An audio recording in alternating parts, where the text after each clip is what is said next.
Hello, welcome and welcome back. This is Jacob and today we are going to be continuing and finishing off the narration and character voice acting for the side story, The Rides to Lake Silberneherze.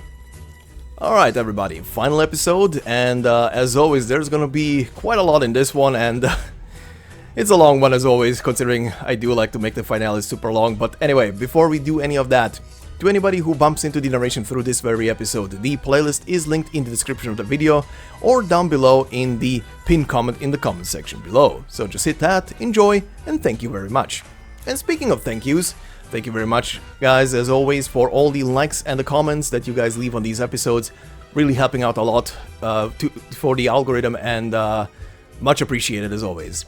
And speaking of comments as well, last time I did ask about, in a bit of a sarcastic manner as well, about the whole tourist A, tourist B thing, to leave me your best take on who those two might be, because oh boy, we cannot tell who they are, even though they introduce themselves with their own names while they talk between each other, but whatever. Hypergriffs does love to bring up the good old meme of female tourist this, female tourist that. But yeah, anyway, one who has left a comment for that is Mihail, who said basically, well, isn't that these Skyrim's legendary mountain climbing horses? So first off, the first thing that went through my head is just those two going up the mountain, fully glitched out, T-pose, and only occasionally, as they would bump into something, their legs would, you know, just spasm out of control. So, Mihail, thank you for that comment. Oh, Maria and Zofia, why? And also, why Skyrim? Why are you still to this day the gift that keeps on giving? But yeah, anyway, thank you for that comment, Mihail. That was something that appeared all of a sudden in my head. But anyway, we're gonna be continuing now with the quick recap of the previous part, so for those of you who wanna skip that, the timestamp for the beginning of the story is down in the comment section below, in the pinned comment, so just hit that and you'll be straight at the start. But yeah, anyway, on the previous part, we began the story pretty much with the Viscount, aka Harold, returning back to the barracks and just pretty much just shooting the shit with his men for a while, until he leaves the tent. And as we see later, runs into Weiss, aka Courier, and pretty much establishes two things. He's well aware that Ensiodas is shadowing him just in case he has some other plans, but also hands over Weiss a invitation for Ensiodas for a banquet that he is gonna be holding. Meanwhile, the old devotee is bringing Leto to the Pale Roach estate, as he obviously is aware who Leto, aka Rosa, is, and wants her to meet her father, essentially, which she is not aware yet that she is about to meet her dad. He brings her in, the two of them see each other, but Arctos doesn't really immediately recognize her. He is pretty much drunk at that point, because he was already taste testing several alcoholic drinks as he's trying to find the best one to be presented at the unveiling of Kjeragandr's statue. Meanwhile, the old man leaves the two alone and goes to a side room where he rummages through some old memories and memorabilia and thinks about the past and the whole banishing and exile of Tatiana, aka Arctos' wife, and Leto's mother. But as he comes back, he sees the two of them stupidly drunk, as they are sharing in the honey drinks that Leto has brought along, and the two of them are honey drunk at that point. Arctos as well brought some even stronger spirits back, and they are just drinking it away, and the old man also gets invited to join in the fun. Later, we see the banquet that Ensiodas was invited to from Harold, and Harold also invited several employees of Karlan Trade, but also Ensiodas' sister Enya, and aka the Saintess, and everybody is pretty much at the banquet. Gnosis on the side as well decided to help out one of the fellow employees of Karlan Trade by drinking one of the Victorian soldiers under the table, which he does succeed at. Meanwhile, Ensiodas and Enya are sharing a moment together with Harold at a table alone, as they are discussing matters which begin in a normal manner at the beginning, but very quickly divulge into a brother-sisterly "no you, no you, no you, no you, and don't interrupt us" kind of situation. But Harold does get them to calm down a bit and helps them find some common ground. Later in the evening, Harold runs into Degenbrecher and exchanges a couple of words with her, and also proclaims that he is a massive fan of hers as the Black Knight, back from her Casimir's Knight Arena days, and asks her for an autograph, which she promptly shoots him down and declines. After the banquet is done, everybody is leaving. Ensiodas picks up Gnosis, who has finally succumbed to the mass amounts of drinks that he shoved into himself, and the two take their car back to the Karlan Trade HQ, where they run into Degenbrecher, and the three old friends share a moment between each other as Gnosis is very, very much puking out his soul. In the next morning, or rather on the next morning, Arctos wakes up at his estate from his drunken stupor, and exchanges a couple of words with his father, the old devotee that we met prior, and the old man tells Arctos that Rosalind is actually his daughter, the very same girl that he was sharing drinks with last night, and that makes Arctos at the beginning happy to hear that that is his daughter. But it becomes a bit dire later, as the old man tells Arctos that he believes that Rosalind is here to deliver her mother's remains up to the mountain, as she already also left to do exactly that. And more so, Arctos gets pretty much aggressive at one point as Ratatos comes along and tells him pretty much straight up that the Trilby Asher that is snooping about is pursuing Leto and is about to make contact with her, which, like I just said, pretty much makes him very angry about what he hears, and he pursues, or rather goes after Leto. Meanwhile, Degenbrecher is spreading the word around the Kjerag citizens to give her any to look out for the Trilby Asher and send message her way if anybody spots the Trilby Asher. But up on the mountain, Leto runs into the Trilby Asher, who is hiding himself, or rather is pretending that he fell into a hunter's pit trap. She helps him out, and the two of them proceed to go up the mountain together. As they keep going up, Leto is getting more and more suspicious of the old guy, and eventually corners him and starts questioning him as to what the hell he wants from her. But they get interrupted by the sudden appearance of Arctos, who runs pretty much straight at them, or straight at the Trilby Asher rather, and ultimately the Trilby Asher gets cornered by the sudden appearance of Degenbrecher. And that is pretty much where we left off last time. So then, let us proceed. Oh, but before we proceed to today's episode, I didn't do one thing last time, so let's do that this time. Let's welcome our good old friend Harold to the team.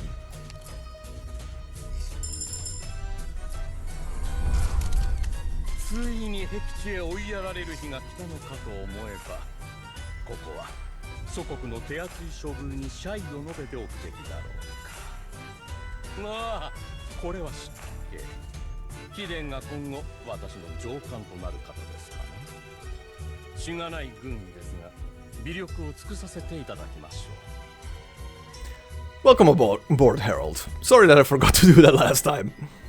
Anyway, let's proceed to today's start. And we shall begin today with Stage 6, of course, and like I said, we are gonna be finishing off this thing entirely. Stage 6 and 7 will have the usual thing of the cutscenes will be spliced into one single long cutscene. Stage 8 will be split apart because of the battle stage, and I usually like to include those. And once we are done with the with the epilogue scene here, we are gonna have one more tiny little more epilogue.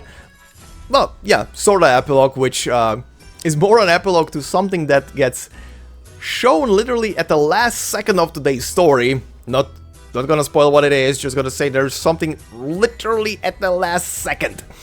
And that will continue on in Leto's operator record, which is gonna be our second and bonus epilogue essentially for the story today. But let us begin with stage number 6.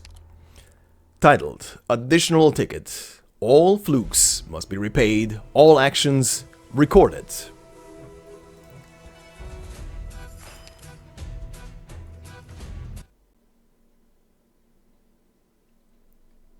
Rosalind's a rotten girl. We don't want to play with her. She's a freak without a papa.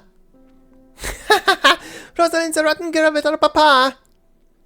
I'm not a rotten girl. I won't let you call me that. Ow! She hit us first. See? She's a bad kid. Go, let's get her. Get her! If you want to fight, you'll get one. I'm not scared of you. I'm not a bad kid. I'm fine with just my mamochka. I don't need a papa. I don't need a...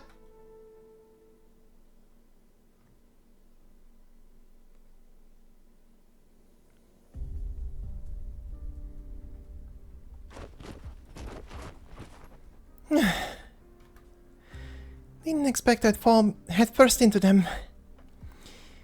The trees, they were here all along. 2 trees growing into each other. This has to be them.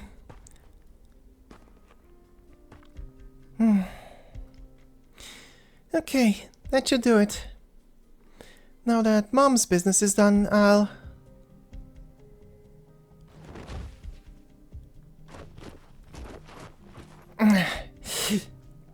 Nope, I can't climb back up. The snow's too thick, and the hill's too steep to make it back up with my bare hands. There's only this cliff here left to try. Wait, Rosalind.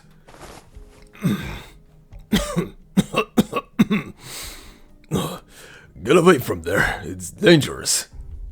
Okay, I'm getting away. You stay put too. You can't move your legs, right? Just take a rest and don't push yourself. Just a scratch. Not like I'd ever let you fall. Those Victorian bastards actually dragged you into their plans. I won't let them get away with it. So that guy is really a Victorian spy? He didn't actually do anything to me. It'll be too late when he does. I'd have beat him so badly he wouldn't dare to set foot on Paleridge land ever again. If only we didn't have such bad luck. Before he came out of nowhere, I was about to tie the bastard up and teach him a lesson. Whatever. Let's just drop it. Back there, you... I hate it when people take their sweet time beating around the bush, so I'll just ask. So, why did you move to protect me when we fell? And that Victorian guy, what was he talking about? Something to do with who somebody is? Rosalind, I know you might find what I'm about to say hard to accept, but Tatiana and I, your mother and I met on the summit of this mountain. You and Mamochka? You mean you're... That's right. Rosalind, you're my daughter.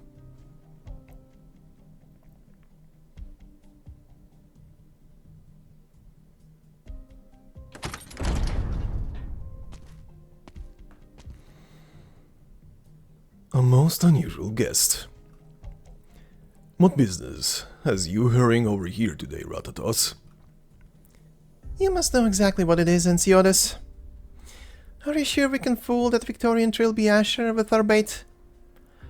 The smarter a man is, the more confident he is in his own judgment, correct? That's for sure. But Ensiotis, here's a warning for you too. Don't underestimate people. That Victorian spy seems to be pretty misled. He's chasing Arctos' daughter, alright, but I don't think things are gonna keep going that smoothly. What if he doesn't go according to your plans? How are you gonna handle that? You must have some sort of backup plan? Arctos' daughter deciding to return to Kjerag now is indeed outside the scope of our plans.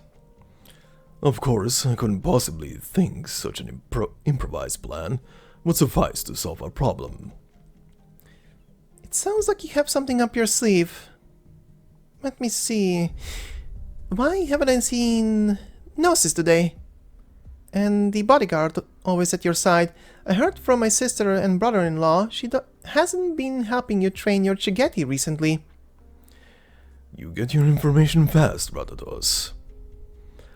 Gnosis and Degenbrecher naturally have their own jobs to do, and if you're here to see them today, I'm afraid you'll have to leave disappointed.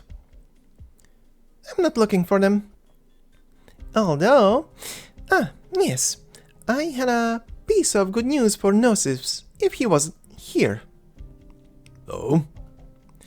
Nothing major. You'll know all about it tomorrow. He's said this before, but I'll personally remind you, Ensiotis. You'd better be certain of the things happening below Kjeragandr's statue.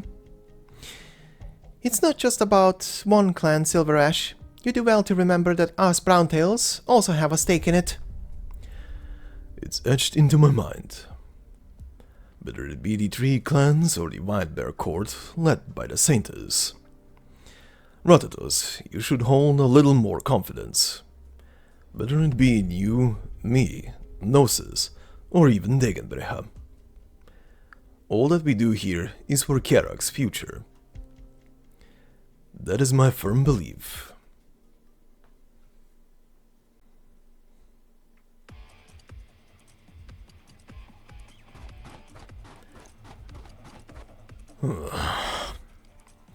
Run enough laps yet? Yes. Also, I must retrieve my words from earlier, Madame Degenbrecher. What's come into your clever little mind now? The Black Knight indeed does not lie. A brazen misunderstanding on my part. I thought young Larina was the key to the plans unfolding in Kjerag. Were it not for that, I wouldn't have the slightest intention of establishing contact, and yet so many clues have appeared. Madam, you did not come to block me from approaching Arctos or Rosalind. You're here to deepen the misunderstanding, yes? Done talking? Smart people always talk so much. I don't get why. I can't be bothered. No, pick up your weapon. Let me see how sharp Victoria's claws are. No. I surrender. Is there a need for us to fight? This is a complete misunderstanding. You were right. I should head down the mountain for lunch. The Trilby Asher calmly raises his hands and walks past Degenbrecher. But as his back faces hers, he suddenly stops moving. However, this is only a little guess of mine, Madame Degenbrecher. To the best of my knowledge, Ensiotis is not one to act without purpose. If Madame Larina is truly uninvolved, I believe he wouldn't use her as bait. She's certainly not suspicious, so could it be the Pale Roach clan behind her? Could it be there's something amiss with the Pale Roach spirits, or rather, the transport routes they arranged for the alcohol?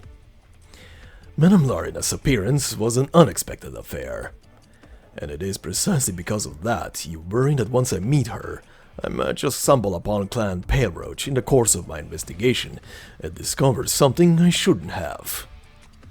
This is why you've performed an entire show for me. Degenbrecher does not answer, and merely raises her weapons. Slowly. The Pale Roach are in charge of transporting various resources for Kjerag, and all transport railways in the country converge on the same spot, Lake Silberneherze. To elaborate, what's important is the island in the middle of the lake underneath the Kjeragandr statue. Perhaps there are some secrets hidden there. Would an intelligence officer divulge his own answers? No. Everyone has their own strengths. For example, you'll be stronger than most of Victoria. However, you cannot control these subtle expressions you're not even aware you're making. I believe my guess is correct. Degenbrecher wields her weapons with no mercy in mind, but the Trilby Asher is one step ahead of her.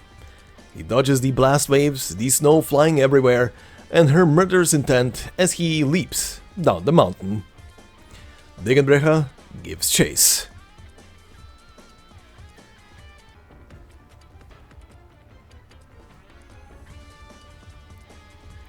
The Burden Beast observation car is about to depart for Lake Silberneherze.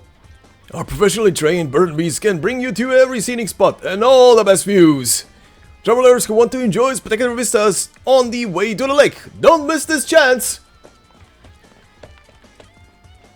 I need to head over to Lake Silberneherze. Give me your fastest Burden Beast. You'll have to pay extra for that, sir. Name your price. I'm currently being hunted by a sinister woman, so do me a favor, friend. If someone asks where I went, just tell them you don't know, alright?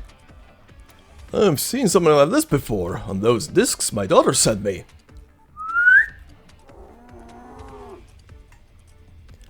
That's the one, fastest girl I got. Talk me. And don't worry, sir, my lips are sealed. Many thanks. The Trilby Asher nimbly jumps into the seat on the Burden Beast's back. The beast begins to move and breaks into a run towards the lake. Foreigners are so funny. I'll have to tell my girl about this when she comes back. Have you seen a foreigner dressed in a black coat? It's really happening. Sorry, I didn't... Madam Degenbrecher? You know me? Don't you remember? When my Takme got stuck in a quagmire while transporting goods last year, you happened to be passing by and pulled her out. Oh, right. That happened. So, you didn't see anyone, right, then? Wait. That bastard actually called you sinister, and I even let him borrow Takme. I'm going to teach him a lesson for sure. He picks up a transceiver. Takme! Stop! That's a bad guy!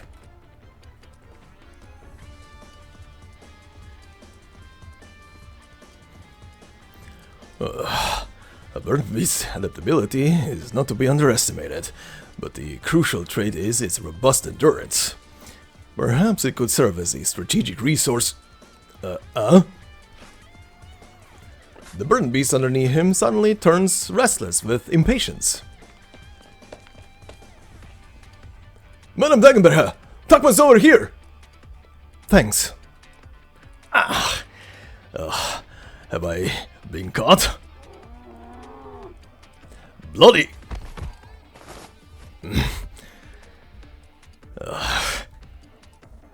Give up already. I'll be watching whatever it is you're up to today. Even if my only desire is to see the local sights.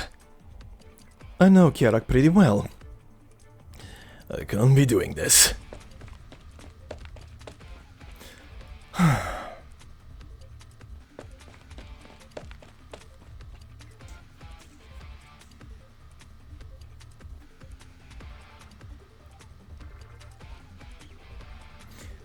I'm definitely learning how to ice skate today. You've been saying that for a month already, and summer's already on its way. You'll have to wait for a long time for the lake to freeze over. And that's why I'll definitely get it down today. Okay. Sorry, I need to borrow these for a bit. Hey, my skates! Here's some money for a new pair. During his thorough investigation of Kjerag, the Trilby Asher has seen many locals skating on the ice underneath the warm winter sun. He's thought that an activity like this could be somewhat enjoyable, and has wanted to try it, if he had the time. An opportunity has unexpectedly presented itself to him. But soon he discovers he has made a gross misjudgment. I thought you knew how to skate, man. He's obviously new, so unstable. Stable? Oh, I see. Ah, solid. Move. Whoa! Someone's flying in from up high! Stability, balance, right, yes, I've got it.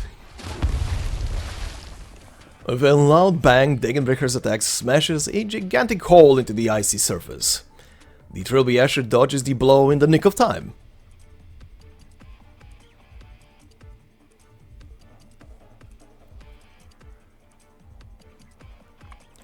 Whoa, I got it down. Oh, delightful. I'll definitely promote the sport after I return home.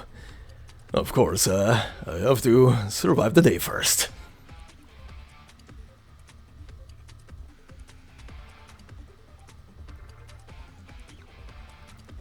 He actually learned how to skate! I've never seen someone get it down that quickly. I hate to bring this to you, ma'am, but if you had someone actually chasing you down and trying to kill you, I think you would learn a couple of things very quickly. Anyway. Is there a spare pair around? Why don't I lend you mine? Thanks. Do you? I do. So fast!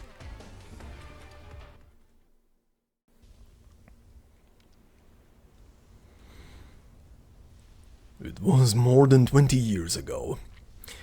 I remember that winter was so much colder than in previous years. The snow never stopped, and the wind was almost strong enough to blow you away. The weather was so bad no one would willingly go outdoors. Everyone stayed inside with their furnaces lit from day to night. There was always tea heating atop the stove for convenient pick-me-ups. The Burdenby's sheds were specially reinforced before winter came, and the beasts huddled together, hibernating in groups. Time seemed to slow down in Kjerag that year. Every passing day felt like a slog to go through, and yet the subsequent days would bring the same wind and snow. I was still young then, and I just couldn't bear to live that way anymore. I snuck out with a few men in tow that day, with a plan to hunt in the mountains. But the snow overwhelmed us, and there wasn't a single target to be found. I got separated from the others halfway, and could only continue ascending the mountain with all the effort I could barely muster. And then it was here. I met Tatiana on this very spot.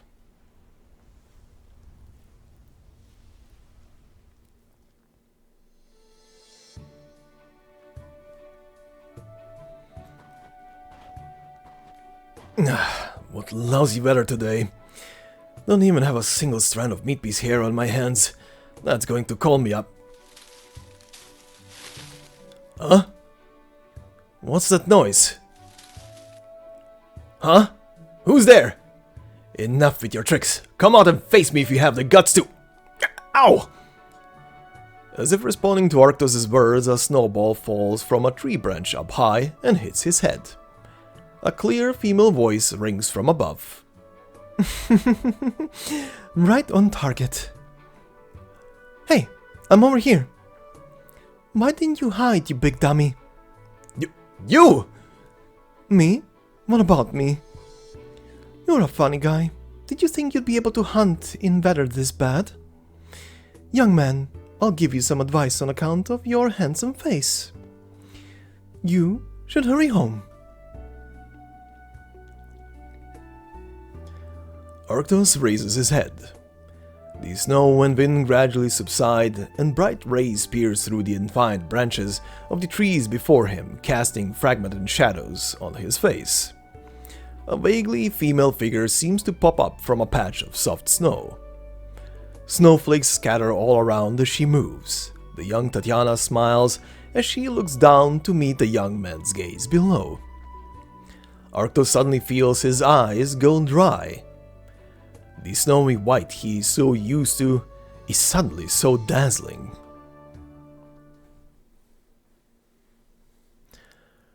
The sunlight was so bright that day.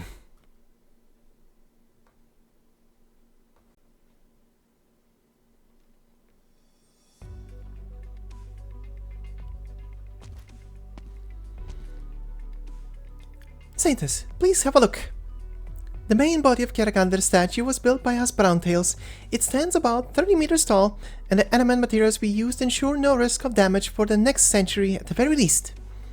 Hundreds of devotees volunteered to work together with professional craftsmen to carve out the statue's form you see today, so it's surely the most accurate reconstruction of Kjeragandr there is.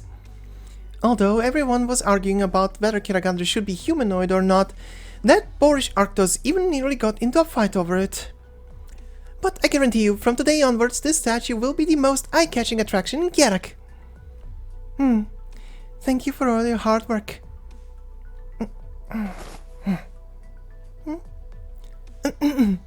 This statue is the best symbol Kjerag can show to the outside world, and it couldn't have happened without everyone's efforts. Kjeragandr will certainly be pleased as well.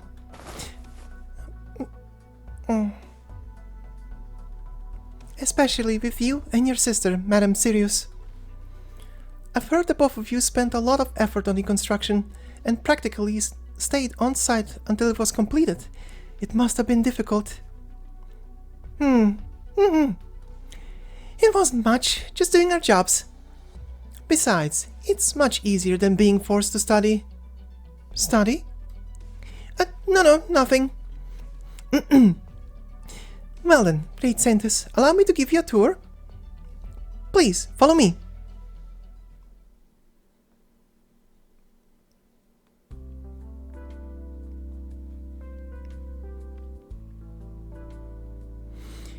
Saintus, preparations for tomorrow are complete. You should return to Mount Carlan. You're nagging me again, Kjar. It's rare I get to leave the mountain, so let me stay for a bit longer. Or are you trying to advise the Saintess on how she should act, just as the elders do, Kjar? I won't ramble away like they do. Your gravitas only continues to increase, and there is no one to stop you from descending Carlan anymore. Yesterday you came down to meet Ensiodes personally. If this happened in the past, the elders would have already raised a swift objection. They merely fear that I, the Saintess, will have my personal inclinations. But it is precisely because there is no one controlling me that I can hold any bias, and I won't have any personal biases either. Whether the people here or in the eyes of others, I must represent the whole of Kjerag as Saintess, and not any specific faction or clan. Saintess. Even though Ensiodes and I don't actually have conflicting opinions on many matters, and can agree on many issues regarding Kjerag, it doesn't mean we can be as close as we were, let alone treat each other as siblings. I can't do that, and neither can he. It also includes my own emotions, but it is not just about that. So I thank you for preparing our meal yesterday, Kjar. But you need not do that again. Enya. Is it really alright to continue like this, Enya? Even though you're representing Kjerag now, there are still many who only know of Carlan trade.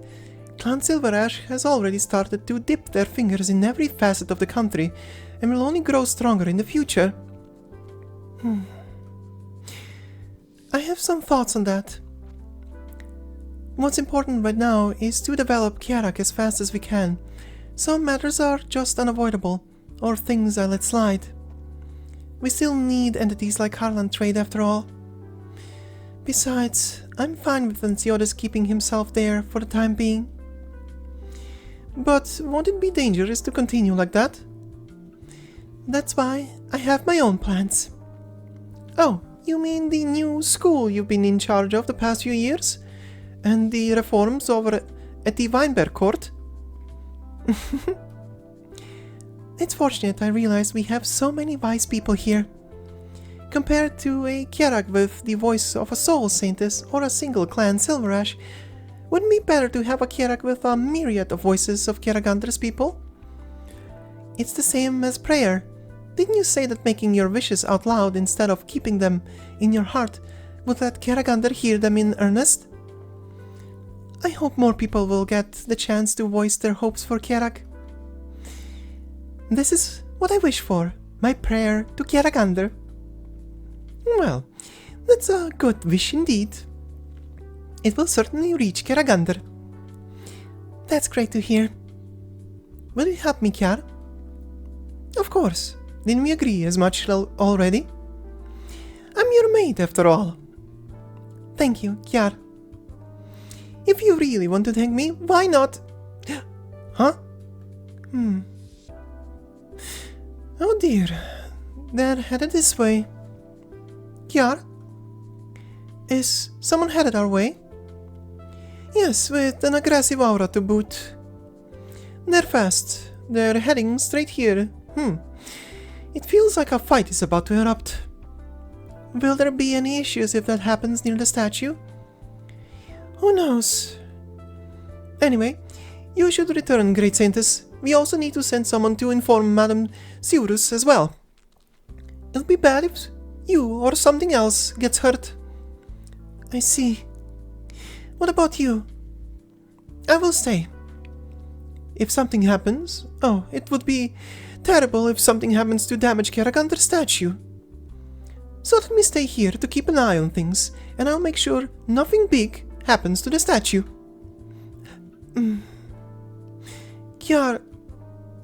Hold on, you can't be... Oh, they're here. I'll see no more, Saintess. I have to go watch them.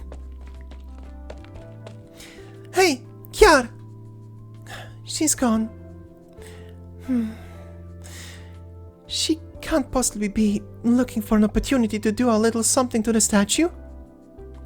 Is she that unsatisfied with the statue's face?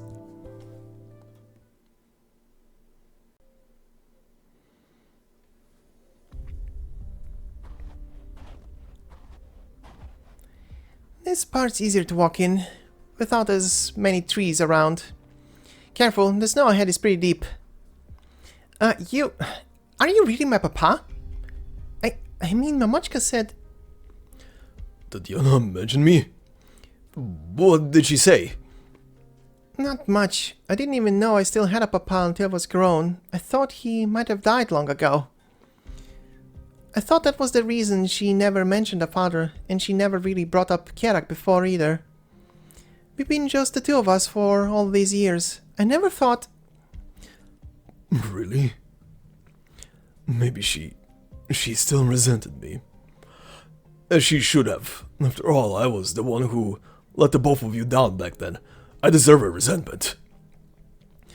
It seems Tatiana lived a good life, even without me.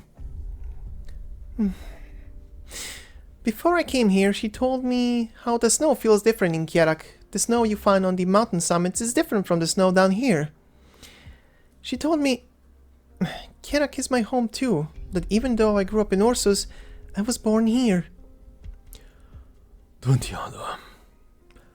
That sure is something she would say.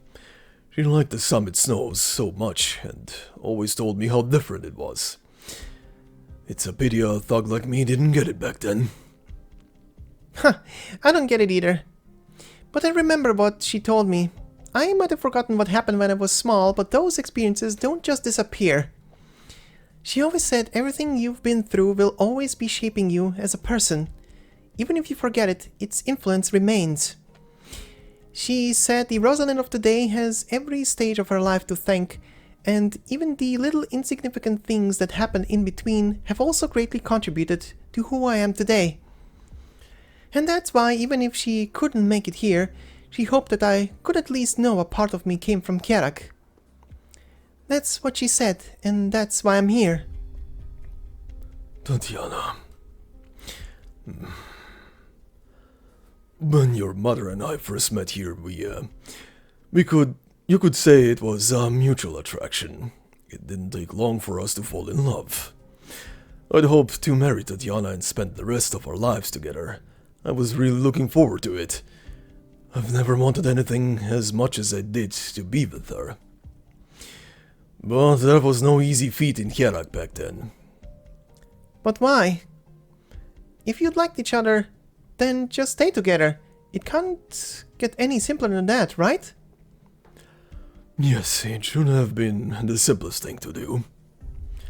But Rosalind, you don't understand Kjerag, or at least the way Kjerag was 2 decades ago. We were still secluding ourselves in our little corner of the land, and basically had no contact with outsiders. You don't get catastrophes in Kjerag, and everyone thought it was thanks to Kjeragandr protecting her people. We believed the place was sacred, unlike the outside world, where catastrophes are commonplace. I've always believed Kjerag back then was quiet and peaceful. But the way things are now, I have to admit, we were closed off and blind. Our lives were just farming, herding, and praying to Kjeragandr. Outsiders were rare to see, and we weren't exactly friendly to them either. So Mamochka... You know her best, I'm sure. Tatiana was so passionate, frank, ostentatious, and didn't bother to fit in. She captivated me completely. But at the same time, she was too strange and too different for Kjerag then. So, you're trying to tell me you held back because of that? You didn't dare to marry a foreigner? Wait, where'd I come into the picture then? You had me without marrying her? I'm serious, Beardy. You better not be joking. Rosal, wait, don't be hasty. It's not what you think. It didn't happen like that. Easy now. Then what happened?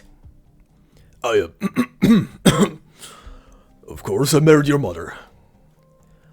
Many objected to it, but it ultimately wasn't an impossible task. After all, the head of Clan Silberash married a foreigner too. My marriage would have been an embarrassment for Pale Roach clan, but I still managed to convince my father, or patriarch at the time, to go through with it. You met him already, Rosalind. It was him who brought you back home yesterday, even though I was so drunk I didn't recognize you at all. You mean... that old man? Is my grandfather? Yes. I appreciate that he ultimately let us marry, and kept it a secret from the others too. One of the biggest regrets is not inviting more guests to our wedding. But Tatiana told me it was fine, that she didn't care about the formalities as long as we loved each other. Nothing else mattered, as long as we could be together for good. And then we had you. The days I spent together with you two were the best I could have ever imagined. But our good times didn't last long. The Silberash couple got into an accident soon after you were born. Kjerag was already in a state of turmoil due to the Silberash reforms, and there were many who regarded them as a thorn in their side. Most didn't dare to challenge the 3 clan leaders directly, but attacking a foreigner in private was much easier to do. They said it was an accident, but truth be told, it was far from that simple. I don't know much about it, but I remember the doctor telling me that the Pale Roaches are conservative. So Clan Pale Roach must have been against the reforms too. Yes. I'm not trying to lecture you now, Rosalind, but there are some things you have a right to know. It was beneficial for the Pale Roaches to suppress the Silberashes then, and I alone could not have changed their decision to do so. So, we Pale Roaches are the most devout believers and guardians of Kjeragandr, while the Browntails are the astute followers who make sensible decisions. While the Silberashes had gone astray and tried to destroy our faith in Wayne, putting Kjerag in danger. This was how our 3 clans were seen back then, and also the way the situation really was in Kjerag. And I, as the next head of the Pale Roach clan, could not harm the family's interests. There was not much I could do. And so you abandoned me and Mamochka. I did not. I never abandoned you, and there's no way I would have abandoned Tatiana. But those people Would they be satisfied with a mere accident? The Silver Ashes were dead and I married an Ursin woman. I didn't know how great Tatiana was, and didn't care for her affection towards Kjerag. She was just an Ursin woman in the eyes of many, an outsider representing Kjerag's doom. Rosalind, I am a warrior. I've shed so much blood, and have never feared anything. But back then, all I had were sleepless nights. Because I finally came to know fear. I was afraid.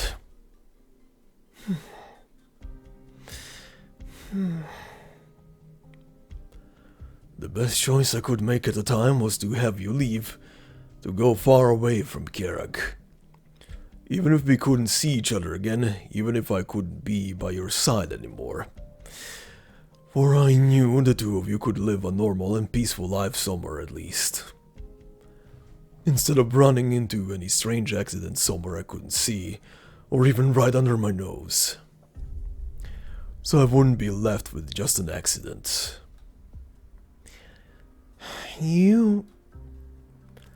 That's the story of me and Tatiana. Rosalind, I owe you and your mother too much. I, Arctos, will never deny this. The warrior's weapon falls on the snow with a muffled sound. Arctos takes out his poleaxe and throws it at his daughter's feet. Under the sun, it reflects both faces of father and daughter on its blade like a mirror. Resent me, blame me, I deserve it all. Berate me or even strike me with this axe, I won't dodge. But then, can you give me another chance, Rosalind? I don't mean to make this difficult for you. I just wanted you to know I still love you both. I did then, and I always will. My feelings toward you and your mother have never changed. So, if you're willing, Rosalind, could you call me father just once? Call you father? Rosalind. Go to hell! In your dreams!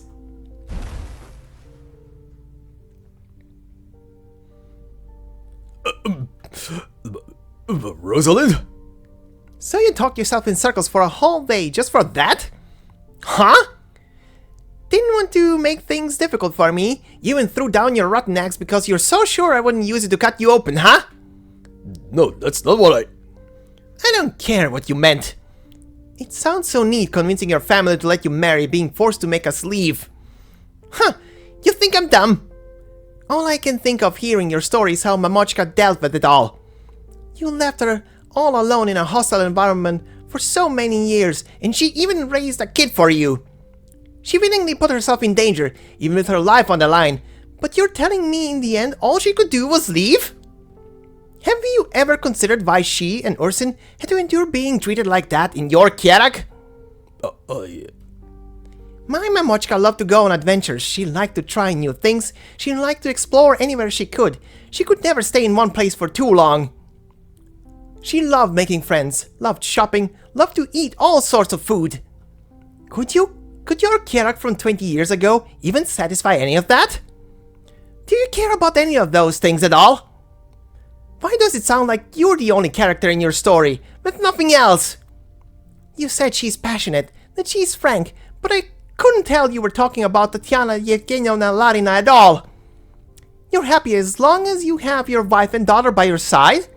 Huh. I'm blown away that you actually had the guts to say that. Tatiana, it was me. It was my... It's too late for tears. Do you know what life in Ursus was like for us? Living peaceful lives somewhere else? That's enough for you? Bullshit! Do you know just how many people were talking behind our backs when Mamochka was raising me on her own? You couldn't. I grew up without a papa. Do you know how popular fatherless kids are at school? You were bullied? They dared! Save it! No one dared bully me. But listen, I had nothing to do with you. It was thanks to my fists. Even General Zima helped me more than you ever did. Ever since I was small, I knew I had to rely on myself because I didn't have a papa. I knew I had to count on my fists to shut up those cowards who only knew how to use their mouths. Do you know how many fights I got into growing up? How could you even? Rosalind, You don't have to speak. It's pointless anyway. I just wanted to tell you, I don't care whether you were compelled by circumstances, or were trying to bear whatever burdens you had. Since you were missing from our lives for over a decade, there's no need for you to step up now. My papa failed to show up back when I still wanted one. And now, I don't need one anymore. You're still hoping I'll forgive you? Still hoping to use me as a bridge to reconnect with my Mamochka and have her forgive you too? Dream on!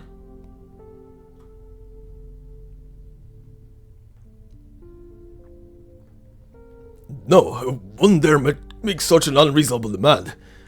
But I just wanted to do something for you. No. Hold on. Rosalind, what did you just say? Have your mother forgive me? But isn't your mother dead? You're cursing her too? Who told you she was dead, huh? But didn't you say you brought her remains back here and you've been using past tense? Right, remains. Remains?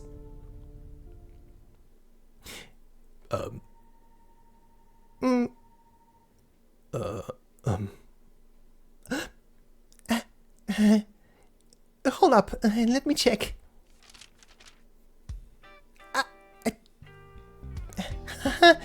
I mean, that was it. I brought back a token of hers.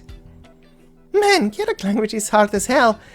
I know my pronunciations are a little off and the tenses might be hard, but is it that bad? Tatiana is still alive? Is she doing well? Super well. She just broke her leg in a fall right before a trip. That's why I'm here on my own. But what happened in Chernobog a few years ago... Forget it. You wouldn't understand even if I told you. I'll keep it short. I ran into some trouble a few years ago, and Mamochka ran straight into a catastrophe to find me. I was pretty lucky to get rescued by Rhode Island, but she contracted the ripathy. How could that... So, where do you live now? Rhode Island? Right, they can treat a ripathy. So are you two staying with them now? Are they treating you well? I know the doctor there. Right. I'll get in contact right away. Give me a break. You can't possibly know the doctor better than I do. Whatever, we'll pick this up later. Another word and I'll lose my temper again. What's important now is to find out our way out of here. And it's no good to let that Victorian run around either, right? Actually, I came up with an idea and was going to tell you about it, but you interrupted me. What? How do we get out? Over there. You stand on that spot. But Rosalind, that's just a cliff. Huh? Of course I know that. Leto stands behind the man claiming to be her father. She raises her leg again and kicks him in the back without a shred of hesitation. Arctos, completely unaware, only has a split second to look at her with a startled expression before his figure slips and falls down the cliff.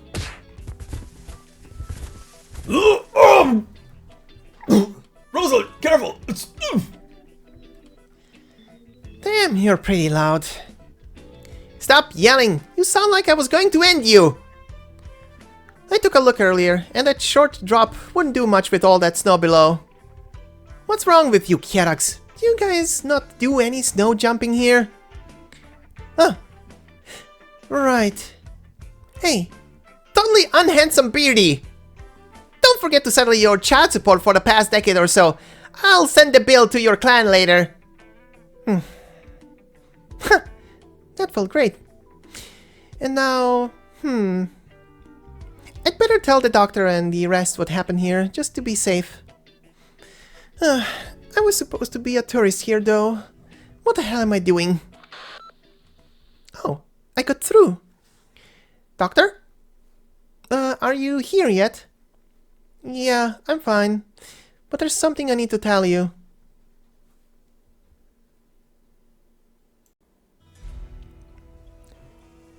Oh man, Leto. Really? Translation error? But damn, that was a good scene. Her telling her father off. Oh, good. And then the crown on top of it with the whoopsie. I meant she's alive. I love it. That is kind of like a meta commentary as well, the whole thing of you know, translations and shit. But yeah, anyway, that was mwah. Also, Trilby Asher getting chased by Degenbrecher is something I will never get enough of that. That guy is having a tough time and I love it. But anyway, before we continue on to our next stage, we have two new enemies here to add, one being the jet canister. This weapon was developed for close-range assault in response to the painful experience of trench warfare. But how many would be willing to carry such a heavy and fragile can on their backs? I don't know, Chief. The next one is the Delegation Shield Bearer. Determined defenders of the Delegation, their shields one with the frozen crystals, forming a wall on the snow that few can penetrate. They are definitely tanky. Alright, but we continue on to stage number 7. Control Malfunction. The safety valve has begun to fail. System-wide errors are sometimes caused by the most inconspicuous part.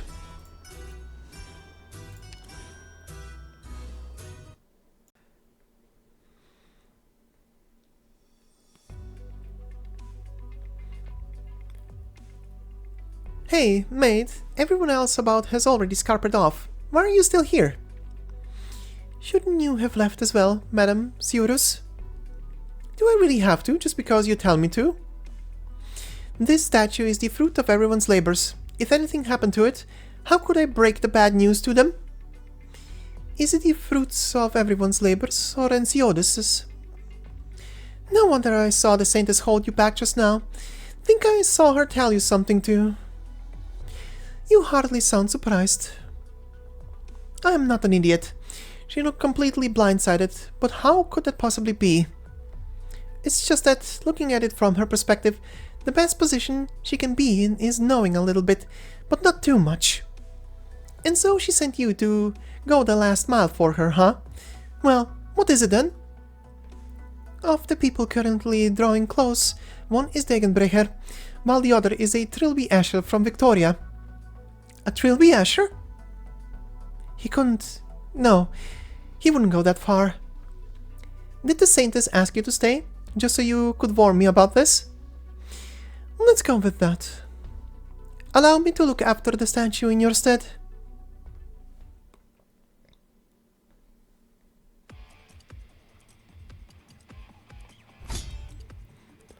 This ends here. Sure enough, you are the Black Knight. I will not underestimate you. But that is precisely why you should realize that you cannot best me. Oh. I like the confidence. But my patience runs thin. The way you scurry and flit about has already started to bore me. My apologies, madam. I have been derelict in my duty, if you feel that way. However, if I may speak freely, Madam Degenbrecher, I feel no murderers intended your swings. You were invincible during your days in Kazimierz, the Black Knight that struck terror into her opponents with her mighty blade, but now you're reduced to using these edgeless toys. These edgeless toys will be enough for the likes of you. I only ever used that Lithanian greatsword in competitions. The sponsor demanded it. The greatsword-wielding Lithanian warrior, the artless freak, call me what you will, it matters not. But it's time to cut this dance short. You seem to have forgotten something. The reason why I started using these Degenbrechers in the first place. The what? The frosty bite of her blow stops his words before they leave his mouth. The frigid winds of Kjerag stab him, the unfeeling mountain snows crush him, and the ice-cold Degenbrecher slam into him with all the force of a glacier. There is no resisting such an attack. This is but a warning. There are many who wish to cause trouble for Ensiodes, and if I could crush them all dead, there would be a lot less trouble for me. But unfortunately, there are some people who are much more useful alive than dead. You, for example. I see. Thank you for your mercy, Madam Degenbrecher. These weapons. I use them for a very simple reason.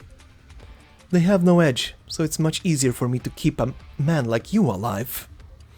If I were to use a little more force with these blunt weapons, most would become nothing more than mincemeat. That's how it's always been, from the very start.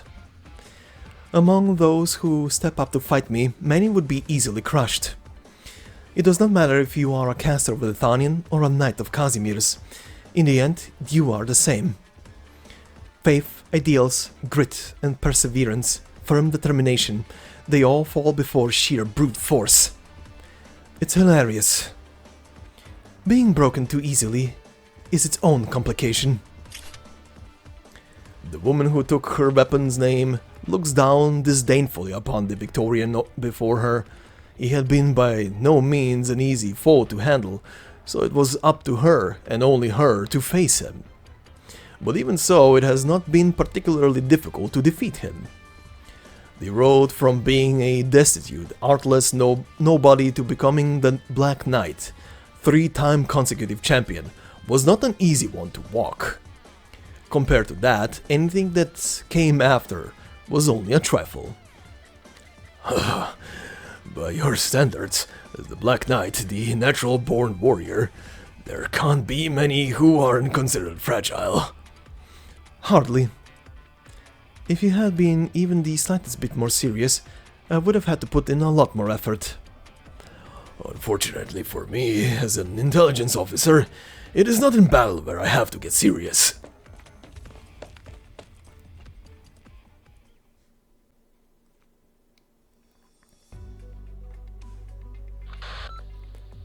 Wow, they've already climbed up all the scaffolding. These Trilby Ashers are skill indeed. There is not a person in all of Kjerag who could scamper from the mountains to this island while getting hunted by Degenbrecher. Could there be many such people in Victoria? Truly, there are terrors all about these lands. Indeed, there are terrors all about these lands, and we must cope with them in our own way every day. I have half a mind to find a replacement for myself as Saintess. Oh, perish the thought. Wasn't it you who sought to be Saintess in the first place? You truly do resemble your brother in that regard. You both love giving yourself things to do. I am nothing like him. Oh, yes, all right. He's very much like you, then. Is that better? Kjar. Yes. Do you still remember our agreement? Which one? This is no time for jokes, Kjar. Yes, of course I remember. Kjeragandr need only watch over her people, nothing more. Yes. At the time I had already begun doing some things under the table. If we depend on her even for this matter, then whether it was him or me, our ideals would be but empty words and bluster. It's not quite so easy being a bystander, you know. I ask her only to be patient for a little while longer. Alright then, although I'm not sure if she can even hear our little agreement.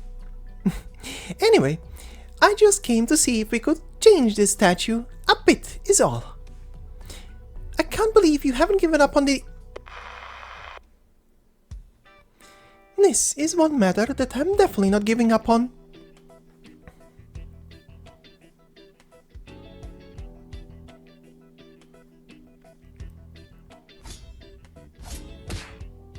Wow, I think the statue might be a bit slanted after Degenbrecher's kick just now.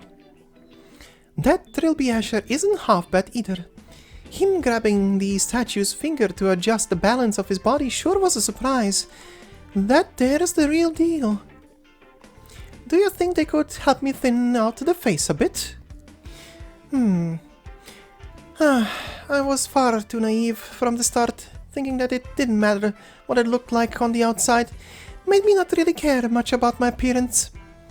After many interactions with others, my aesthetic senses changed alongside the people, and so we end up with the look I have today. But those drawings in those ancient tomes persisted all the while. I should have taken those books away from the Edelweiss clan when they were out of the house. Who expected them to suddenly decide to build a statue of Kjeragandr anyway? Those two sure climbed up to the top of the statue real quick. Oh, that's right. Shave the cheek of that side down a little bit more. Damn it, don't shave down the side of her hair too. I quite like those. From this angle, it doesn't look half bad though, does it? Where was I? Right, after getting to know Enya, I started to look after my appearance more. I would always go with her when she would sneak out for walks, recommending me various cute ornaments and trinkets. After who knows how long, I started to like those things myself. Maybe we can replace that lock of hair that got shaved off with a big piece of jewelry.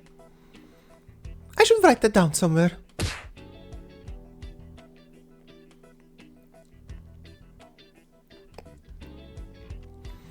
Must be tough being a Trilby Asher.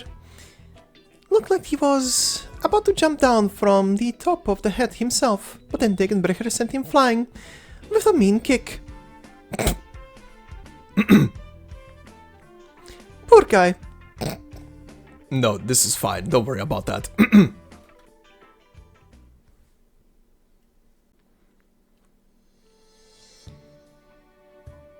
Now that I think about it, those other fellows the Degenbrecher fought, I wonder if they felt the same way as this Trilby Asher. Knowing that they are not truly a match, but with no other option but to struggle for your life, unsure if you'll have the opportunity to get out in one piece. Until finally you realize that there really is no such opportunity. No. Those with more mercenary motivations for battle are much weaker than him. Are you satisfied? Yes? You seem to be quite pleased while you were watching us give the statue a light trim. Is it your liking now? It's not bad, I'd say. Good. Where are you going? Despite of all, he is not the type to die so easily. He will be back soon enough. I'll resume keeping an eye on him. You are certain he won't best you next time? He was no match for you during that fight earlier, but I fear that if he had truly put his heart into it, he would have proven the victor quite easily. Moreover, there's hardly a guarantee that he is not bait, correct? I will leave that sort of thinking up to Ensiodas. Ensiodas cannot be here at the moment. Surely you know that better than me. Allow me to take the lead. You? Or, to be precise, allow the Saintess. Kjar buzzes the communication terminal in her hand. Did you get all that, Saintess? Allow me to take the lead. You did well, Degenbrecher. My pleasure. Will you be coming to the bonfire banquet tonight? I'm afraid not. I'm not fond of busy parties. What a shame. What did you have in mind? I would like you to watch over a foreign envoy.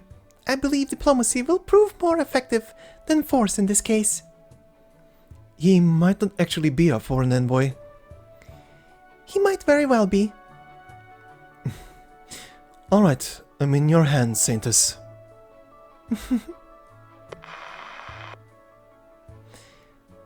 You know the exit's in the other direction, right? I know.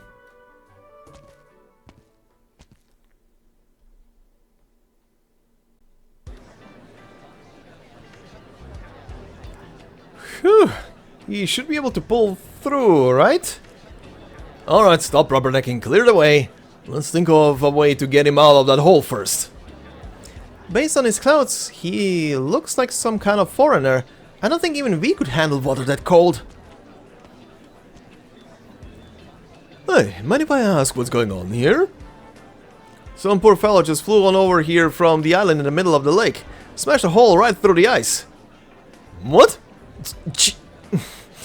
Alright, coming through. Make way. Excuse me. Thank you.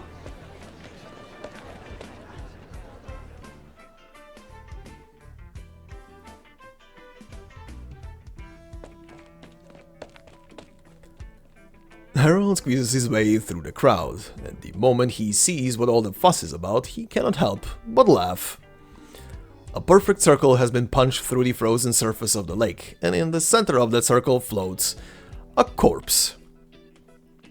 And so it fell to him to come to the rescue. This water, these old bones ain't spry enough to handle that. Excuse me, anyone got some kind of stick or the other on hand? He's a friend of mine and I'm here to get him out of there. Nothing like that over here. Maybe you can head on over to the nearby finning village, ask someone there if you can borrow a finning pole. No need. I've got something that can help. Nice, thanks. Rosalind?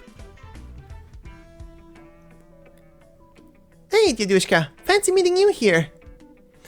I'll lend you my weapon. Let's get that guy out of here. Cheers. We'll help too.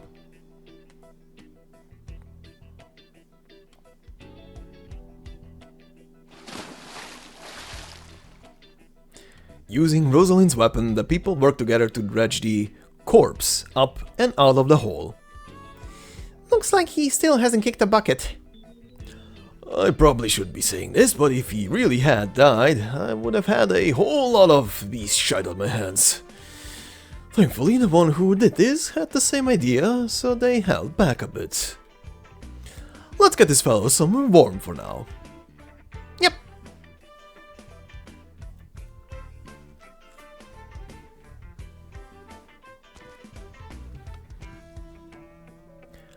Oh, shopkeep, allow us to borrow your fireplace for a spell. Sure. Isn't this John? He should be up the mountain. How'd he get his ass kicked down here? Up the mountain? You've met him before? Yep. I met him up there. And then what? No, nothing. It'd be a pain to explain. What about you, Dedushka? What are you going to do the next 2 days? Me? I'm just here to clap at the Kjeragandr statue unveiling ceremony tomorrow as a Victorian delegate. After that, I guess I'll be heading back home straight away. If I manage to find one last opportunity before I go, I'd like to walk about and buy some souvenirs for the wife and get back home. Sounds like you've got a lot of free time on your hands, Dedushka. When you're young, you feel like you have 1,001 different things that you need to get done, but when you get to around my age, you'll learn that some free time never did any harm. Ah, the dead rise.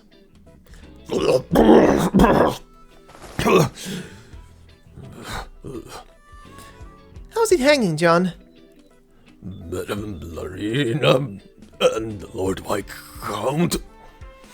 Good. I was just about to have a chat with my dearly departed grandfather. The hell happened to you anyway? It's a bit of a long story. Are you getting along with your father? Alright, I guess. Father, did I miss something? It's a bit of a long story.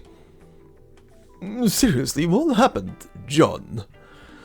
You managed to become chummier with Rosalind and me, right under my nose.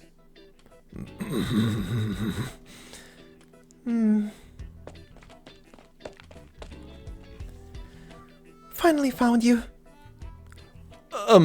Saintus? Jesus, Saintus? Pramonix? Oh, Leto, you're here too. Perfect. Me? Lord Viscount, I hope you remember tonight's bonfire banquet by the lakeside. The one that will serve as a warm-up before tomorrow's ceremony.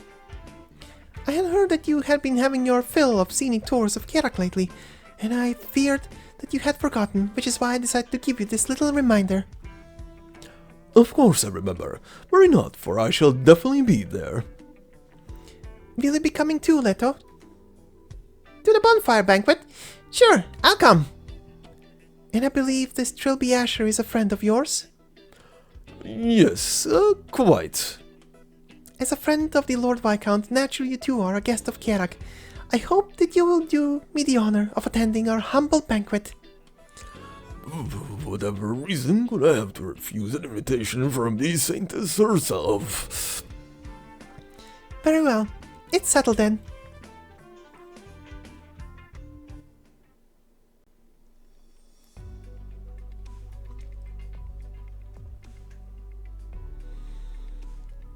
How long do you plan on sitting there? He already knows of this place. He will turn up sooner or later. And what will you do once he turns up? Kill him. Murdering a foreign dignitary is a serious crime, you know. We shall see. Why do you go so far for Kjerag's sake, when you're not from Kjerag yourself?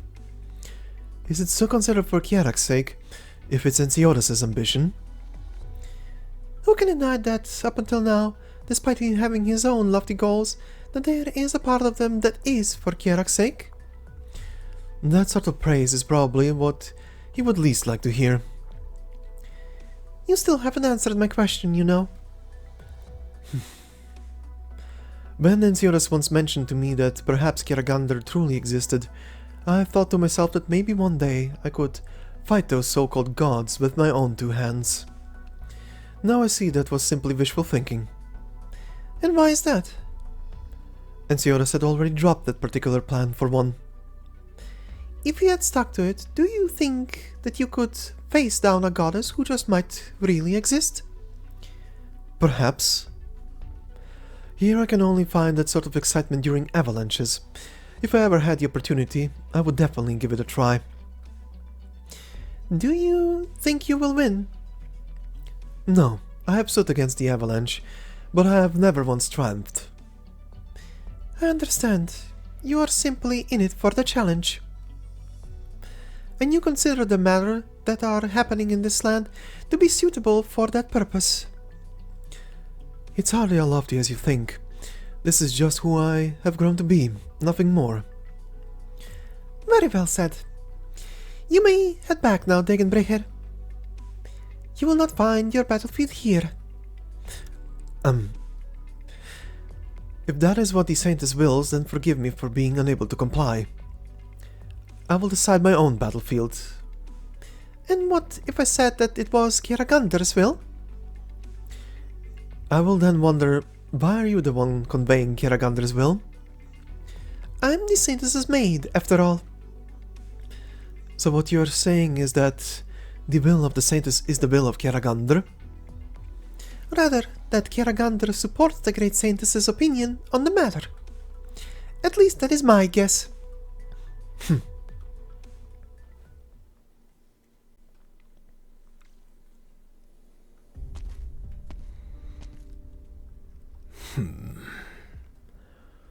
The Black Knight is no fool. Rather than searching all over for me, she will instead be watching over here. She knows that I will return, and return I must. If only I could return home alive.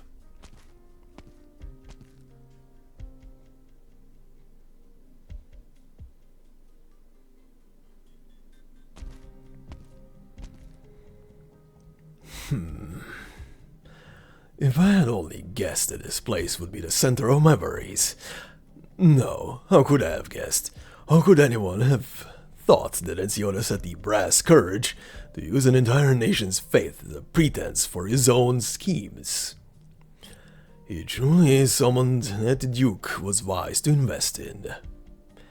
And that Saintess, is she really not aware of a single matter going on behind the scenes?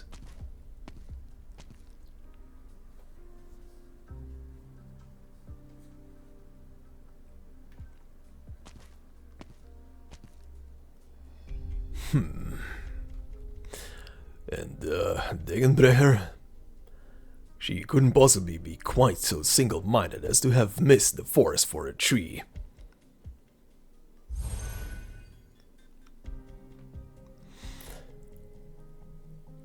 This is a rock?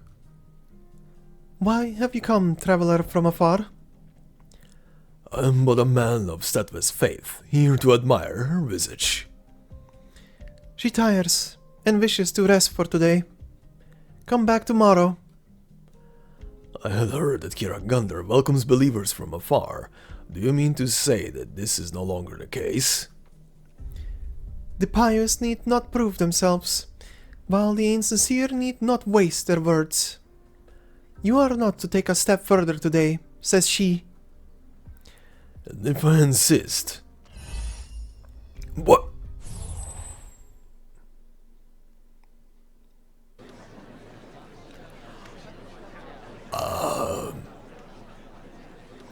The Trilby Asher looks all about him. The main path by the Lake Silberneherze is bustling with activity most days, and today is no exception, which is why it causes no small amount of turned heads when he suddenly appears out of nowhere. Suddenly, he smacked himself in the face hard. Hey, when did that guy pop up there? Look, he's slapping himself for some reason. Think he's some kind of lunatic.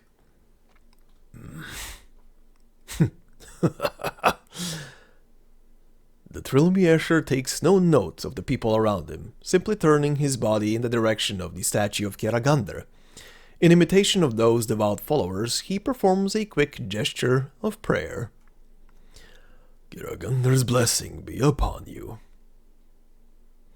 This was the first time he had done such an act since stepping into this land. After doing so, he turns to leave without a moment's hesitation. He had not yet noticed that, from not too far away, there was a pair of eyes watching his every move.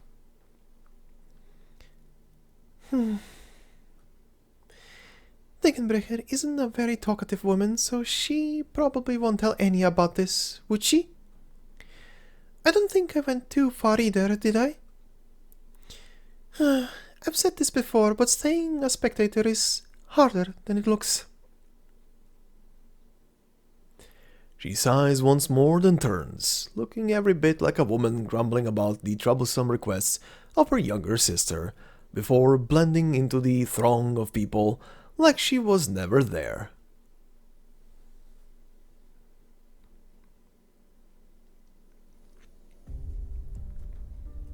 Stop right there.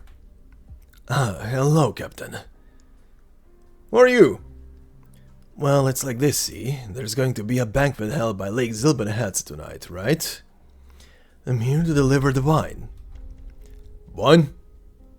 I heard the news about that earlier. Come with me. I'll need to verify this. Alright, sure. Stand over here. Don't move. Put him down. Alright. Boys, I'm just trying to drop off some drinks. Do we really need to do this whole song and dance? These are special circumstances. I appreciate your cooperation. If you really are who you are, we will offer our deepest apologies later. I'm afraid that you two won't have the chance to do that. What? The vintner presses down on the device hanging at his waist, and the security cameras in the room began to rotate wildly as if possessed.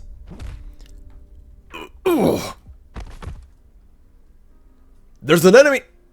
Nice try.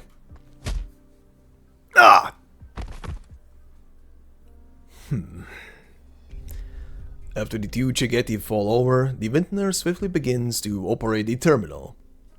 As he meddles with the terminal, the cameras in the corners of the room briefly halt before returning to their normal activity. From my earlier investigations, I knew that Kjerag managed to get a previous Gen OS, but it's got two fatal flaws. I recommend you upgrade to the latest generation when you can. Naturally, if Kjerag were to become a part of Victoria, we would provide one free of charge. The vintner breathes a sigh of relief, but then immediately doubles over. Ugh. Looks like my wounds are about to reopen. The destructive power of the Black Knight is no joke. But she can hardly be everywhere all at once. As for Kjeragandr, I'll worry about that later. At least she didn't prevent me from finding this place. He stands up again, ambling towards the nearby barrel of wine. The barrel is heavy, but as he draws close, it is immediately obvious that there is a distinct lack of the scent of wine in the air. What was stored inside the barrel was not wine, but metal. I had investigated the amount of metal Kjerag was procuring, and at the time nobody had any issue with the numbers. But if, say, the metal that was to be used in the construction of the statue was not all put towards that purpose, where then did all that remaining metal go? And where is this metal in the barrel slated to go next? I said that while the Black Knight's fearsome, she's not so strong as to cut through steel like butter, and I was right. He turns back to operate the terminal once more. As his fingers unceasingly type away at the keyboard, various charts and diagrams continuously pop up on the screen above him. After a long while, he finally stands up. Anyways, there are still a few hours to go to the banquet. So, allow me to give a quick inspection and see this. Are you really so much a fool that you would dare to stand against Victoria?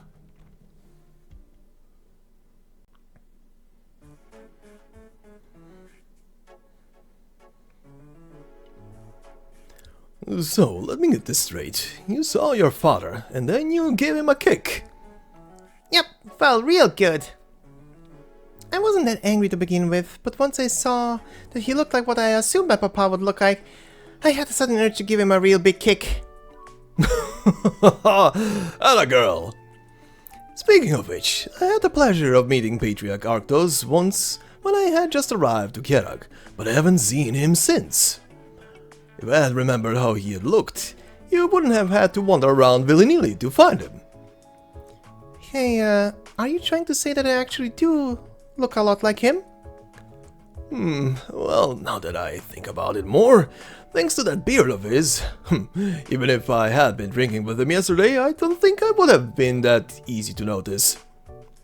I told him already that bearded look just isn't in these days. Oi, don't you dare. Throughout this entire event, you've been only getting plus points. This is your first minus point. Keeping an eye on you, you beard hater. What if he shaved it off? Where's my death note? I'll do that later. Oh, nothing. Don't mind me. Hey, look over there. That's a whole lot of burden beasts. Oh, the villagers from nearby are here too. I'm thinking that this will be a mighty fine night.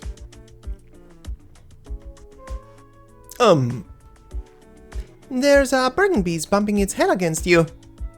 Oh, if it is my lovely Lily. That girl ran over the moment she spotted you. Good girl, good girl.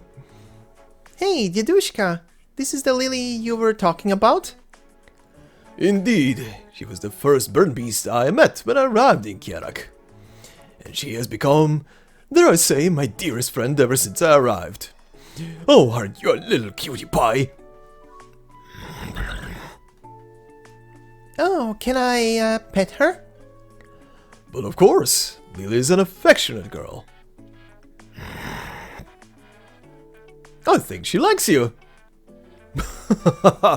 Rosalind, it seems you really do have Kjerag blood in you. Whoa, she's licking me. Do you want to ride her? Can I? It should be alright, right, Leonis? It's alright, kid. Alright, help me up a bit, Dedushka. Okay, grab to my hand. And a 1, 2, 3.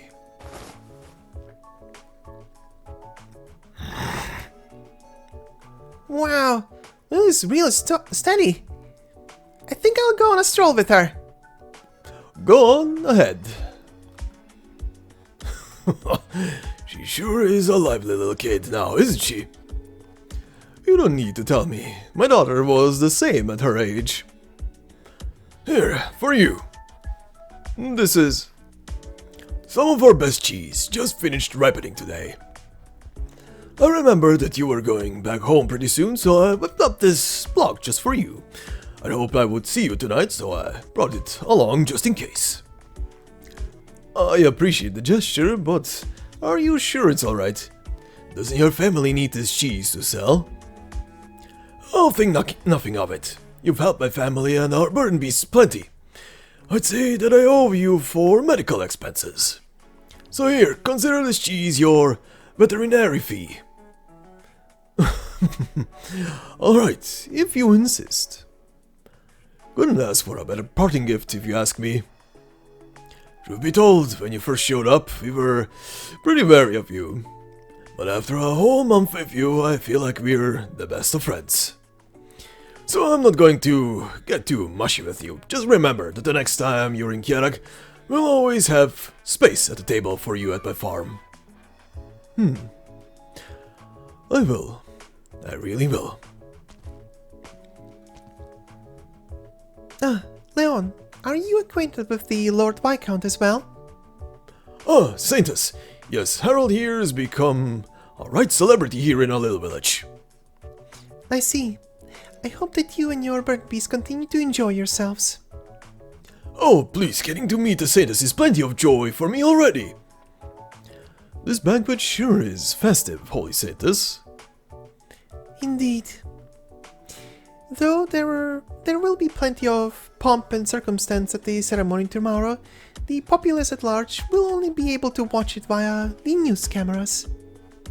Which is why I arranged for this banquet to allow all of Kjerag to enjoy the holiday cheer. You truly are a great Saintus. May I ask where the Trilby Asher might be? He's a bit of a somber fellow, not a great lover of festivities.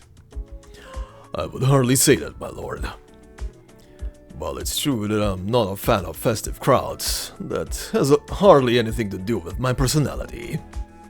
I'm afraid that I was observing Kjerag's magnificent scenery and lost track of time. Do forgive me, Holy Saintus.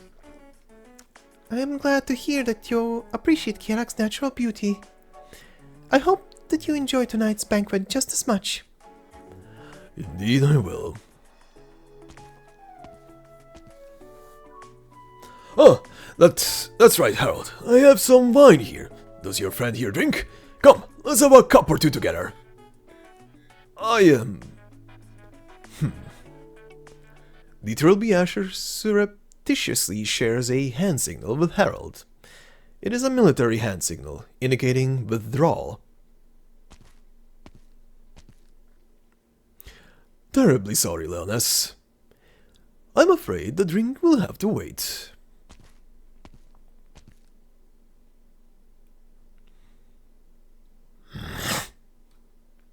I'm back, Didushka. Huh? Where'd he go? He got pulled away by his friend in black. John? No way.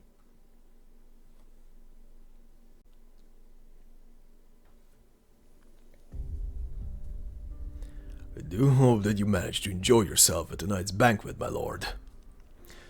I sure was, up until you called me away. Good, because I do not think you will enjoy this next step. Out with it. There is a secret underneath the Kjeragandr statue at the heart of Lake Silberneherze. Soldiers really hate the word secret, Mr. John Smith. Isn't this your lot's job to figure out these sorts of things rather than ours? Unfortunately, I have no way of solving this particular issue myself. Not words I expected to hear out of a Trilby Asher. I have run into a few obstructions. Wait, am I hearing you right? You failed? No. Though I am unable to ascertain what exactly is down there, the very fact that I am encountering resistance is proof that I am on the right track. The Trilby Asher takes out a stack of loose papers from the inner recesses of his coat. Within that stack are photographs, assorted documents, and some handwritten notes. Harold takes a few to look at himself, and immediately the smile on his face freezes. Goods loaded onto the vine transport carriage. The true flow of the Oriron supply chain. Transport route itineraries. All this intelligence points toward a single fact. Under the island, at the heart of the lake, lies Ensiodas' secret. No, not just his, but the greatest secret of this entire nation.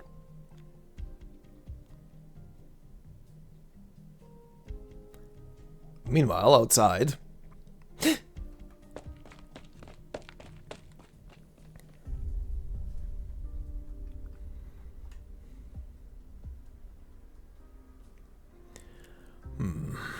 She's gone. I know. Allowing the daughter of a Kjerag politician to hear that was not good. I'm a soldier. I only care about real battles. This is something that you intelligence agents should be handling. She barely even knows whose daughter she is. What can she possibly do? If this makes her recognize what is brewing in this nation and make her cut her visit early, this is not necessarily a bad thing. She is, in the end, merely a citizen of Ursus. I am not one to make an enemy of that empire. Perhaps I misjudged you during our earlier meetups, my good Trilby Asher. You and me both, my lord. Perhaps it is a good thing that people like you and I are wary of one another. Some real words of wisdom you got there. My next words might not be those words of wisdom you so adore. You cannot go home empty-handed, my lord. I know. I hope you truly understand that this is the price Ensiodas must pay her grace. He has crossed the line. Is that what you tell yourself to make it feel better? You're far better at that sort of thing than I am. Oh, great hero.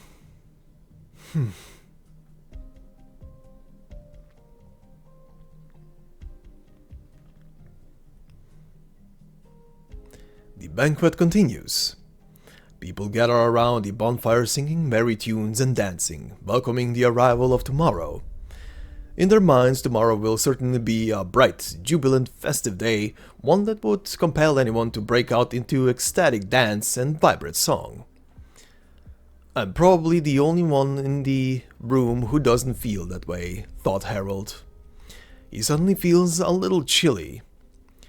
The last time he felt such a chill was the very first time he has set foot in this land.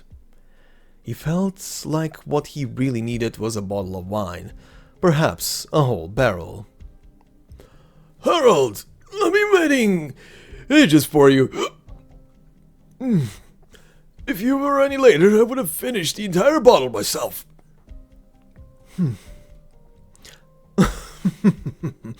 Look at me. Do I look like the sort of person to miss out on fine drink? Come, tonight we drink till we drop.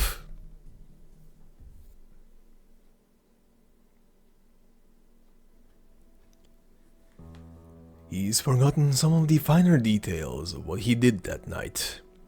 Perhaps he danced a merry jig from his hometown by the bonfire, or perhaps he grabbed some unlucky fellow to sing some folk songs of Kjerag with.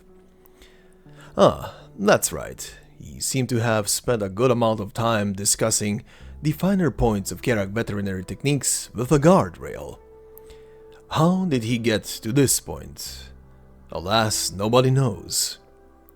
At the very least, he remembered the way back to his bed. However, the distance between the banquet and the barracks is no short stroll. First, he had to follow along the lakeside path until it joined with the main street at the center of town. Along the road, he would run into many elderly folk taking a post-meal walk and see children playing atop the ice. From here, he could see the distant statue of Kjeragandr, and along the road there were viewing stations set up just for gazing upon it. There were bustling places filled with people at all times. Some prayed towards Kjeragandr, while others took selfies. There are times when two diametrically opposed ways of life will clash, but most times they will coexist in some sort of harmony. Such was the way of many things in this land. Continuing on, he passes through the main street, which got busier by the day.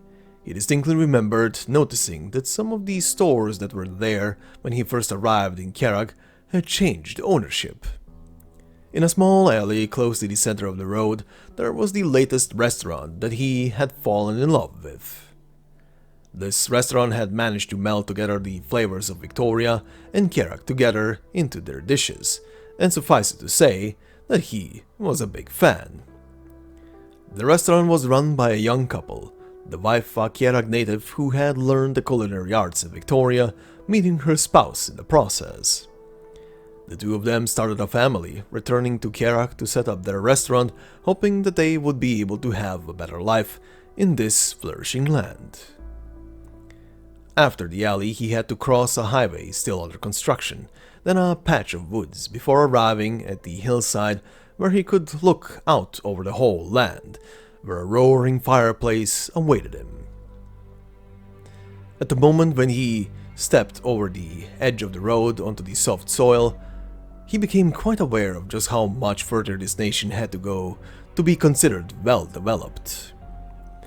But walking through the tranquil woods immediately put a stop to that line of thinking. Though he often jabbers away with other old men whenever they meet, lately he finds himself thinking back to the time of his youth. The golden wheat fields rustling in the evening breeze, his younger self running about within as though he were without a care in the world. Yes, without a single care in the world. As he walked across the icy ground, as he found himself cloaked in snowy silence, one thought came to the forefront of his mind. He was no longer young.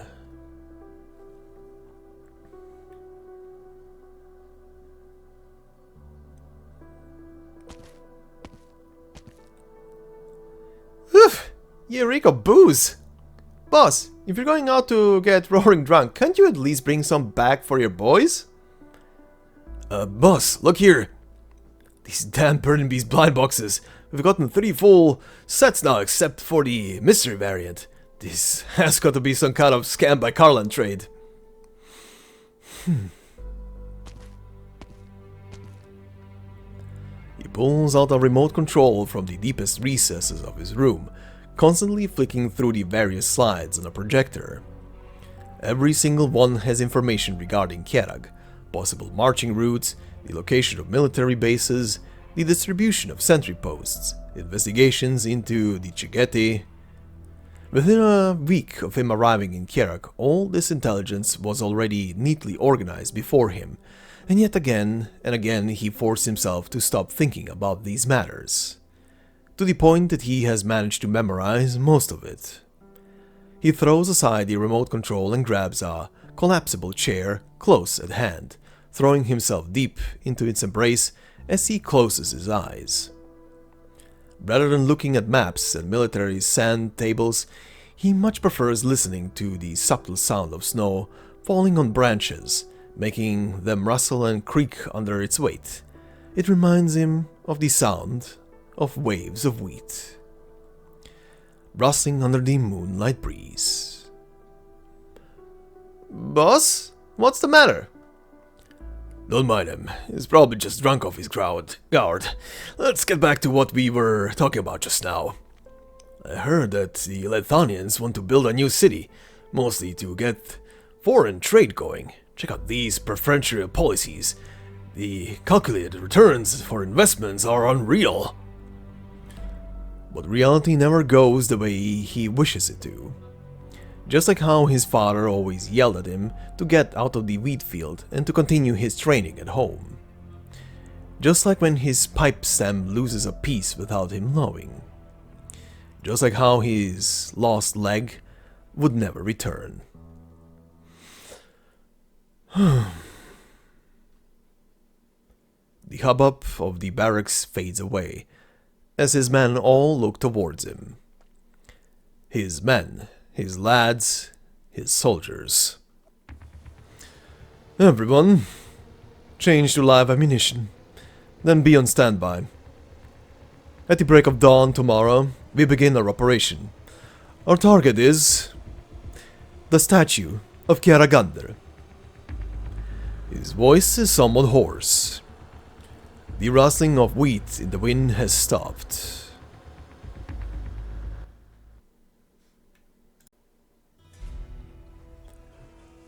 Alright then. Damn. Oh, do I love that beginning of this whole section on this stage. Oh, that goddamn kick. Two things. Amazing. Definitely lost my shit the first time I saw that. Pre-recording, of course. Love it. Just kicked the shit out of him off the statue. Second off, Kjerag got what she wanted. the statue got a tiny little shape on her face. And she's happy now. But yeah, anyway, as indicated by the end of this part, we're about to enter the a bit more serious section of the story. And we're gonna go straight into it because there are no new enemies to add on this stage.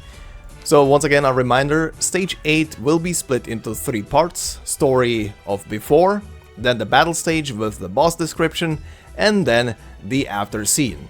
So, let's begin with stage 8, terminal velocity. I am of Kjerag. Face me. Let's begin.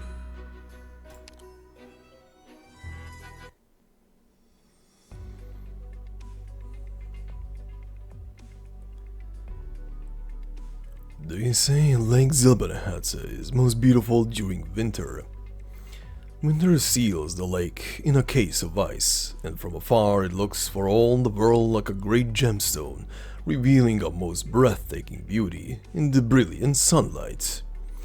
But if you were to observe from up close, perhaps you would be able to appreciate its beauty even further. There is no gem so flawless yet so adamant. Beneath the ice, its waters yet flow. Since when did you decide to take up poetry? According to the directives of the Weinberg court, we will follow behind the saintess, walking from the ice to below the feet of the statue of Kjeragandr.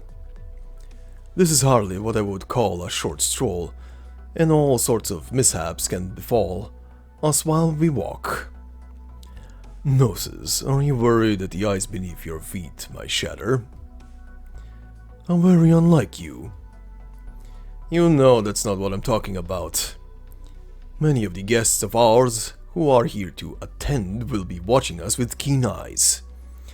Your plans for defensive maneuvers still lack accurate information, Ensiodas. We are not in what I would call a favorable position. Allowing that Trilby Asher to approach the statue of Kjeragandr yesterday was my mistake. If we have need of it, I can go and settle things with him right now. If our quarry has already sensed Artemis, then acting now would already be too late. This terrible habit of yours of neglecting the bigger picture when you take action...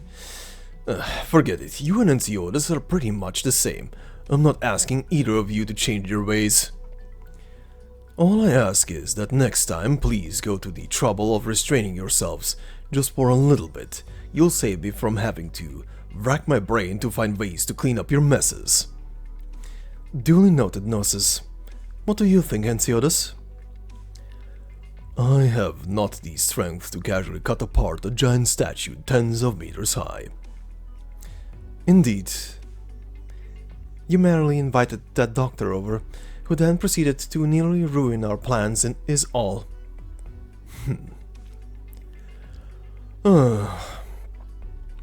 I have no desire to listen to the two of you jibe and snap at each other with your nonsense. Now, about the Chigeti responsible for keeping order. They will be posted to the island ahead of time. As for who is in charge of the reception for the Victorians, there are several merchants who will take care of the matter. Gnosis, you are far too tense. We have already completed all the preparations we can do. All we can do now is wait. And wait we shall. Spring is just around the corner.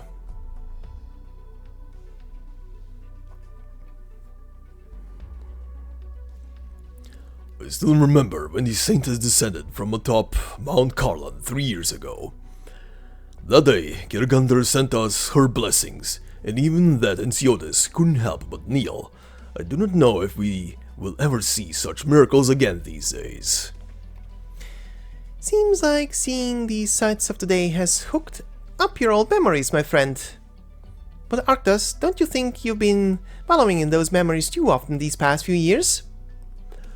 Rather than putting your efforts into sarcasm, Arctos, you should care more about today's ceremony. I felt that something was off ever since I woke up this morning. Don't you think Kjeragandr's statue looks a little bit different compared to yesterday? You Browntails were in charge of managing construction, so you better think up a real good explanation for the Saintess. Huh, no need to worry about that. Hey, Arctos, why does your face look like that? Did the Trilby Asher rough you up or something? Well, it's like you said, no need to worry about that. Ugh. The girl's real feisty, just like Tatiana. Just like me. Not bad.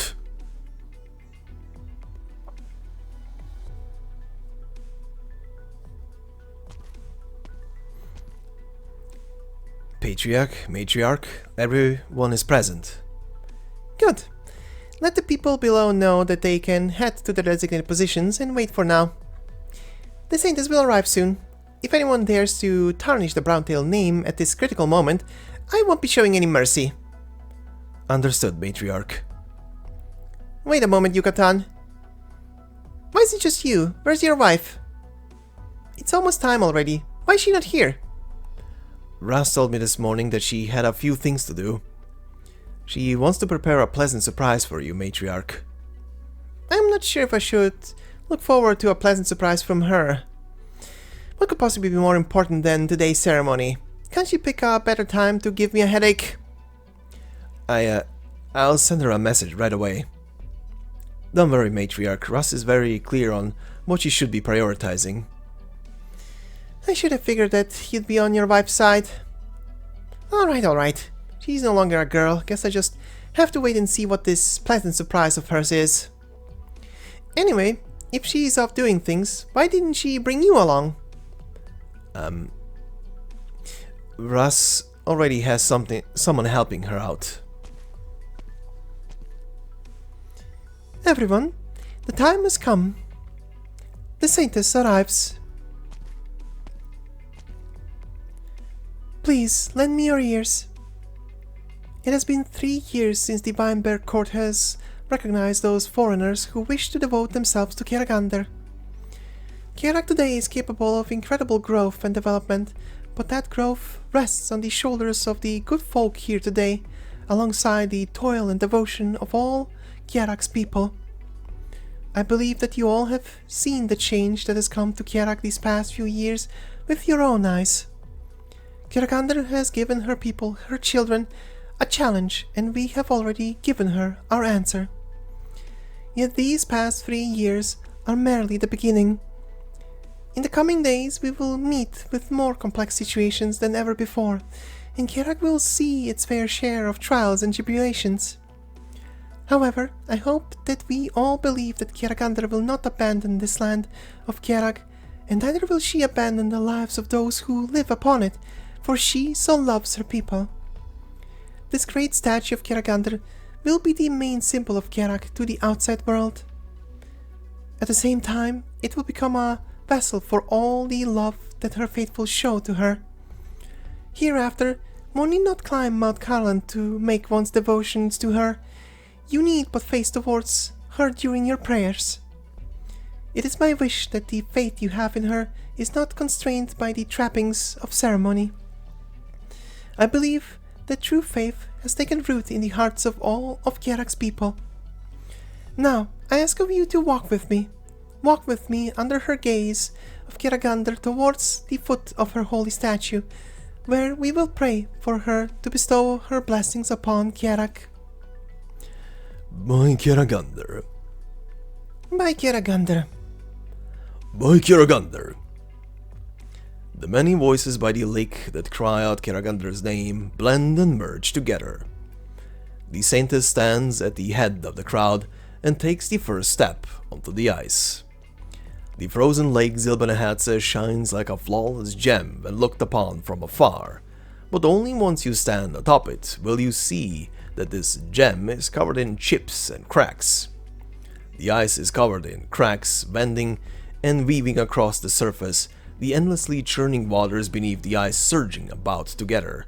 Under the dawn light, it is as if the soul of the lake itself was wandering about in an eternal cycle.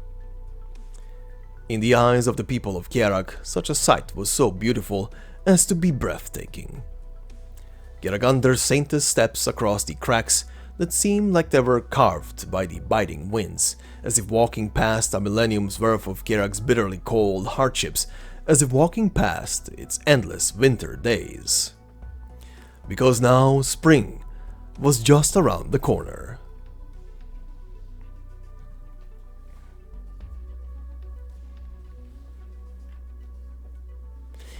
How the hell are they not here yet? Are you kidding me? The communicator doesn't work.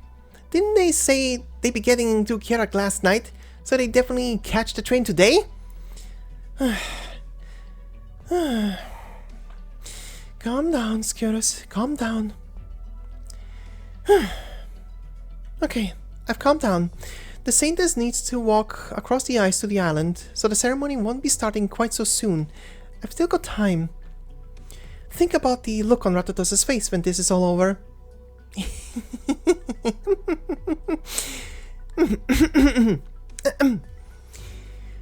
I've definitely got the time right, and punctuality is par for the core on that side.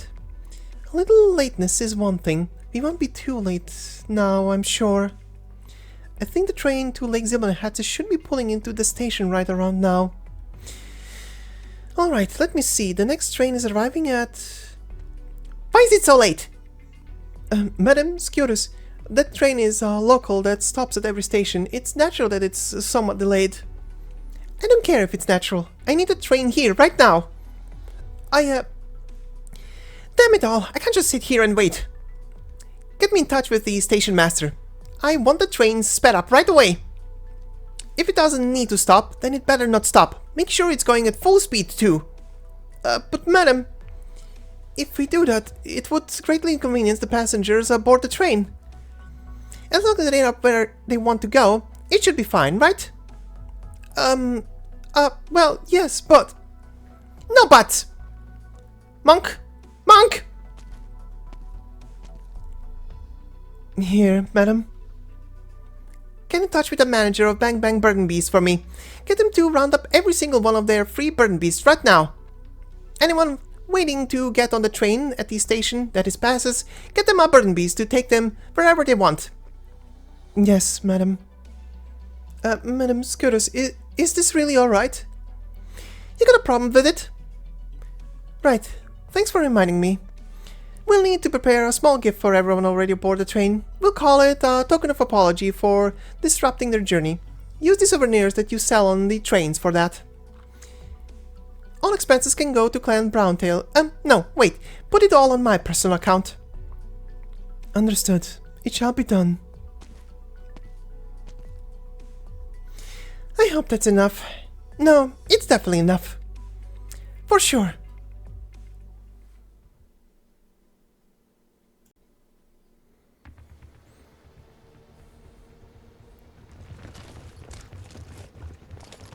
Faster! Don't forget what we're here to do. In the back, keep pace. Yes, sir. Halt! Get her up! Form up! Sir, reporting in! Second squad information, sir! Very good then. And third squad? Sir, reporting in. Third squad information, sir. Very good. Jack, have your squad bring up the rear. I want constant vigilance. Don't overlook a single enemy. Yes, sir! Good. Keep those spirits up. All squads, forward march!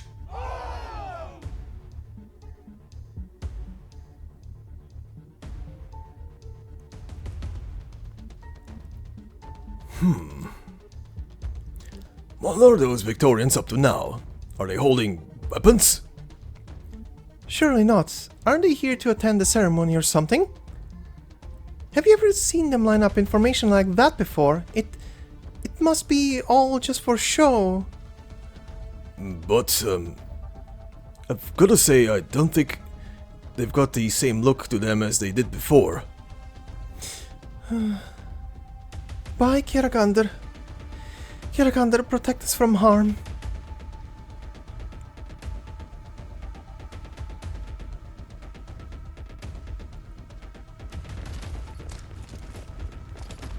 Reporting in, sir. We finished scouting ahead. The Saint has already started leading everyone over to the island. Are our men all prepared? Yes, sir.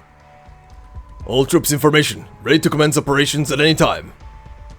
Good. Keep them lined up and await my orders. Lake Silberneherze on a winter's day. Truly one of Kjerag's most beautiful sights. Who would have thought that the next time I clapped eyes on this wonder would be under circumstances like this? You've become much gloomier these days, Harold. Have I? You know, as they say, soft days make soft men. Miss Byrne, after a whole month of R&R, you're still able to swing your sword around. It's much heavier than I remember. How about you, Charles? It's a battlefield. We're Victorian soldiers. Not much else I can do. You're right. In the decades since I joined the military, never have I met finer soldiers than you all. Am I right, Charles? I think I'm gonna puke. But what else can I do? Give the order already, Harold. Forgive me, my friends. Alright, orders incoming. Everyone, forward march! Under the guise of building a statue of their goddess, the Kjerags have been secretly transporting military goods under our noses. We will let them know the price of trying to make a fool of Victoria. Mission objective: destroy the statue of Kjeragandr atop the island. Yes, sir!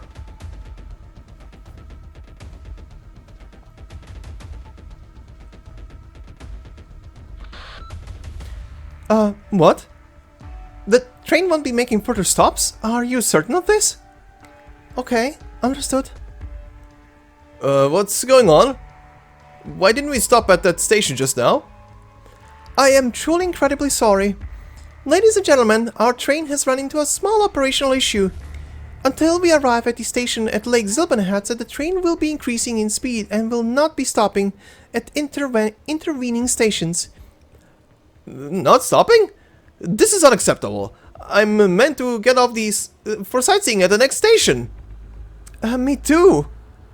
I was going to go and visit the local markets too. Why ever can't you stop the train anyway? We offer our deepest apologies for this inconvenience to everyone. As compensation, we have prepared for all our passengers a gift as a token of our apology. All passengers may freely pick a souvenir of your choice from our store aboard this train. Whether it's specialty cheese or Burnaby's blind box, it's all free of charge. Oh, well, if there's compensation, I suppose that's alright. That's right. I ask all passengers to note that there is a limited amount of gift-wrapped mountain ice water, so if you would like some, please come as soon as possible. Alright, no need to go on any more than that. Okay, sure, speed up the train. No stopping at the stations, whatever. Just give me one of those super expensive limited edition waters already. Hey, no cutting in line! Give me a water too.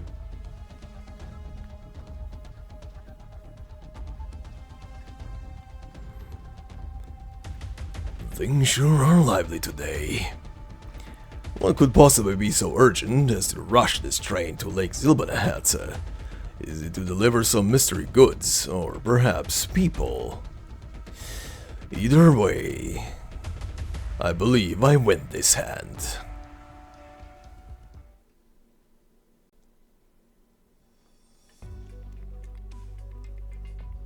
The trains here have all been handled, madam. As per your orders, the premier train next arriving at Lake Silberneherze is now running at top speed. But are you sure that the guests you invited are aboard that train? Of course I'm sure. It's just that if we happen to be wrong... No way, they're definitely on that train. Monk, I must ask, do you know how many new relay stations we've built to ensure a smooth signal across all of Kjerag these past 3 years? I'm afraid I'm not quite sure. Well, you've just returned to Kjerag, so I suppose it's natural for you not to know. So listen up and remember this. In Browntail territory alone, we built 5 of those top-of-the-line relay stations to ensure that the signal never breaks. That many? Yep. We also called in some professionals, courtesy of that doctor from Rhode Island, to help out, just to make sure that even amongst our many mountains, our communications will never be blocked. So what I'm trying to say is that, theoretically, as long as it's within Kjerag's borders, there shouldn't be any sort of communication mishaps. Aside from one special place. Special places? Can't figure it out. There... Could it possibly be the private rooms on the train, madam? Oh no, I shouldn't have said that. Huh, bullseye. It's the private rooms on the train. More specifically, the private rooms on the premier train from the foot of Mount Carlin to Lake Silberneherze. That train was a special order from Victoria. As for the other trains we have, they used that train as a prototype to copy, to study how to manufacture our own. The walls of the private rooms of that original train are inlaid with materials designed to isolate the occupants from disturbances from outside, so naturally, they will cut off communication signals too. The other trains don't have this feature because it would have drastically inflated construction costs. I get it now. So what you're saying is, in determining if our guests are in Kjerag already, the very fact that your communicator can't reach them tells us that they must be in that specific train's private rooms. That's amazing, madam. I'm learning so much about the trains as well.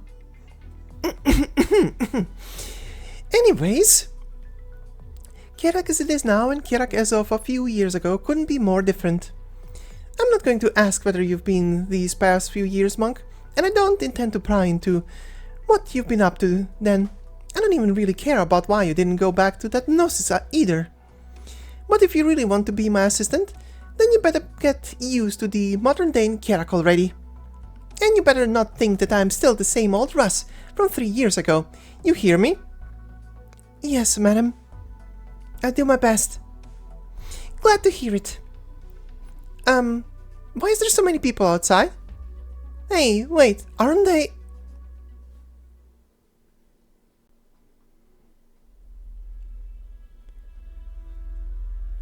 Get back! I said get back! All of you, not a step closer! You... what the hell do you think you're doing? How dare you try and pull this stunt under Kjeragandr's case? Don't even think about trying to ruin today's ceremony! Jack? That's you, isn't it, Jack? What are you playing at? You've just had a bit too much to drink, right? A word of advice from me, today is not the time to make a ruckus. Go tell the others quick, Jack. Enough!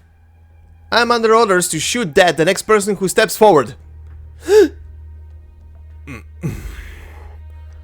know, back when you first showed up, people said that a bunch of foreign soldiers showing up in Kjerag couldn't be up to any good. I didn't believe them. I even spoke up for you guys. It seems that I was blind this entire time. So this was your real purpose? To ruin our ceremony for Kjeragandr? To strike us down? Kjeragandr will not forgive you for this. You will invite her wrath upon yourself. Huh. Let her try. We were punished enough as it is, a long time ago.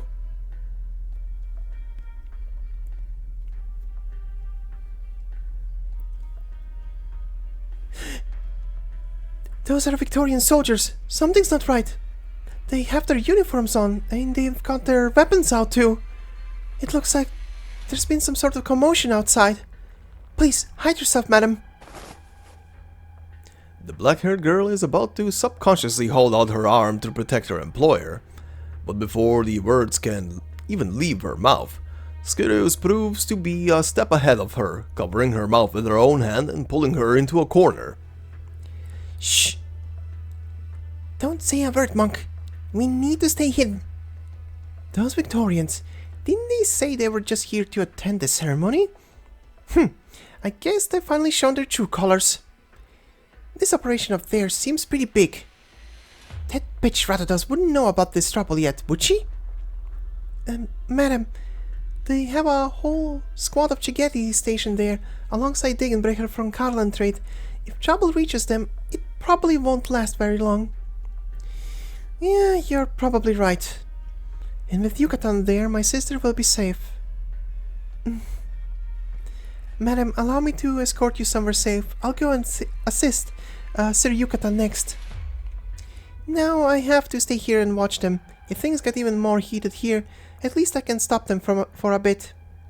Look, don't worry, nothing's going to happen to me. Even if I did get found, considering that I am an envoy between Kjerag and Victoria for multiple cooperative business ventures, I doubt they'll have the stones to mess with me.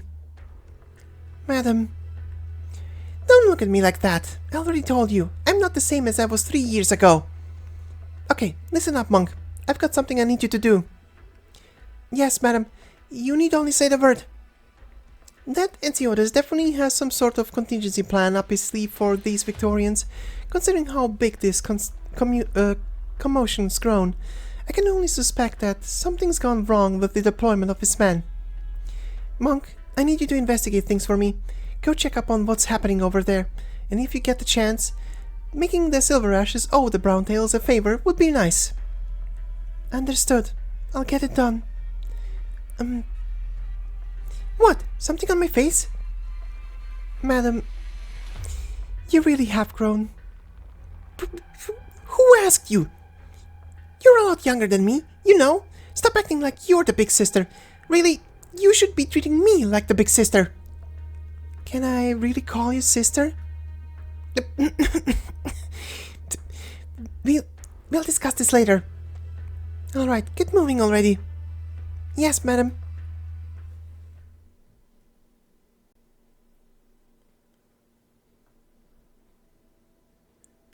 From time to time, Degenbrecher thinks back to 10 years ago.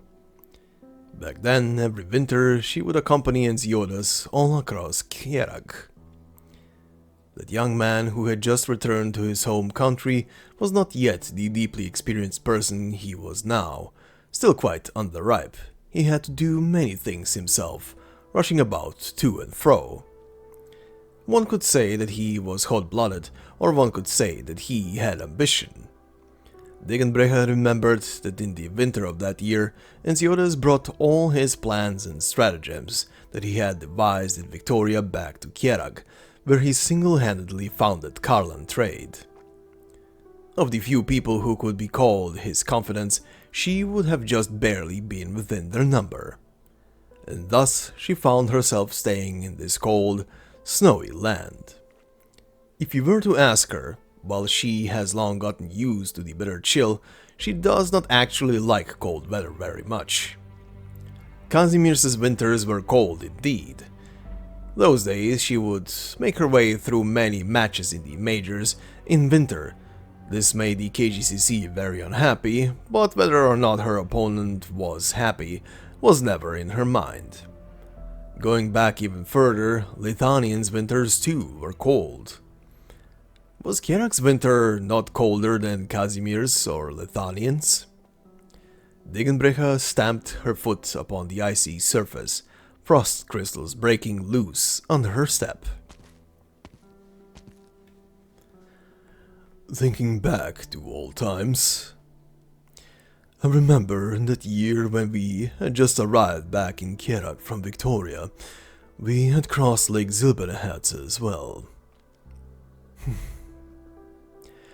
But back then it was because all the roads had been snowed out. With no railroads or mechanized shovels or vehicle specially designed to handle snow, we were barely able to maintain a handful of flat main streets. Under such heavy snowfalls, and with Karlan trade only barely having started up, goods piled up behind snowbanks blocking the road, and the trade routes stagnated. We were on the brink of coming to a complete stop. In the end, it was you who helped Leones gather up his burden beasts, and by using them to carry those goods across Lake Silberneherze, we were able to alleviate that particular crisis. You talk too much, Ensiodas. I assumed that you would have shown more solemnity in the light of the ceremony, not take it as an opportunity to babble about old happenings. My apologies. Some things are simply too unexpected in the moment, and so it is hard not to constantly bring them back to the forefront of one's mind, especially during interesting times such as these. Who would have expected the great Black Knight to be so proficient at riding a burden beast? Ensiodas. What? If you are curious as to why I know how to ride a burden beast, then you need only ask. I learned it when I was young. In Lithanian? In Lithanian. If there is ever an opportunity, I could bring the both of you to do some sightseeing. It's not a very exciting place, so don't expect too much. How is it compared to Kjerag? It's not as good. Kjerag is nowhere near as cold. This is the first time I've ever heard you give such an idealistic assessment. That's enough out of you. Alright, we've arrived.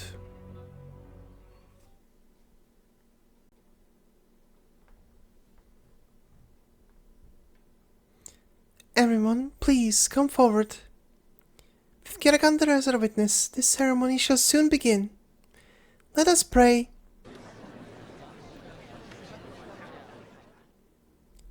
It appears that some of our more excitable guests can't wait for their cue. Just who is causing that clamor there? I didn't need this pain in my ass right now.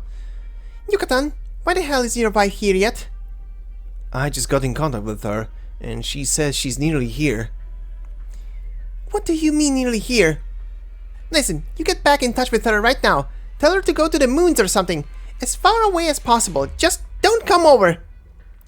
What is going on over here? What's all this commotion about? Sir, those Victorians don't look as friendly as they usually do. I saw that they've got some pretty big weapons of some kind, and they look real enough to me. I knew that they were going to stab us in the back. Let them come. It's a good thing I told the Pale Rouge boys to prepare for this. We meet them in battle. Hold, Sir Arctos. But Saintus... Saintus, Sir Ensiodas. The Victorian troops have broken through our guards who were maintaining order. They draw near. Send out several squads and prioritize the safety of any commoners about. Yes, Saintus.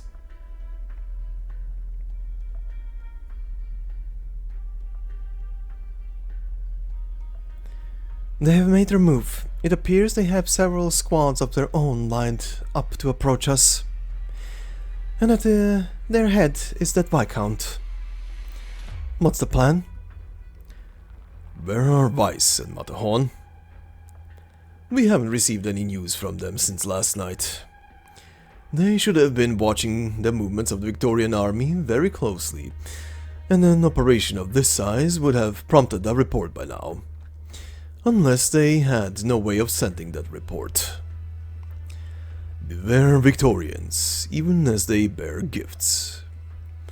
Despite my belief that I had managed to establish a strong enough relationship with Viscount Craig Gavin, it appears that we have not been able to move this heart from its course. This is no time to stand around licking your wounds, Ensiodas. They are already far past the point of pretending to be friendly with us. They are professional Victorian troops, whether using drone arrays to bombard us or herding their casters in the crowd. Their ruthless efficacy is clear.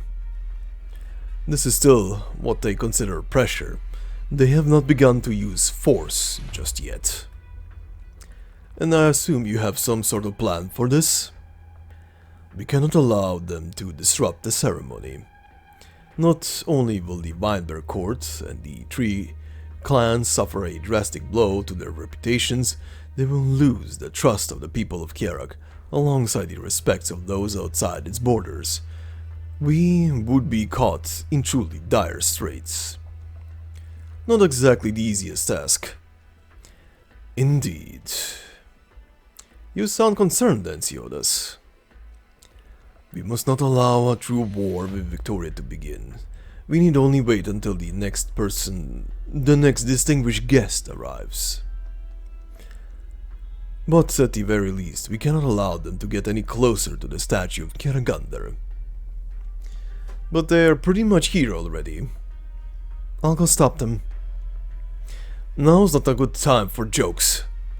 They've got at least 2,000 troops out there. How exactly are we going to fight them alone?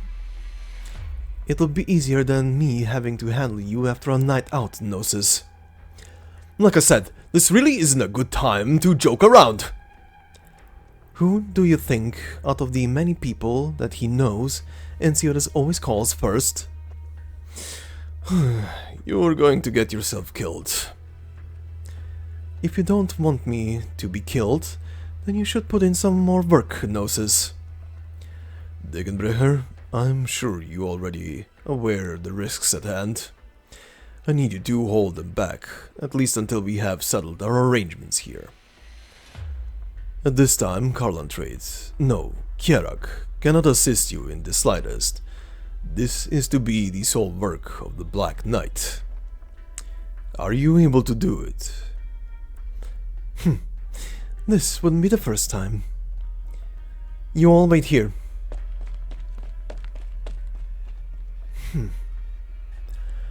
It's not good to hold your anger in, Gnosis. The two of you have talked it over already. I'm not one to make a fuss. At least while Degenbrecher holds back those Victorians, I can send out men to find Weiss and Matterhorn, as well as our distinguished guests. If they arrive a bit sooner than expected, things might just start looking up for us. I'll leave that to you then.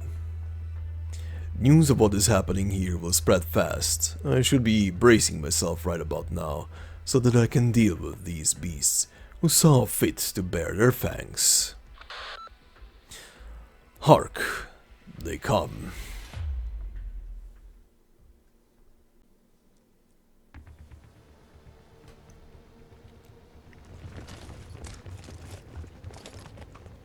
Halt!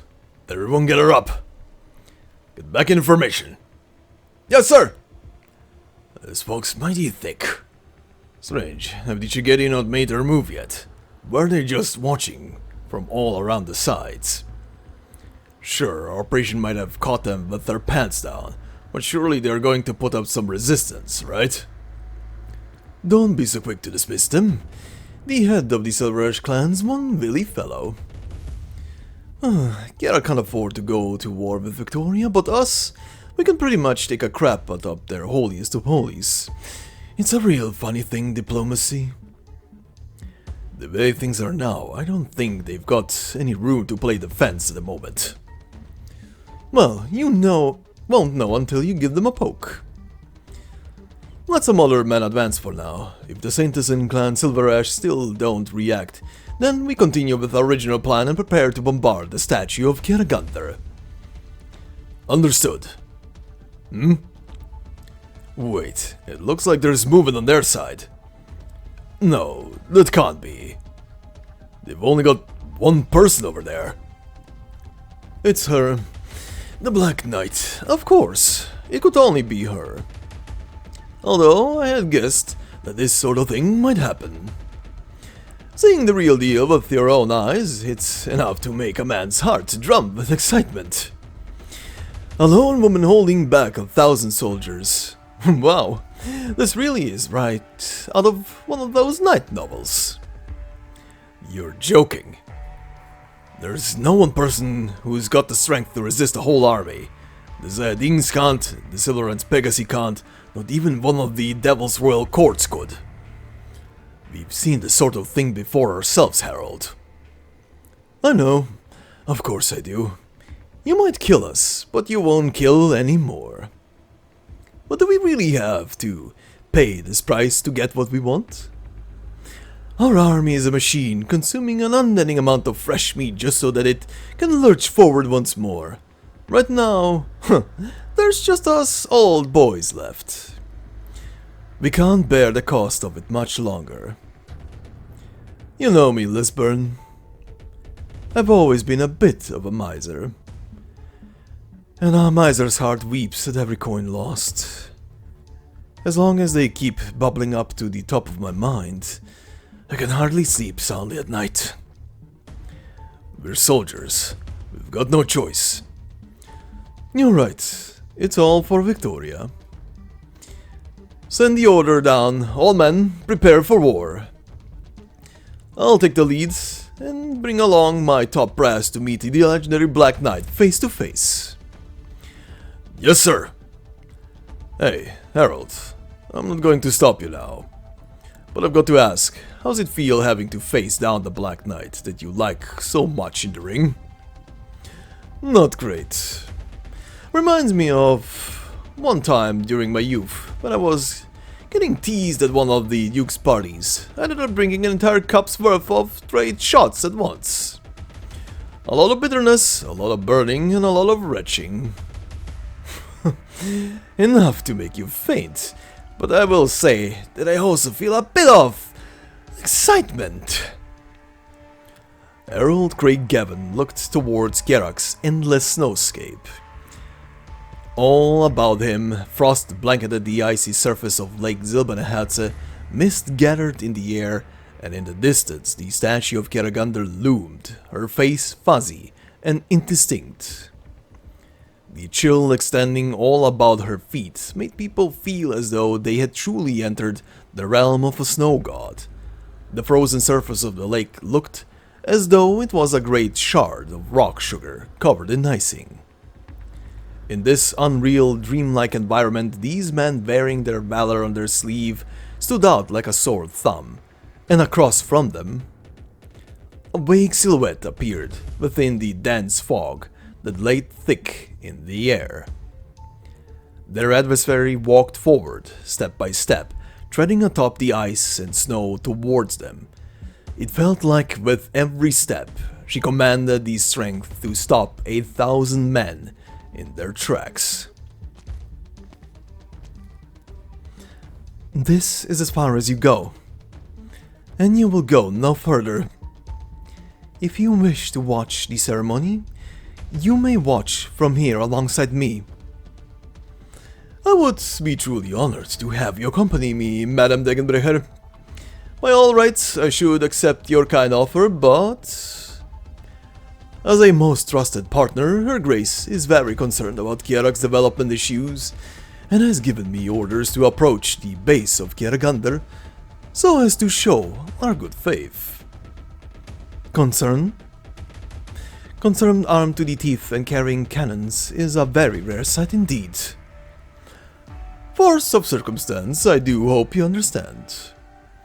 Lately, there has been a most unlawful force at play, wantonly moving prohibited materials about Kjerag under the guise of constructing the statue of Kjeragandr.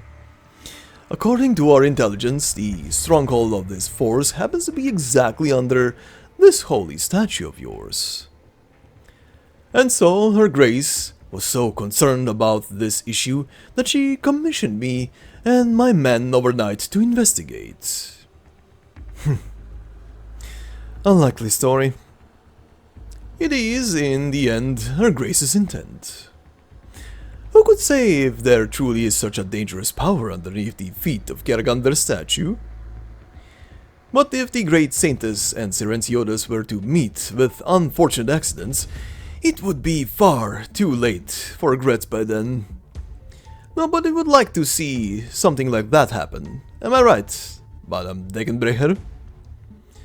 I don't really care what you say. And naturally, what we do here is none of your business. The people of Kjerag will handle their own business.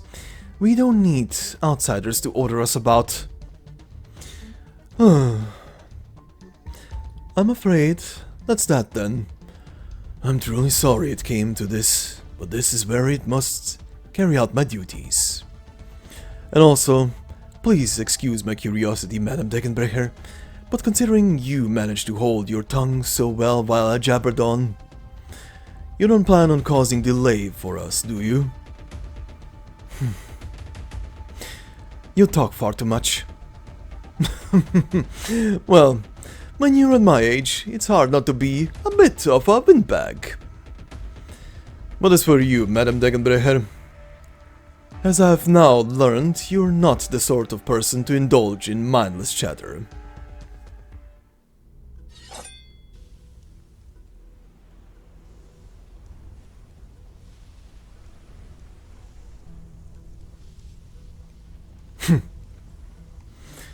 That's why I hate overly chatty smartasses. The woman says no more, slowly unsheathing her long swordbreaker from about her waist. The scraping of the metal lets out an ear-piercing shriek, ending with the sound of it burying its point into the ice, a sound that induces a trembling in the men that none are able to stime. Since they got the intended message, there is not much more need for words. This manner is more to my tastes. I'll say it again. You will go no further. None may enter.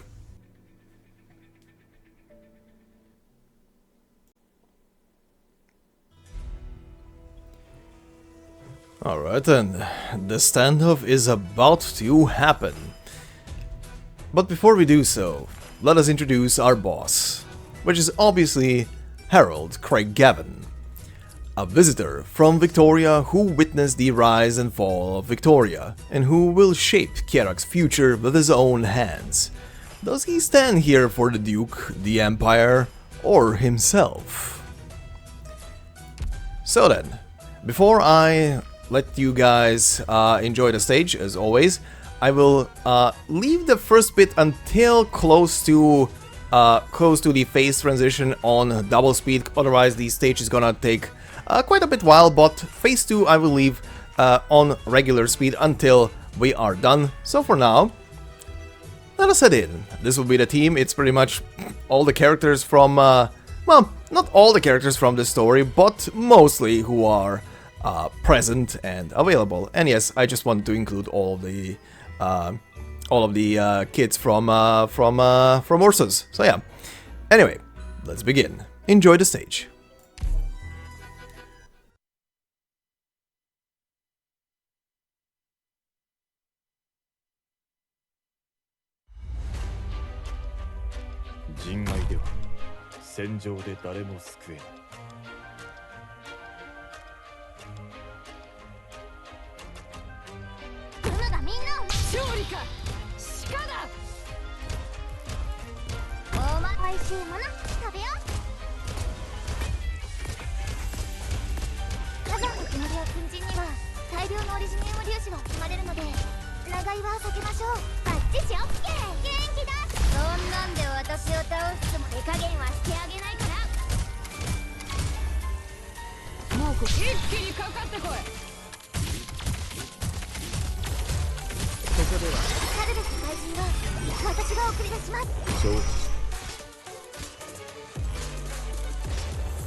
我が意向にかき消されたり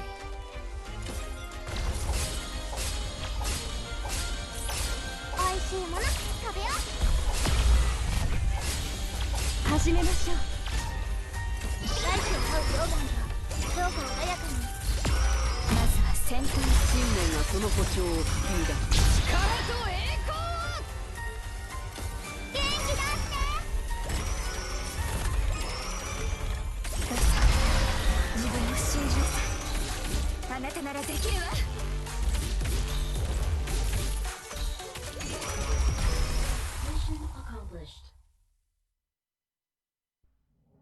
悪くない戦いだったこの私ですら胸の高鳴りを感じたほど Alrighty then, and we continue on with the after scene now. Enjoy.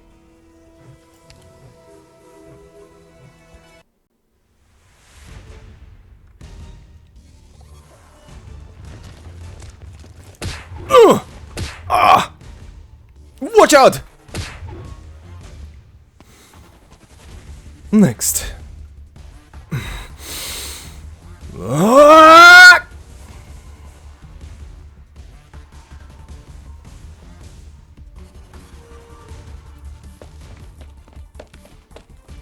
Reporting in, sir.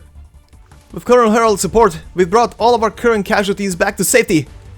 However, as things stand for us, we still don't have a way to strike the enemy where it hurts. Charge! Make use of your arms. The enemy is one soldier. Surround her. But, sir, wouldn't it be better for us to divert around her? She's an army of one. She's got no hope of holding us if we just widen the front. You gormless idiot. Was that meant to be a revelation to me? Then why? They didn't give you your eyes in your head for nothing. You saw what our men on Kjeragandr's doorstep were attempting, didn't you? All of them as smart as you, off to break the perimeter from somewhere else. Compare that to the rest. Are they in as near as bad a state? Sir, you're not telling me... Private, I don't know what the hell I could be telling you. Duck!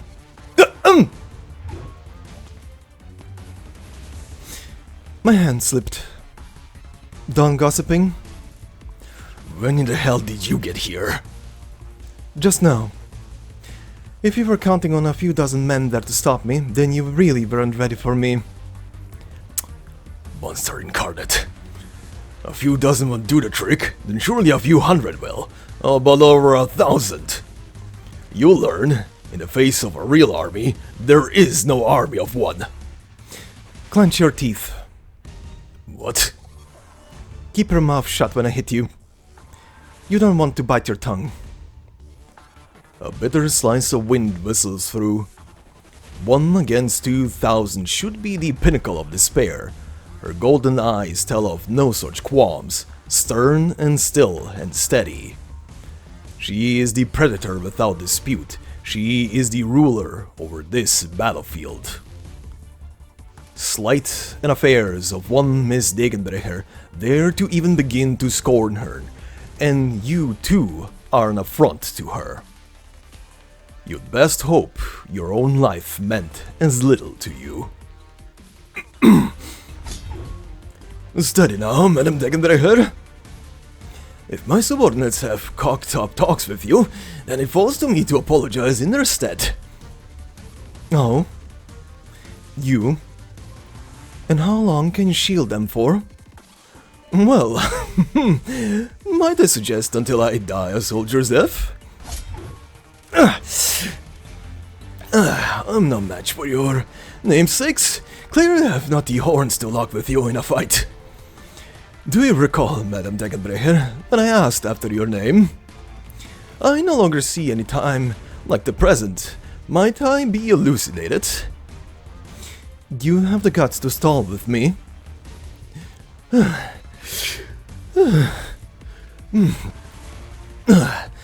Two of a mind can spare a bird in no man's land. It is done, you know. It's the done thing. I barely even remember my real name. You can pretend I never had one. Plenty of people in Lithanian's ruined streets without a name or a home. I heard tell of your Lithanian birth, but never had I known that to be your life story. I once read in the dailies how you pilgrimed home there, a duration of the masses, dinners with the upper crust. Throw a trophy at the burdened beast and watch them love it too. They don't tell the difference. Don't let it fool you. It's not a place where names change anything. No one's going to ask you when you're down in the gutter with the wastewater. Yet now you've a name with such power. Power? Not exactly. It was a sunny day. A gendarmerie patrol rounded up anyone with no place to go on the corner. One of them was carrying a strange weapon I'd never seen before. No point, no edge. No fine combat technique, no deep method to it. No simpler way to bludgeon. No part was anything of mention. I watched as he took the thing to anybody who tried to resist and caved in their skulls. From that moment on, it's been clear to me what I have. Not a code, or a creed, or a technique. Nothing that sounds nice out loud. It's violence. So that day, I named myself. I am what I wield. There is a Minoan school of thought, where they hold violence and victory as sisters. The two are inseparably close, they make one another. And look at you, and I could be convinced. Madame Degenbrecher, if you're violence in the flesh like you say, then who exactly is your victory dedicated to? And finally, one last little quibble from me, though I do think I may not be worth much in the asking. That gendarmerie who first enlightened you, was Victory a sister to him too? I did like his Degenbrechers. Good to use, but broke too fast. Just like you, Craig Gavin. Your arm's almost gone. Hush hush, Madame Degenbrecher. Spare me the truth. I do happen to be command of my own regiment. A little dignity, if you please. Were the clock turned back 30, no, just 20 years, I'd only be too glad your opponent. But as it stands, and though I hate to admit it, the reality is all too obvious. I'm one of the old ones now. You don't look it. Aha! You think so too? And I take it back. See, I've been telling them all. My mind's as sharp as ever. It's just this bastard prosthetic leg. The socket always stings on rainy days. Let's talk. How long until you give? How long until I give is hardly important. What matters is, Madam Degenbrecher, how long until you give? You can try me and see.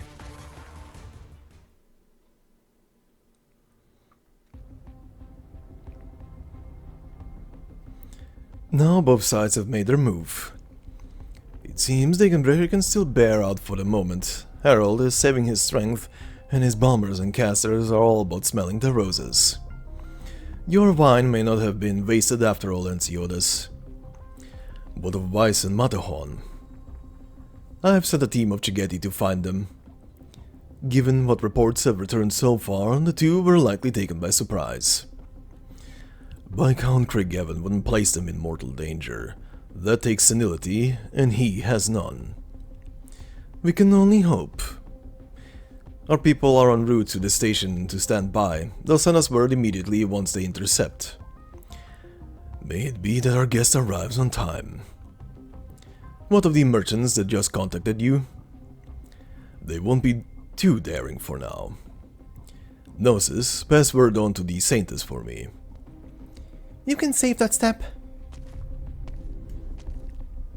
I'm right here. If you have something to say it to me in person, Sir Enciodas. Saintess, the Silberneherze are disgraced to have allowed such a spiral of events on ceremony grounds. Once the ceremony is over, I will personally take myself to the Weinberg court to apologize to you, Saintess. But for now, I fear the ceremony will need to be postponed for another while. As it should. Your message is loud and clear, Sir Enciodas. If there is anything I can do, I ask you continue to come to me directly, and not exploit that my own conscience might force me to see you first. Saintess, praise thy benevolence. But you and the court devotees must be prudent right now. After you resume this ceremony yourself, Saintess, that will suffice to appease the people. Degenbrecher's strength needs no introduction. A promise from her is exceedingly rare, and in the event she makes one, it's never broken. I think we should give her our full confidence. Is your confidence that Degenbrecher can fight 1 against 1,000, or that she has the disregard to die valiantly in perfect service to your schemes? Degenbrecher is ahead confronting the Victorians, and I know her mentality. She holds that, her own reputation aside, the slate with Kjerag can still be wiped clean should anything go wrong. Wait, did she tell you this herself? She defends Kjerag's dignity as one of her plain, ordinary citizens.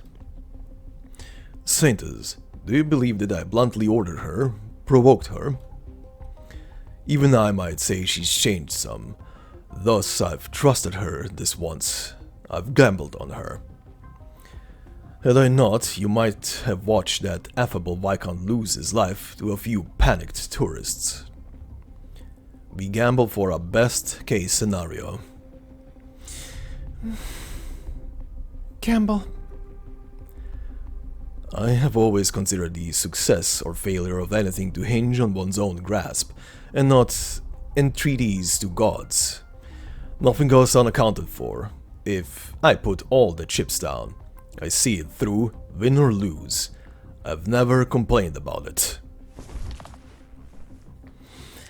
But... Sir Enciodas, unclasp your hands. You've bruised yourself.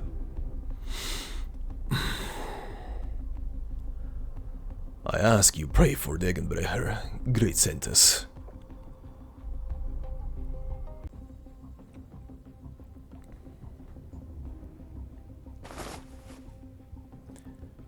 Weiss! Wake up, Weiss! Matterhorn? Where I am... Shit! The Victorians are changing it up. Their goal can't be that simple. We have to contact the Master. Stay still, Weiss. If they even manage to subdue and lock up both you and me, then our squad's people can't have escaped either. I've tried, but brute strength alone isn't going to free us. It's light outside, and looks like it's day already. Where are the Victorians? All gone. Unfortunately, they've probably swarmed the ceremonial grounds. Matterhorn, help me out here. What do you need? I hide a razor in my shoe's upper. If you can just take it out, Matterhorn, and toss it to me. Don't be insane. What are you using the razor for? In your position? Do you not value your hands? I have to try. The master gave me this mission, and I couldn't complete it.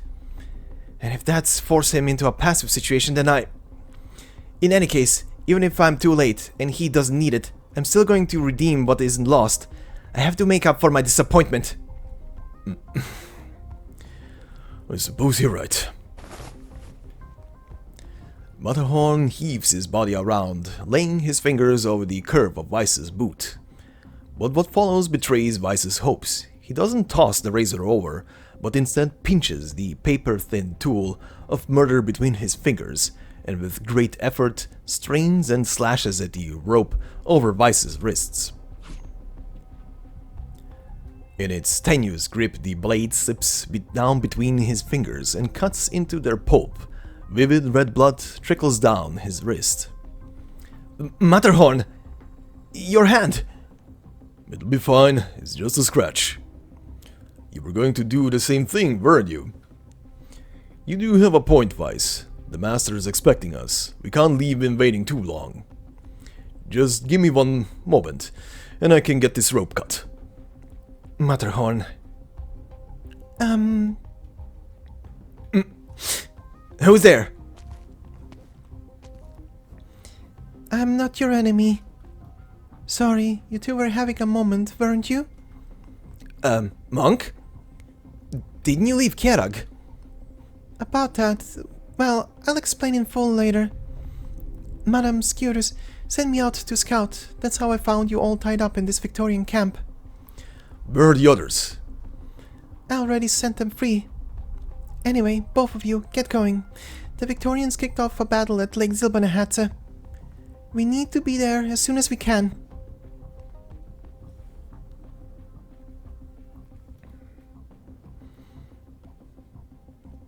Damn it! She can't hold for long! As if I can sit here and look on!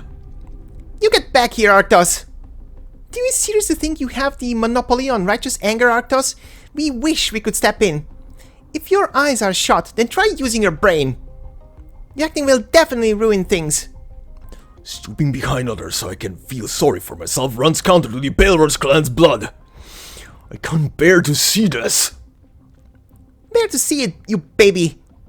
Someone here is having a harder time watching than you, I guarantee. 10 years, the Degenbrecher's lived in Kjerag, hasn't she? Just to be some sacrificial pawn here? If today Ensiotis can't settle all this, then no amount of achievement, no spoil for Kjerag, could ever convince me to lend him an ear again. I'm far from the grand actor the rest of you would be. I cannot be as calm as any of you are. And it's too late for that. All you and I can do now is believe in her.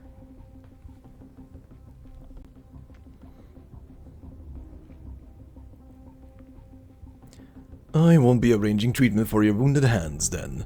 Remember to hide it with gloves when the time comes. Also, I imagine you should get these report aligns with your gut. We can't count on Degenbrecher lasting much longer. She's no longer evading. She's acting how she used to in her Casimir's competition days. Only afterwards. Afterwards, as she fled the assassins with you, she amended that habit. Any lack of care by her at that point, and you'd die sooner than she did. Quite. Still no word from your end? None. My investigators already returned. They are sure your guest boarded a train in question to Lake Silberneherze. If anything, it should have arrived just as the ceremony wound down. As it is, it'll still take some time until the train arrives.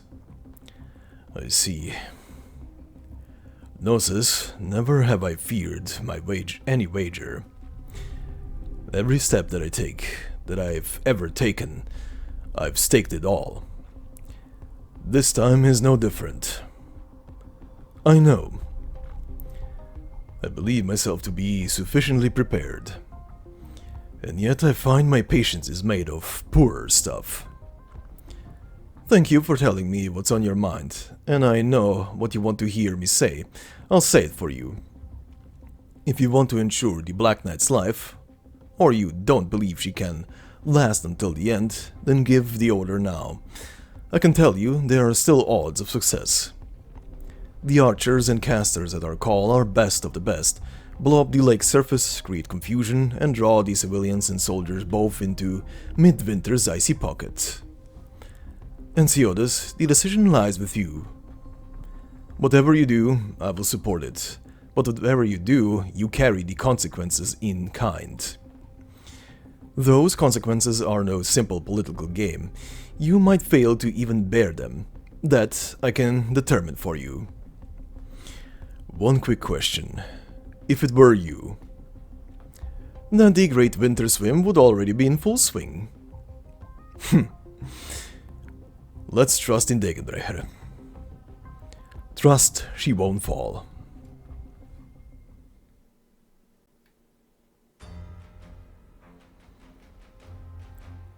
At some unknown point, the first wound appears on her body.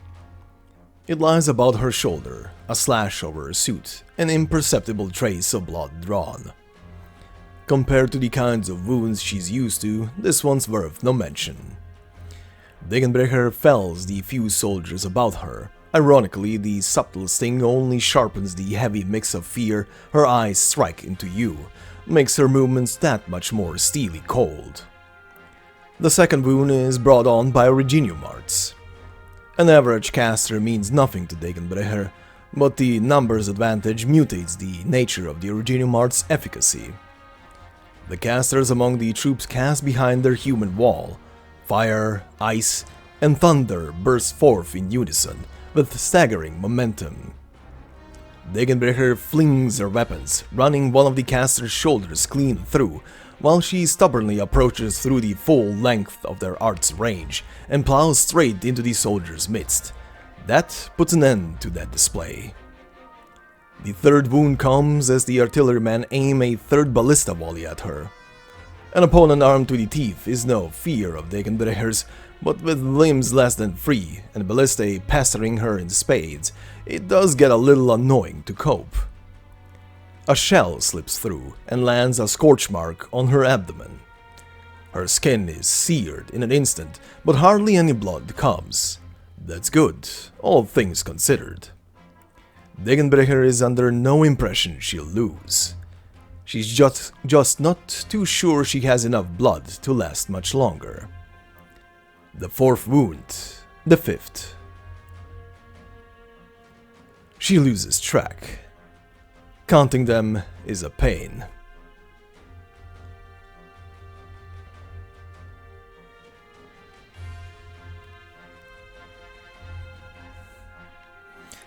It's not enough.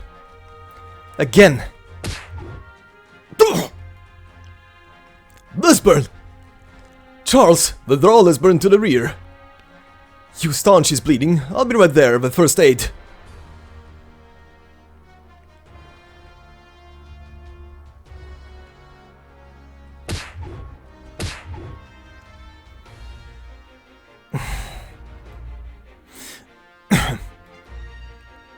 She's giving out! Now's our chance! Charge! Huh. As long as I can still move a finger. Ow! I can handle any of you. Madame Degenbrecher, surely you're reaching your limits too. If you really meant to fight us out and out, you wouldn't have drawn out this situation in the first place. Fight like this any longer and I fear death will come for somebody. Isn't that exactly the kind of war you Victorians make an art of starting? The only difference here is your opponent is me alone. Harold, you're a soldier. And I am your enemy. And keenly put, Madame Degenbrecher. But I don't believe for a second that you are blind to it. Trade's private operations were ferreted out by the Trilby Asher, and I don't think the Duke will rest on her laurels about it. That is Antiochus's problem. This is the very last chance they're leaving Master Antiochus. He need only bend an ear to the Duke. He need only part with a sliver of the cake. Be just 30% of what we proposed. I could still take that back to the Duke and try, for heaven's sakes. This was never even a war you needed to win. How stupid. Who do you say that as? You're window dressing. You're a tourist. You're a burden beast vet. Have you been at leisure for so long, you've begun to believe your own lies?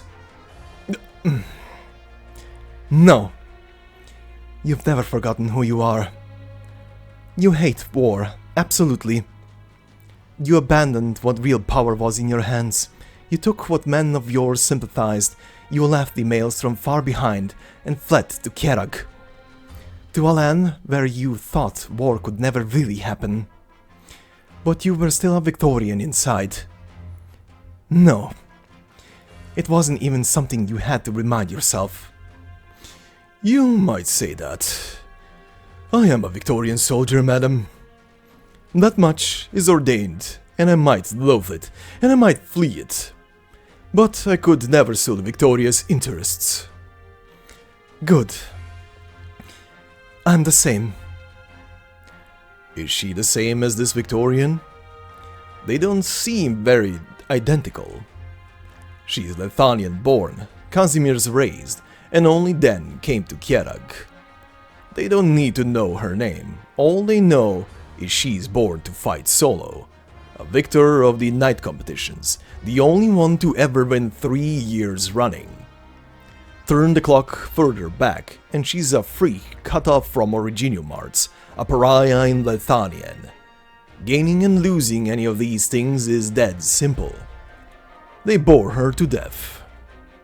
But now, what she has isn't so easily lost, and she has no plans to lose them. Now they are the same. This dull chat ends here. I feel all too sorry for you, Madam Degenbrecher. Oh, well, that we hadn't come to this point, but if you wish it, then I choose to respect it. I must stress at this closing hour that I am, through and through, your fan. The show you made in besting each opponent dazzled like nothing else. This and this alone I ask you to believe. It cannot be lied. Huh. Noted. It's my honor. Riddled with scars, she raises her Degenbrechers once more. Just as she did in her first appearance before them all, Degenbrecher's point stabs into the ice. The mist, constant over Lake Silberneherze, parts. A subdued gargantuan rumble sinks in her enemies' stomachs. There comes the fine sound of cracking, and it's deafening. Time to end this. Order to all units! Stop her breaking the ice! Regroup ASAP! Put down the Black Knight of Casimir's!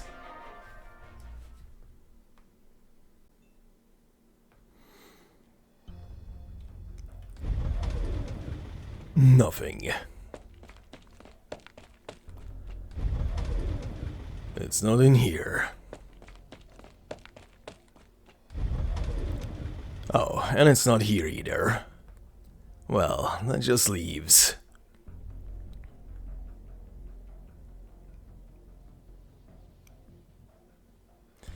Excuse me, sir, the train is speeding up. If you must wander, then please watch your step.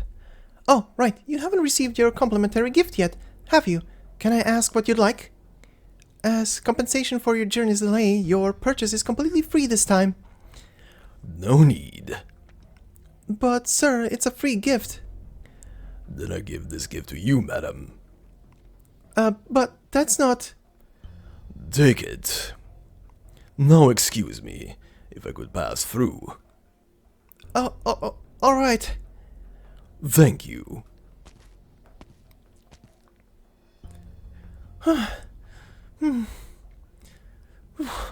Oh, what in the land? My legs are a little wobbly.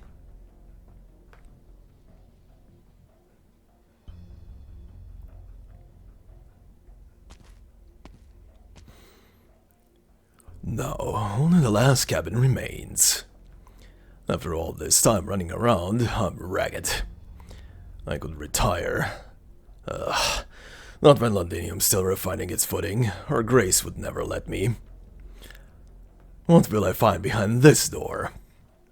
Their Kjerag defense, hidden until this very moment, buried deeper than even their covert transport routes.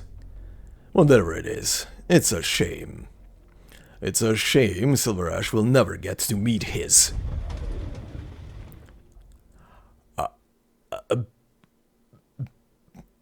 Huh? What's up, Panisco? Sorry, we've got no seats left in our cabin. I think you want to try someplace else.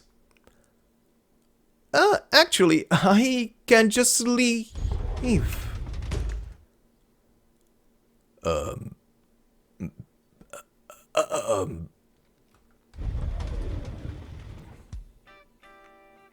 Did you need something, Panisco? I'm not kidding, we're full in here. I mean, you can see, we're bumping shoulders just trying to look around.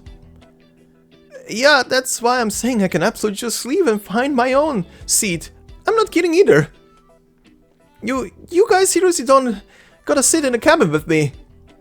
Don't be like that, Mr. Spokesman. You and us, we're invited together, aren't we? It was all one letter. And this cabin, perfect amount of room for all of us to sit. They'll look after you on the way too. And with us around, the safety problem is no problem. Safety is not my problem here. Yeah, no. I don't think it's perfect, is the thing. You guys get to sit on the benches and I have to dump my butt on the table. Apologies, excuse me.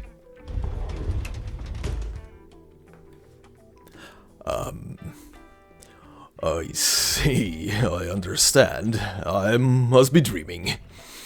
Casimir's campaign knights and a KGCC representative spokesman sat in this same private cabin of a railway car. So this is the Defense Silverash place. Oh, bold. Oh, well and truly typical of the clan head style. Your Grace, I can't say it was for lack of trying. But while my duty might call me to fight a gaggle of campaign knights at once, I think it's a little out of the question. More than a little. I guess your job's not easy either. Stay calm. Just passing through. That uniform. This is quite a surprise party. What is a Rhode Islander doing here? You'll have to ask my boss. Too, Caster's lackey. Quite a shocker indeed. I wasn't expecting you in the flesh. What the funny thing is, weren't Rhode Island and Kjerag only meant to be business partners? Yes, if there's one thing I can trust, it's my memory. Rhode Island, you... Yeesh, Doctor, a little help here. Mulesies. Sup? Our stop's coming up. We gotta get to the tech pack, Doc. Oops. What are you guys? Doctor, maybe we ought to bug the conductor to go a little faster. Hey, it's you! Rhode Island and Columbia's Rhine Lab. Well, well, well. I see, it's no coincidence you're all here then. Oh, jeez, I guess someone knows me already. Doc, Mr. Sharp, Leto Bomb, aren't you gonna introduce this hasty guy to me here?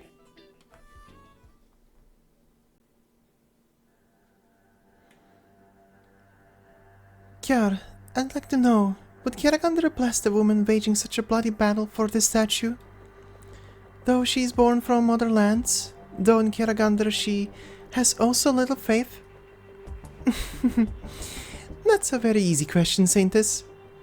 The term Kjerag simply means one who lives there, and who adores this land, who finds a home in this nation. It's no matter whether Kjeragandr recognizes it. If a person identifies with it from the bottom of their heart, well, who can deny that? Yes. No one can deny that, not even she herself. She is a Kjerag. She already was. Kjar, come with me to meet our visitors. Our Victorian guests have come to partake in the ceremony. As Saintess, I have to make an adequate response. At the very least, I can't go without saying hello. I'd like to stress the danger of this. But... very well, Saintess.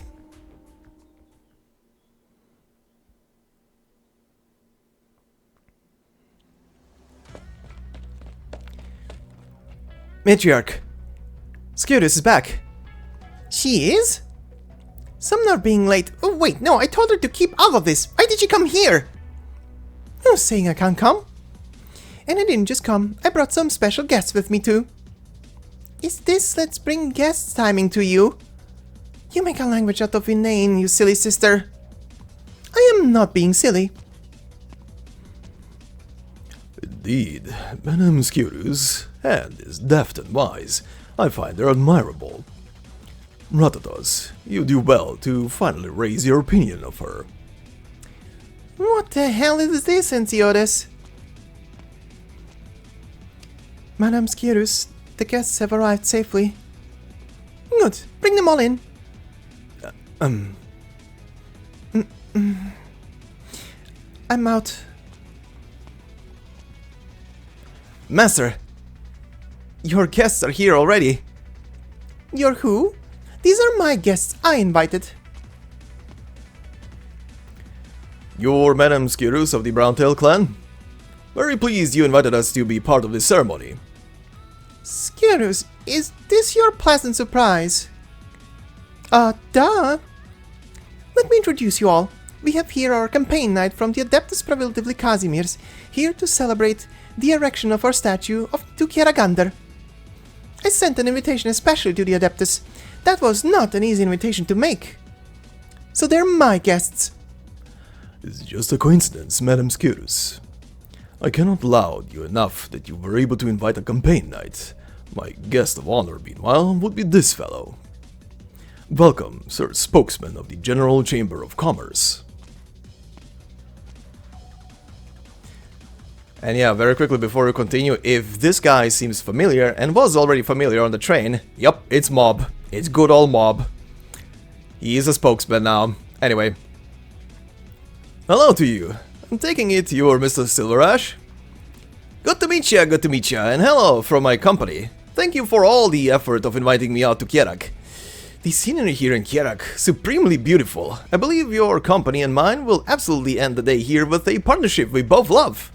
Oh, and don't mind me, but I gotta say, I think I saw some mad fight out on a frozen lake the whole way here. And kind of familiar too, like one guy. I mean, those combat moves, they rang bells in my head. Oh, sorry, excuse me if I'm talking too much. It's a holdover from the old job. Right, I'll be careful not to say too much that doesn't work towards us working together. No, Mr. Mob, I'm in no need of your exact talent right now. Come again? You need? Yes. Right now, this very moment. Please, come with me. I'll have them cast sound amplification arts. May I ask you to loudly proclaim that Carl Trade and the corporations of the Casimir's General Chamber of Commerce are about to sign an agreement. To Casimir's, Kjerag will become a trusty partner.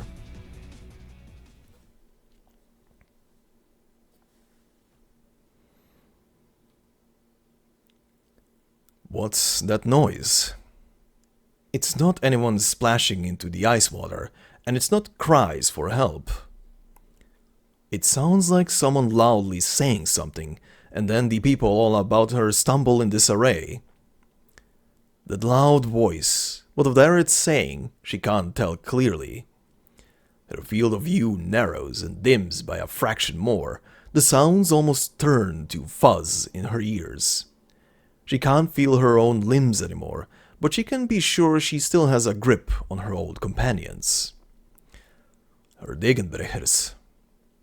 Because she knows her body is still acting on reflex, striking down every person that comes near. It's just too loud. Too loud. How can someone talk this noisily? Why has the crowd gone? Did someone breach her line of defense already? No. The wild beast's dueling eyes of gold suddenly flare alight. As long as she can stand, she will allow absolutely no one past.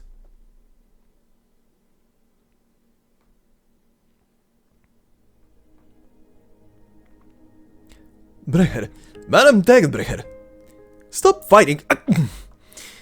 You've lost too much blood, Madam Degenbrecher. Come to your senses a little.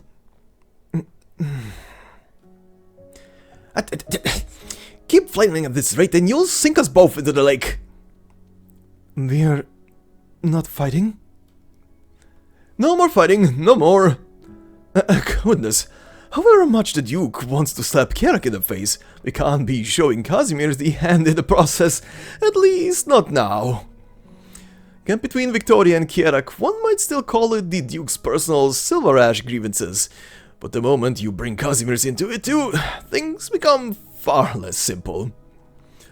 Are the gourmands of Casimir's already inviting Karl and Trade to the table, with such distance between them and in such short order?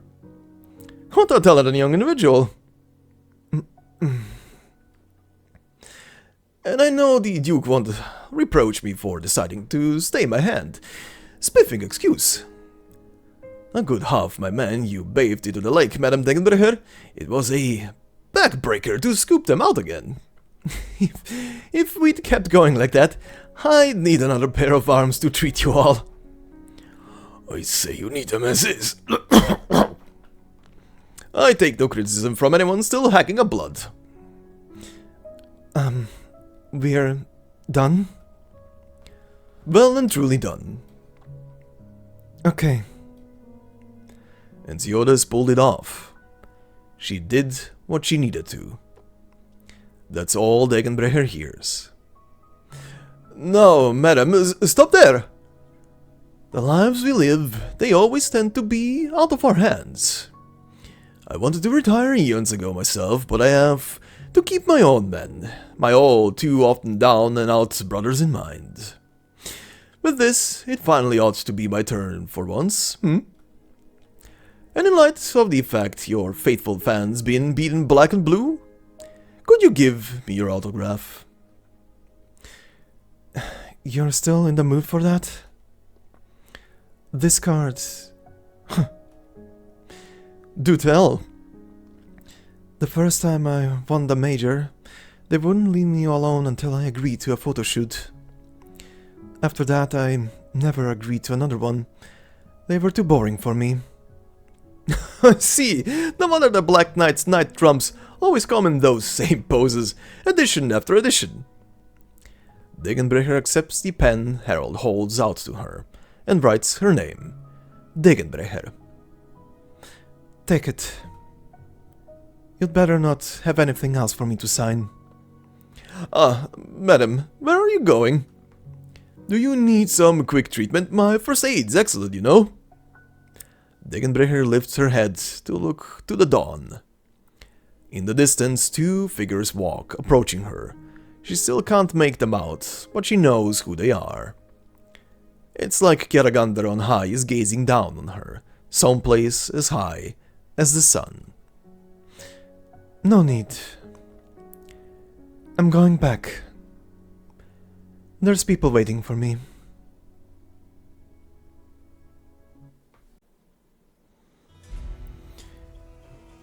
Well then, that was a finale, alright. Also, Mumu is here. So is the doc. So is Sharp. And Sharp be gaming. Also, I love it. I love it. I love that they brought it back. I love that they did it for a second time. Trilby just randomly opening the cabins on the train and finding weird people in there. This time around, oh my god.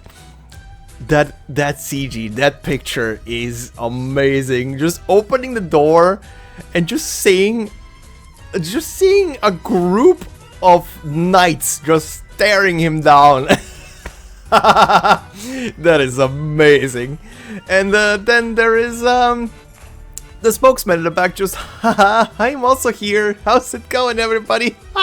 Anyway, what a scene. But yeah, damn, the thing be done. So, let us proceed to our final cutscene and see how everything rounds up. Final destination. The train has arrived at its final destination, filled with the resolution of the past and hope for the future.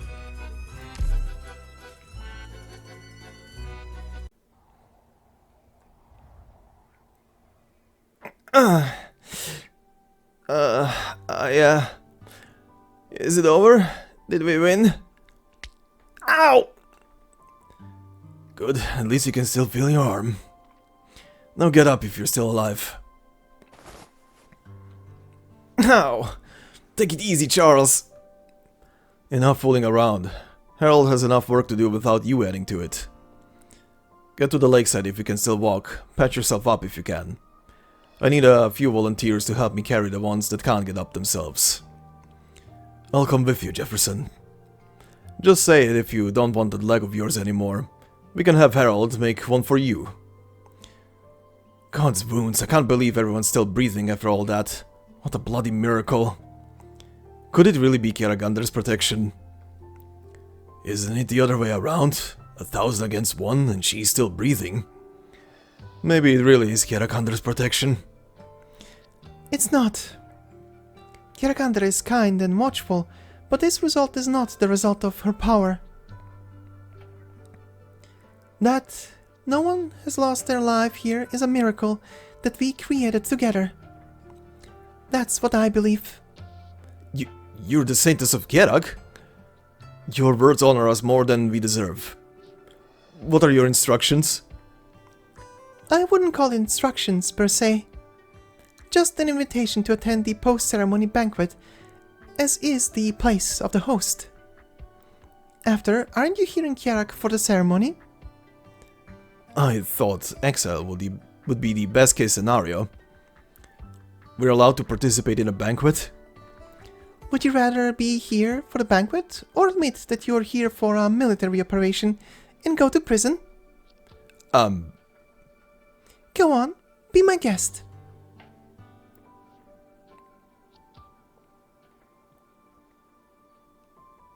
Saintess.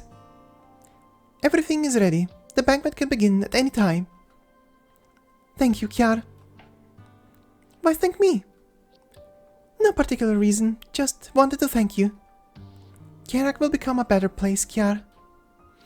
There will come a day when people from the outside will know more than just Carl and trade, see more than just the snow, mountains and valleys. They will know that there is a country here by the name of Kjerag. A respectable country with its unique culture and customs, where its people live in prosperity. Sounds great. You sure you don't need a little help, Enya? Without that, you wouldn't have any rainbows. Kjeragandr's blessing reaches into the heart because of how precious it is. If we ask Kjeragandr for a miracle for every little thing, then what's left is not religion, but reliance. When you start to take something for granted, that's when you stop respecting it. Things are fine the way it is. Let's just hope Kjeragandr doesn't get angry at me for thinking this way. Don't worry, Enya. Nothing makes a mother happier than to see her child start to walk on its own 2 feet.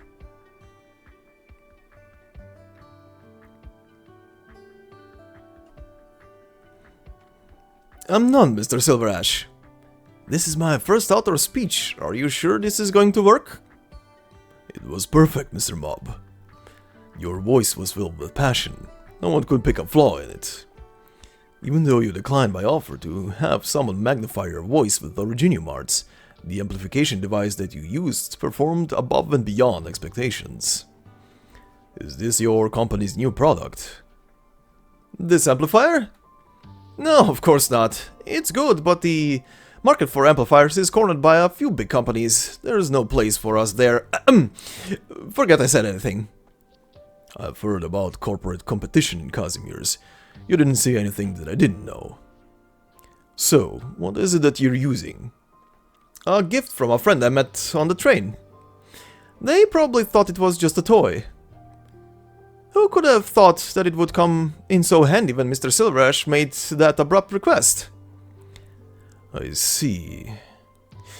Mr. Mob, Garland would very much love for our corporation to extend beyond this one time. I will have someone take you around Kjerag for the next few days, including tours of our mines and factories. Please, accept this as a token of my sincerity. I believe Kjerag will not disappoint you.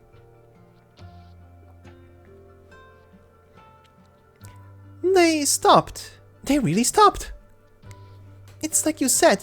That man in a suit opens his mouth and both sides stop fighting before long.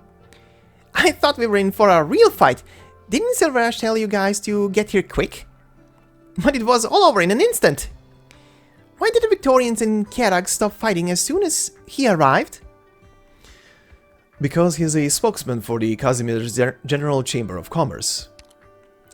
Who? Is that really important? Oh, wait, I know! The important thing is that he's from Kazimierz, isn't it? Victoria wants to bully Kjerag for its own interests, but they have to be careful when it comes to Kazimierz, who's also here for its own interests. I think something like this came up in one of Anna's tests. So, is this why Silverneherze contacted you and Muses? You're his backup plan? You're learning, Leto. No wonder you're in such a hurry. Stuff like this is a pain. But how did you know that the man in the suit was a spokesman for what again? You know him? We've, met. His appearance has changed, but his voice hasn't. I feel so called out, I feel so called out, I feel so called out. Sorry. Oh yeah, you and Amia went to Kazimierz for a while. I want to go with Momochka, if I get the chance. There are a few knights I really like. They're so cool. Oh yeah, Doctor. Did you give him something at the station? A little toy that Closure made. Just a little help. Really? Somehow I can't help but think there's more than meets the eye. Oh, Muses is chatting with someone. Should we go over? You have people you know here too, don't you, Sharp? I'm working right now. The one who invited me is probably a little too busy right now. Taking in the view here isn't such a bad idea. Sure. I'll stay with you. I don't think that's going to work. There's someone waiting for you there. For me? Who? Oh. Him. Are you not going? Well, there really isn't anything I want to say to him. This sucks. Sorry, Dr. Sharp. Give me a minute. I'll be back soon.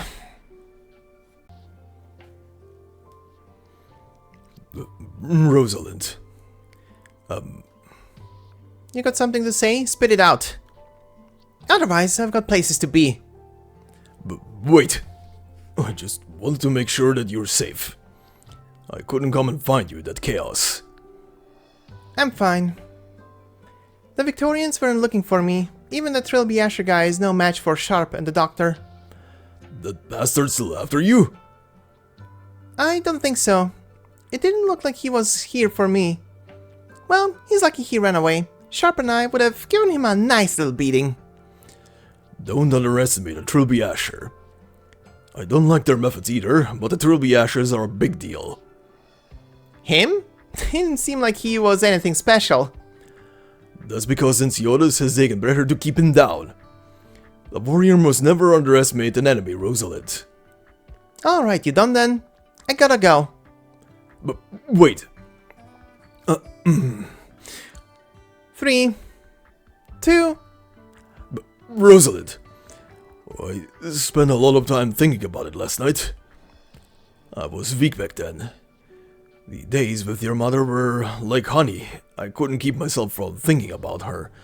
I couldn't keep myself away from her from the very beginning. I dragged you and Tatiana into that mess, but abandoned you when I couldn't handle the pressure. You were right to yell at me, Rosalind. Whatever I say now won't be anything more than an excuse. For more than a decade, my memory has tried to justify it. It whitewashes the memories for a man too weak to face his own weaknesses, so that he can continue to feel safe, continue to run away. He lied so much he even fooled himself. It's my fault. I deserve to be scolded and scorned by you. And I can't blame you for being disappointed in me and Kjerag. I let you and your mother down. I'm sorry. There's one thing I want to make clear. Mamochka never said anything bad about Kjerag. Or about my papa.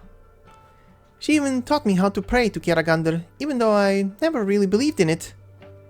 Mamochka only ever said good things about this place.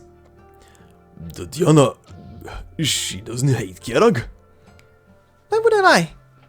I told you, didn't I? She said my papa was really handsome. Of course, I'm having doubts about that now.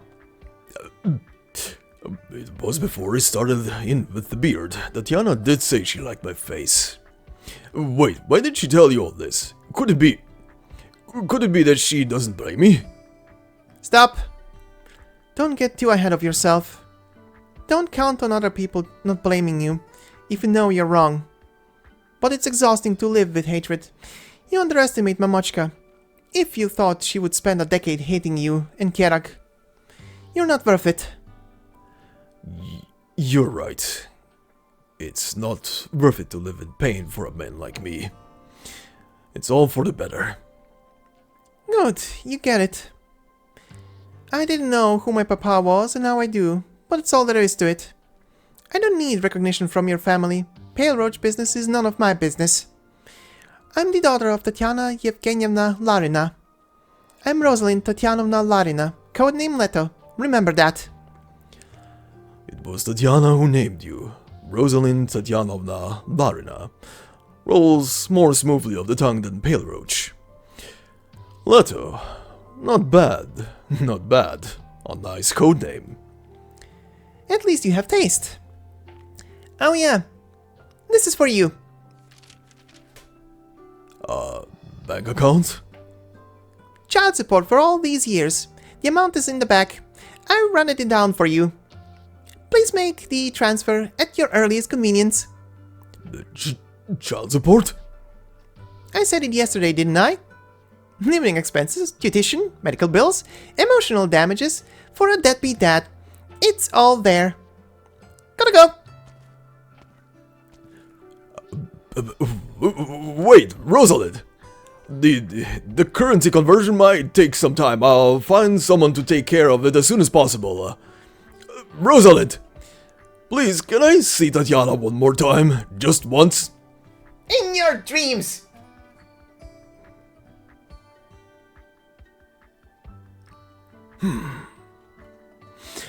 Is this your will too, Kjeragandr?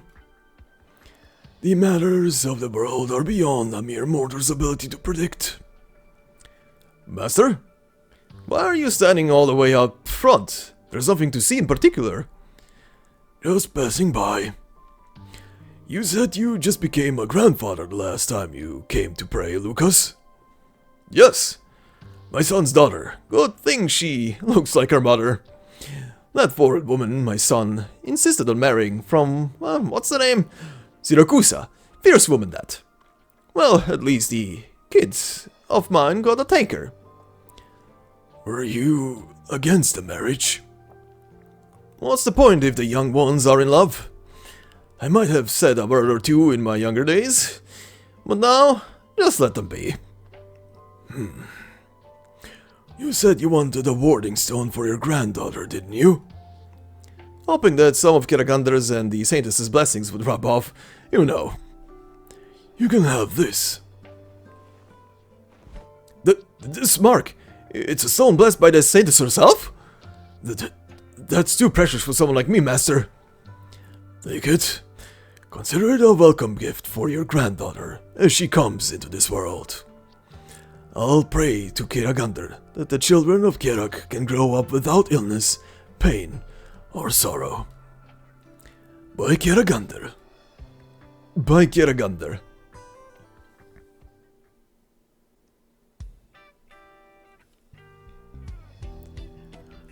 Ooh.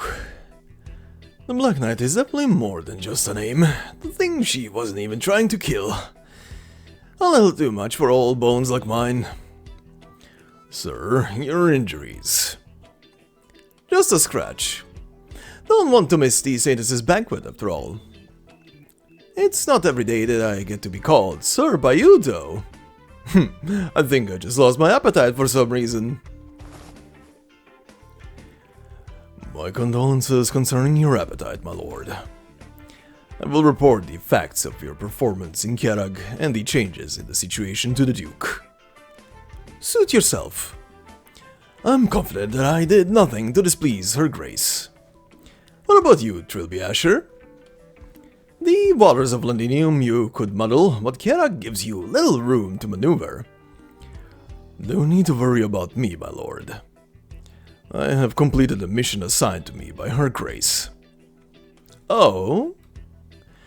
Kjerag is not worth devoting too much time and effort to, but there are elements that require the Duke's attention.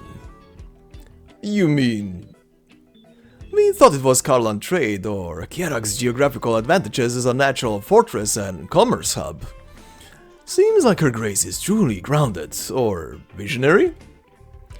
Are you here to visit the true form of Kjeragandr? Of course. Her grace wants to know whether Kjeragandr truly exists in Kjerag. In times of crisis, will Kjeragandr really help her people?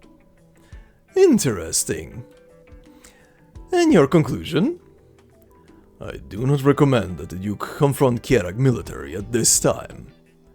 Seeing the Kazimierzian corporations that publicly entered into partnership with Karlan trade, I also ran into a Colombian scientist on the way here.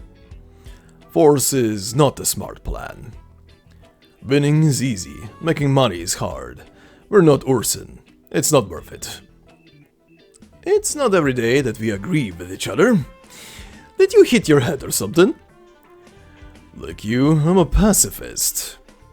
Ew. Just talk like you normally do, please. If it saves some time and effort. My lord. Yes. Are you familiar with this little trinket? A Burdenby's blind box? They're all the rage right now. Why would you buy this? Well, that's not important. Open it up and let's see what's inside. I've got a full set, but I'm missing the limited edition secret version. No one knows what the box holds until it's opened.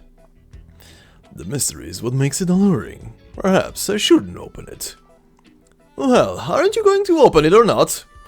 I'll have it if you're not going to open it. I'll open it. What's this? What did you find? Let me see. Mother of Mercy! This is... Frozen Crystal Burden Beast! Secret Limited Edition! What kind of luck is that? I've been opening these boxes since the first day I arrived in Kjerag, and I've never gotten this one! By Kjeragandr, this is not fair. Trilby Asher, we're both in her grace's employ. Do you think you could, I'm afraid not, my lord. I must stay in Kjerag for a while longer after submitting my report. Thanks to you, I just realized that collecting Burden Beast accessories isn't such a bad pastime after all.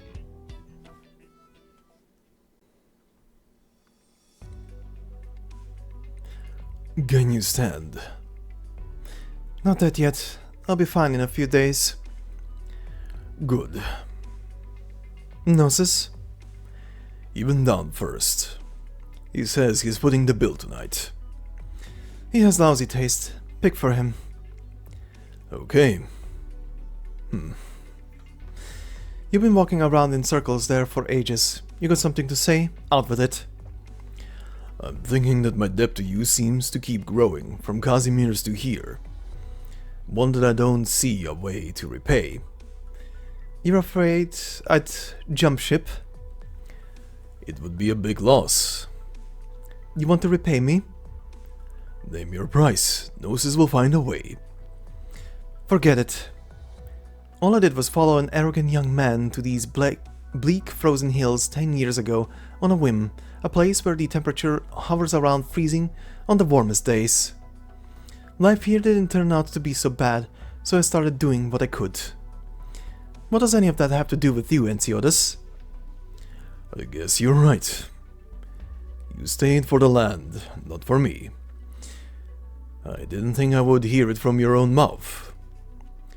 And don't put on that act about owing me. Tell the truth. What are you thinking? I'm thinking... There will come a day when people from the outside will know more than just cattle and trade, see more than just the snow, mountains and valleys. They'll remember the name Kjerag. Don't get too excited. You may have won this round, but at the end of the day, you've just gotten yourself even more tough customers. Should I thank you for bringing Casimir's back to me? Ensiodas stays silent for a moment, then picks up a broken piece of ice from the ground and points it at the sun. The ice is dauntingly cold, but it glitters under the sun, almost glaringly. Yes, Casimir has come. Columbia is coming. Things will only get more complicated. You can't win every time. Have you ever lost? No. That's too bad. You must never have met an opponent like me. Oh? Come with Gnosis to the Chegeti training grounds. I'll take both of you on at the same time. One hand tied behind my back. Gnosis is actually not bad with a sword. You're in a good mood. It's all done. 3 years of perseverance have borne fruit at last. We broke things wide open. Castor is no longer an existential threat. The independence of Kjerag is no longer a pipe dream. In other words, you've drawn the attention of both arrogant Victorian nobles and unscrupulous Casimir's merchants, soon to be joined by scientists with no qualms about moral or ethics. Even more people will hate you for bringing even more chaos to this country. Let them. I don't care. All I care is... Excuse me? Are you the Black Knight? Yes. So it's true, the Black Knight is in Kjerag. It's really the Black Knight? This makes it all worth it. And you're the president of Cattle and Trade, aren't you? I've been a fan of the Black Knight since I was 5. Can I get her autograph? That's up to her. Do you want to sign for these young folks, Degenbrecher? Fine. The campaign knights eagerly call out to their comrades. A little line forms on the ice. It is like one of the many small fan meet and greets on the streets of Casimir's. The campaign knights give Degenbrecher their cards, and Degenbrecher writes her name on them. Ensiodas chats with the knights every now and then, playing the part of a good host. It is all very natural, no one has the slightest complaint. Eventually the knights leave satisfied, and calm returns to the ice. The campaign knights I know aren't that excitable. Our partnership with Casimir's has just begun. The Adeptus Probability Casimir's wouldn't have sent real campaign knights. This is just the brown tails spending their own money to invite some youths over for a sightseeing trip. And it probably took the Black Knight's name to get them to agree. How do you feel? Maybe I'm no different from the Casimirs that you hated. You're just another chip in my hands. All of it is the same, be it your identity as the Black Knight, Casimir's exploitation of you, your martial strength, and your value as a soldier. Do you find this unacceptable? Now? I've gotten used to it.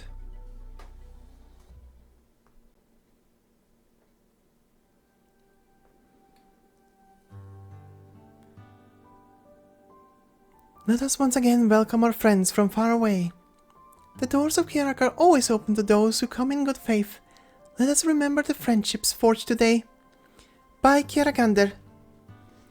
By Kjeragandr. By Kjeragandr. By Kjeragandr.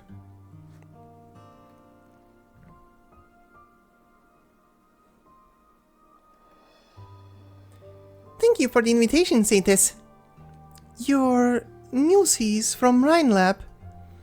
It warms me up that you still remember me. The mountains and rivers of Kjerag that I saw along the way were awfully pretty. I'm sure we'll have a great partnership. Rhinelab's partner is Karlan Trade, Miss Muses. But you are the one calling the shots in Kjerag. Building a launchpad on Karlan is a big deal. Mr. Silverrush has stressed the need to get the Saintess's blessing. I have heard about this from Sir Inciodas. Karlan is the spine and body of Kjeragandr. I must say I have reservations about such a massive project taking place there. Saintess? Saintess? Excuse me. What is it, Kjar? That launchpad that they're talking about, it sends things into the sky, right? If they build it there, does it mean that Kjeragandr will get a few cannons on her body? Cannons. Kjar, do you think Kjeragandr would object? Object? Why? It sounds so cool. You should say yes.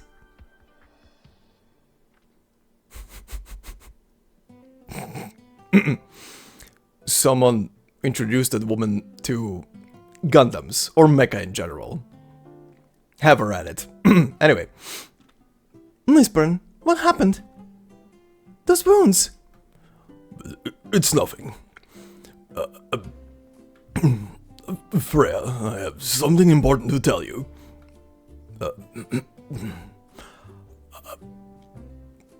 What is it, Lisburn? I love snow. The little birds on your clothes look so nice.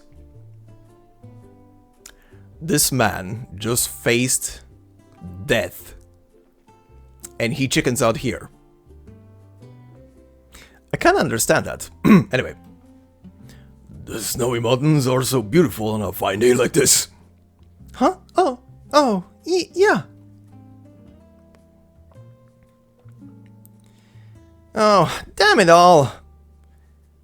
The Burke ran away from that? I should shoot him for desertion. Keep it down, Jack. Did you all peep on me like this back in the day when I proposed to my wife?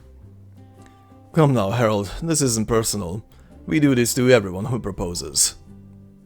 Is Lisbon really going to propose after a fight like that? What does he have to lose after a fight like that? She says yes, he gets to bury his bones here. She says no, he gets closer and returns to Victoria. It's going to take him the better part of a full year to recover. You have a point. You idiots, why didn't you call me over to help? Are you going to let your brother propose empty-handed? No ring? Fine, but not even a flower. It's all nice ice and snow here. Where are you gonna find a flower? Make an ice flower then. What do you carry your weapons for? Nothing shows sincerity like the handmade stuff.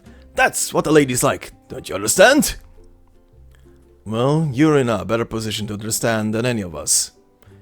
Right, Harold? Ice flower, huh? I'm sure there's someone back home who will be very interested to know. Wait, don't you run your mouth in front of my wife? I have never given an ice flower to any woman other than Lily. It was just an example, really.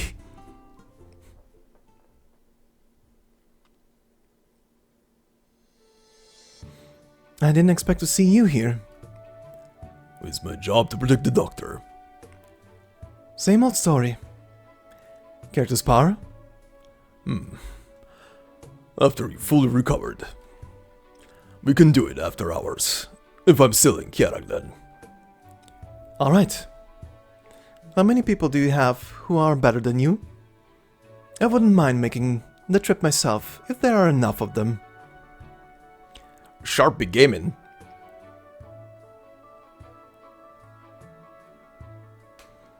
You used to commentate the night competitions? No wonder your voice sounded familiar. Maybe I watched a match you were covering. Thanks for the compliment. Not that I have much to write home about other than my voice. He's making me so self-conscious. He's making me self-conscious. Sorry. I didn't expect to see the campaign knights here, though. The ones in silver armor, they're so cool. I invited them here.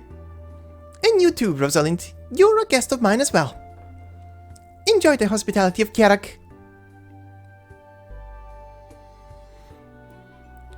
I must thank you, Doctor. Thank you for accepting the invitation and for your little gift to Mr. Mob. It was quite helpful. You had a plan even without my help, didn't you?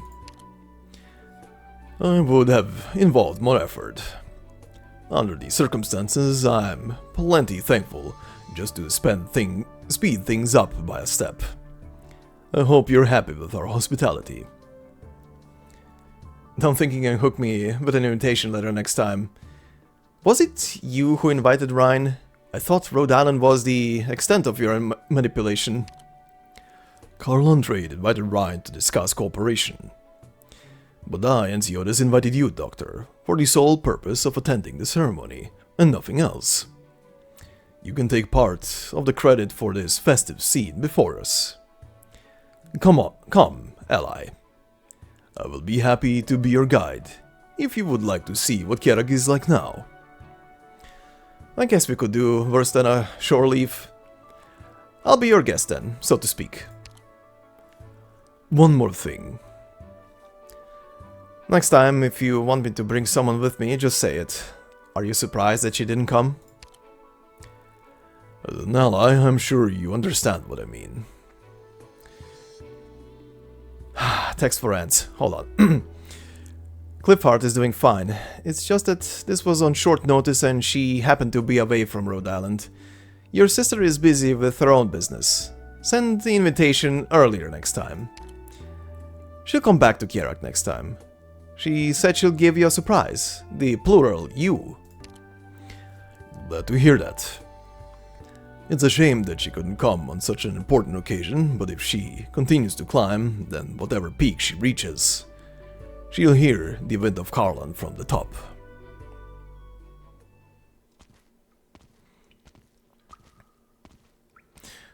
Arctos, you shouldn't be here now. The absence of the head of one of the 3 great houses at the Saintess's banquet will draw unnecessary attention. Sirius will take care of things. If there's anyone who shouldn't be here at this time, it's the CTO of Karlan Trade. I'm sure that Director of Rhine Lab has many things she wants to discuss with someone in a technical position. And Ziodas will take care of her needs. We want Rhine Lab's technology, and they want Karlan's elevation terrain.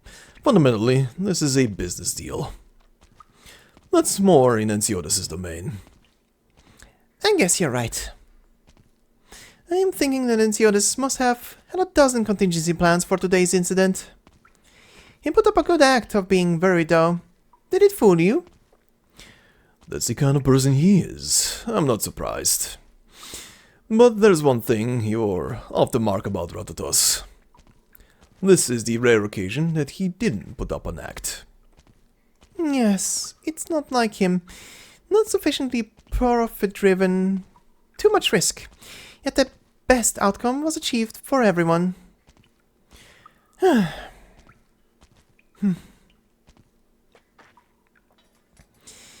hear that, Gnosis? It's the sound of metal coming together to form a monster. I've listened to the heavy noise of construction for long enough. Project 1 is near completion, from what I've heard. You heard right. But for all the effort we committed, even building Kjeragandr statue as a ruse, and building the base underneath Lake Silberneherze, for all the time we put in, the effort it took to hide it all,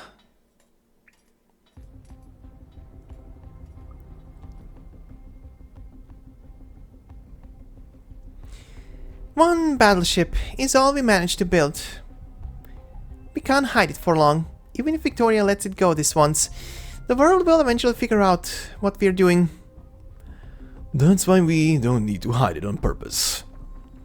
Just try not to draw too much attention. I'm sure you realize why Victoria stopped. We must develop as much as we can now, while all the powers at work are still in balance. This is the only way out for Kjerag. I hope it all goes as well as you say. Speaking of which, Arctos, Yes. I heard some rumors. Are you really going to call it the Project 1 ship, the Walnut? Huh. Why not? That silly sister of mine came up with an interesting idea this time. She said that when she has her own kids, she'll tell them that this ship is their older brother. Cute, isn't it?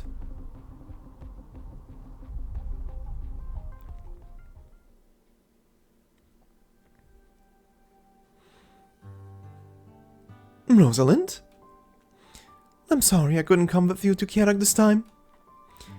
You took the box to the top of the mountain, didn't you? Mamochka! You can trust me. You went out again? The doctor told you to stay in bed. I'm just taking a walk. I'm fine. All this fuss over one broken bone. I'm getting suffocated stuck in a hospital room all day. That's because you weren't careful when fiddling with that jetpack. Jetpack. It was fun, wasn't it? I want to try it again sometime. Did you have the chance to try out rock climbing while you were in Kjerag? No, I didn't. You really should next time you have a chance. It's fun. I'll take you on an adventure in Sargon once my leg's healed. Sami sounds good too. I can't wait.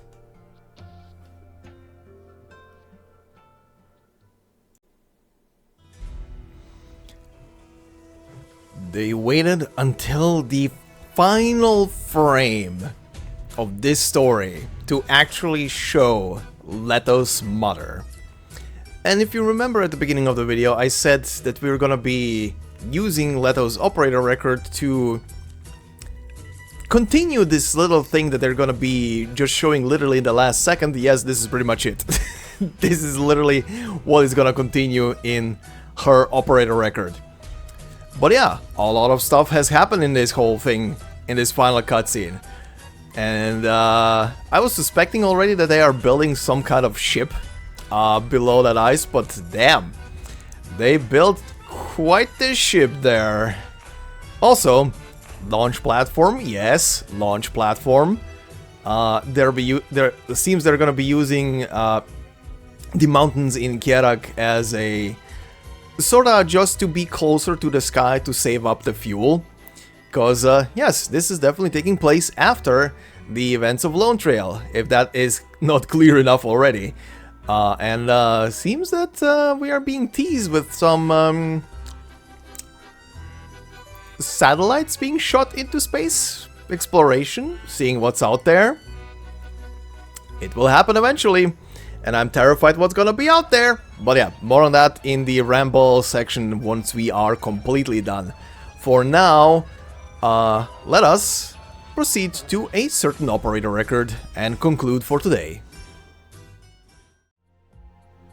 Alright then, and here we are at Leto's operator record. So, let's round up our story with this final little entry to it, which is titled Hide and Seek, and it says, "So far Leto has only cried once in her whole life." Time to learn a bit more about Mom.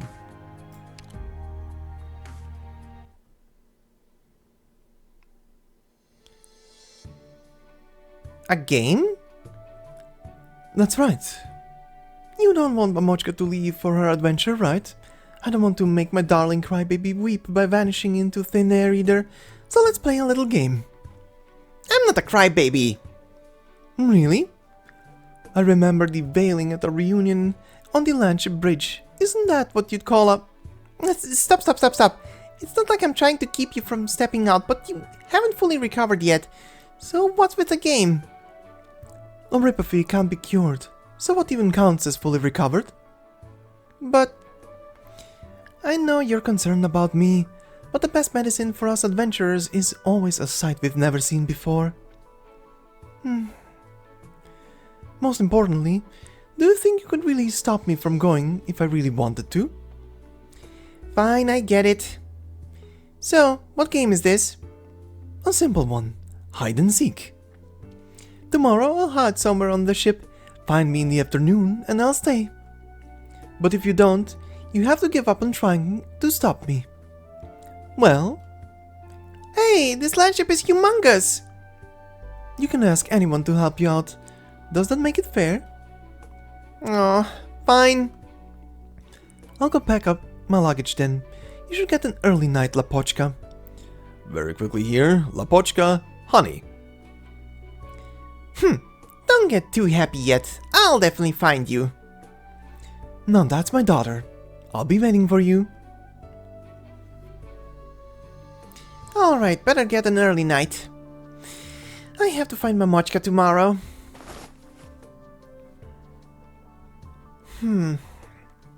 Oh, I should probably message the gang before I sleep. Look out for my Mamochka tomorrow. More deets in the cafeteria. Alright, send. Sheesh, Mamochka makes me look like a good girl by comparison. Time to snooze. Mamochka, are you going out again?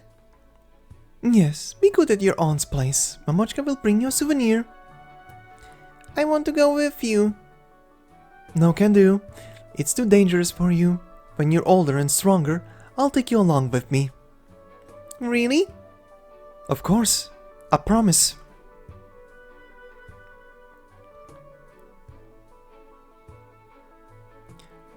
Didn't see her. Yeah, figured. What's that supposed to mean? I'm afraid I didn't see her either.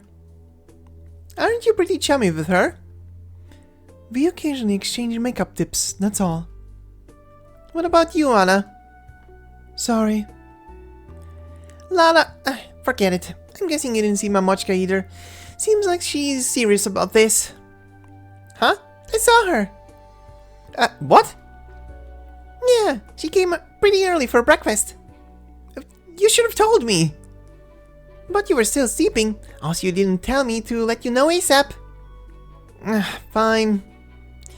Did she mention where she was headed? I was cooking then, so I didn't really catch it, but I heard her mention Instructor Doberman. Instructor Doberman? Come to think of it, she is helping Mamochka with her rehab. Thanks! Let me know if anything else happens. Just a moment. Huh? You have yet to explain to us what's going on. Fine.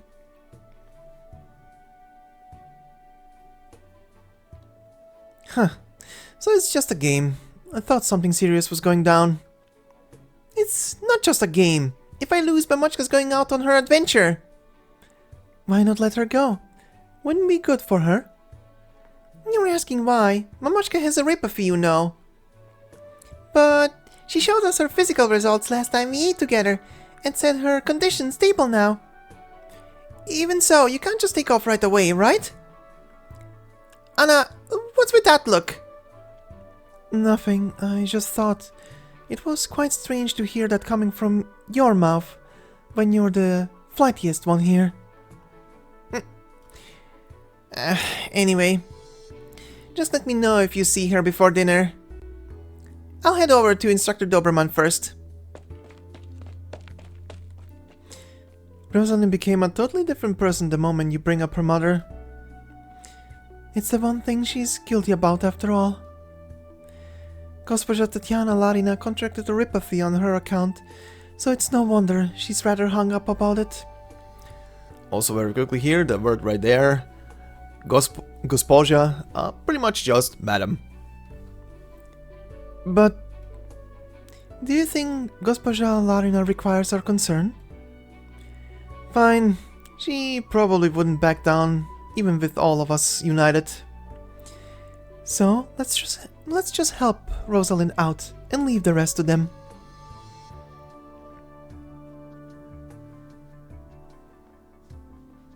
Instructor Doberman! Morning, Leto.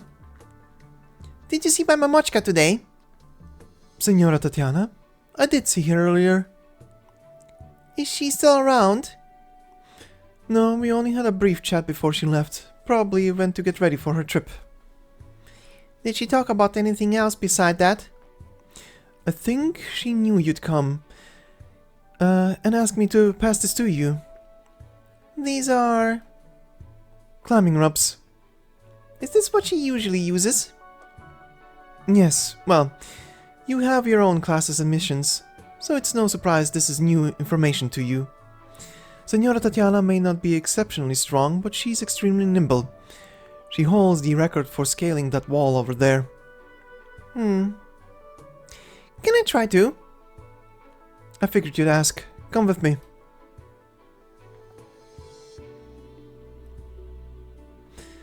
Alright, the rope's set. Go ahead. Mamochka probably hid something on top of the wall if she left these ropes for me. Right, just watch me climb this quick and we'll see what she's hiding up there. Hup. Ah! Rock climbing isn't as simple as it looks. You have to find your fulcrum and control your balance. It's not something you can brute force your way through. Again! I got it. The next one...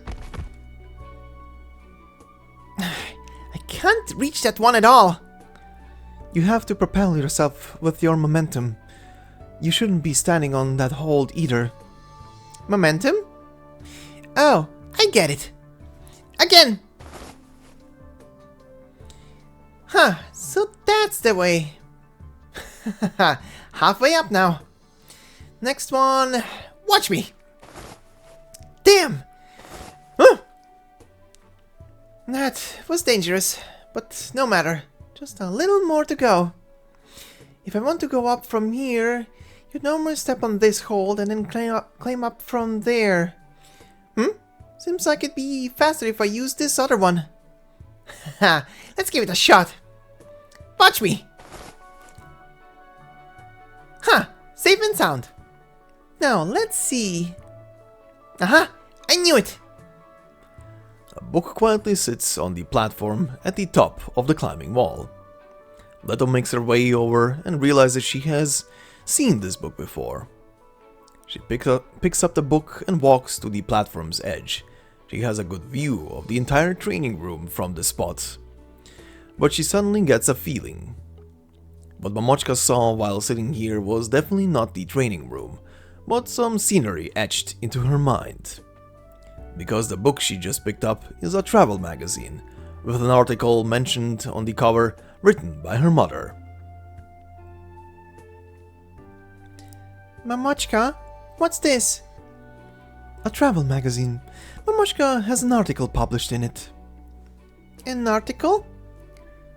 My job is to turn my adventures into essays. Look, this is a photo from my last expedition. Wow, it's pretty. Right. This is how I keep us fed. It used to be something I had the most fun doing, but now I have to work as hard as I can for the both of us. Mamochka, you should take it easy. Don't you worry. I'm happy going to these places, just like I'm happy when you're with me. Oh, how nice it'd be if we could go discover a new place together one day. Yeah, I want to go together with you, Mamochka. You'll have to grow up big and strong first, little Rosa.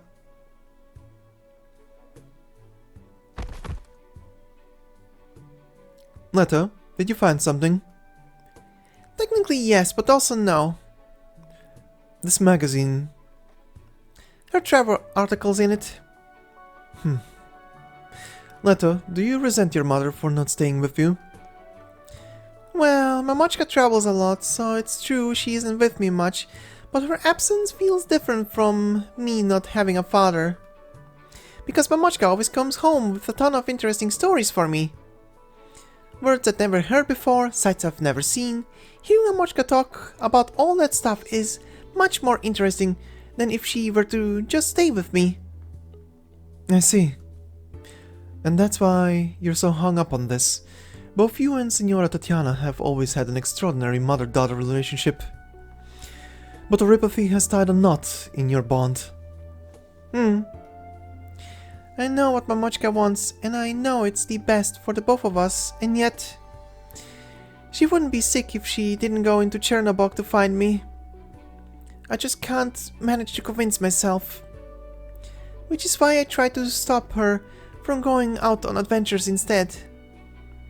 I know how exactly I could keep her here, but I actually don't want her to stay. She'll understand you, I'm sure. She wouldn't be playing this game with you otherwise, no? I think she's prepared an answer for you. Yeah! Rosalind, I did a little investigating. It seems your mother has left a lot of smokescreens around. I don't think you'll find her in time if you check them one by one. Are there any unusual clues she might have left you? Unusual? From what I know about Mamochka, she definitely has some kind of hint in this kind of game. Really? I remember the veiling at our reunion on the Landship Bridge. Isn't that what you call a... I got it! You got it? Oh, the bridge!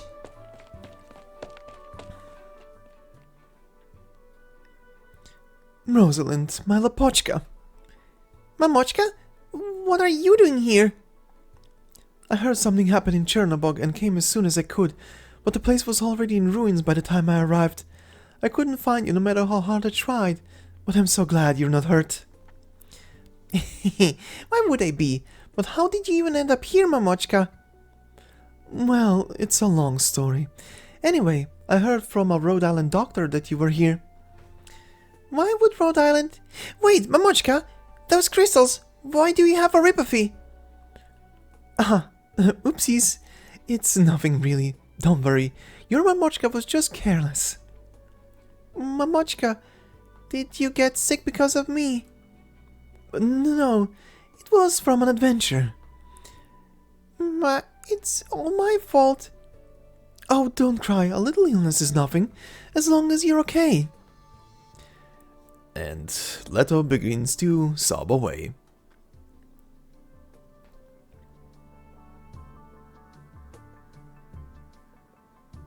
Mamochka talked about when she first arrived at Rhode Island. I should have connected the dots last night. I turned into a sobbing mess while hugging my Mamochka right here. But I don't see anyone else here. Oh, Leto and Rosa, what are you girls doing up here? Have you seen my Mamochka? Tatiana? Can't say I have. But she did leave a bag here, and I was very worrying over it. Why don't you hand it back to her? Huh? Let me take a look. Oh, over here. It's pretty heavy. This is a brand new outdoor camping set and a book series on polyglot secrets. She had me figured out and knew I would come here. Huh? There's a letter too. For my dear daughter. Whoa, she even drew a smiley. It's mocking me. Госпожа Larina would indeed do such a thing, knowing her. You should open it.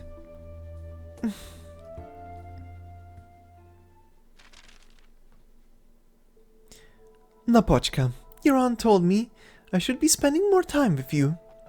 But you know how I am. I'm well aware I'm not doing a great job as a mother. I've tried, but in the end, I felt it was impossible. I've agonized over this for a long time, but the one who sweeps all the agony away is you.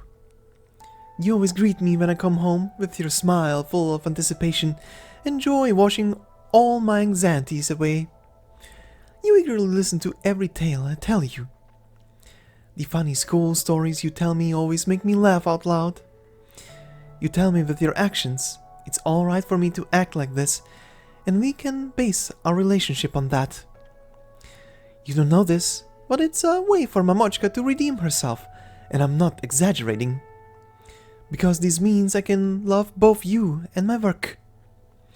Of course, we have fun together, but when we're apart, I'll be happy if I know you are too, and you'll be happy if you know I'm happy. Isn't this how we've been the last few years? I know you feel guilty over my oripathy, and that's why you're always volunteering to see those sights in my stead. But losing you is what I fear most. As long as you're healthy and happy, this illness isn't much at all. And now, we've both found our own meaningful paths to walk on, in a sense. So I hope you can look after your own life better, just like you have in the past. Become a beacon, just like General Leto. And likewise, your Mamochka will take good care of herself. Alright.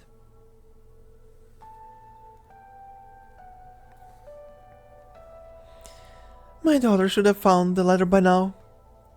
Even if she didn't, someone else will, and they'll have passed it to her. Don't blame Mamochka Lapochka. We've never needed so many words between us, right? Being your daughter. Daughter's hardly the easiest job in the world. Ah, here you are, little asbest. You can drop the little, I insist. You never intended to let your daughter find you in the first place, huh? She is dear to me, but so are my adventures. This aircraft is a part of Rhode Island, so I technically didn't lie to her, did I? As it goes in the family, we always mean what we say. Suit yourself, I just think it's pretty miserable for her. Just you wait, you understand in the future when you find your own fork in your path, little asbest. Huh, the only future I see is dying on an expedition. What a coincidence, I used to think the same. For real though, why didn't you go looking for Magellan? Why tag along with me? The route little Maggie was taking does have its charms, but I still prefer a more challenging environment. Don't you think our tastes are pretty similar in that regard? Huh. I should have dumped you here and set off on my own. The doctor would be sad to hear that, you know. Who cares? I actually planned to go out alone, if the doctor hadn't insisted otherwise. But if you really aren't too keen to tag along with me, I could perhaps have a word with the doctor. Alright. We'll go together, yeah? That's more like it. Are we ready to go, ladies? Let's go. I have a feeling this expedition is gonna be the second noisiest of my life.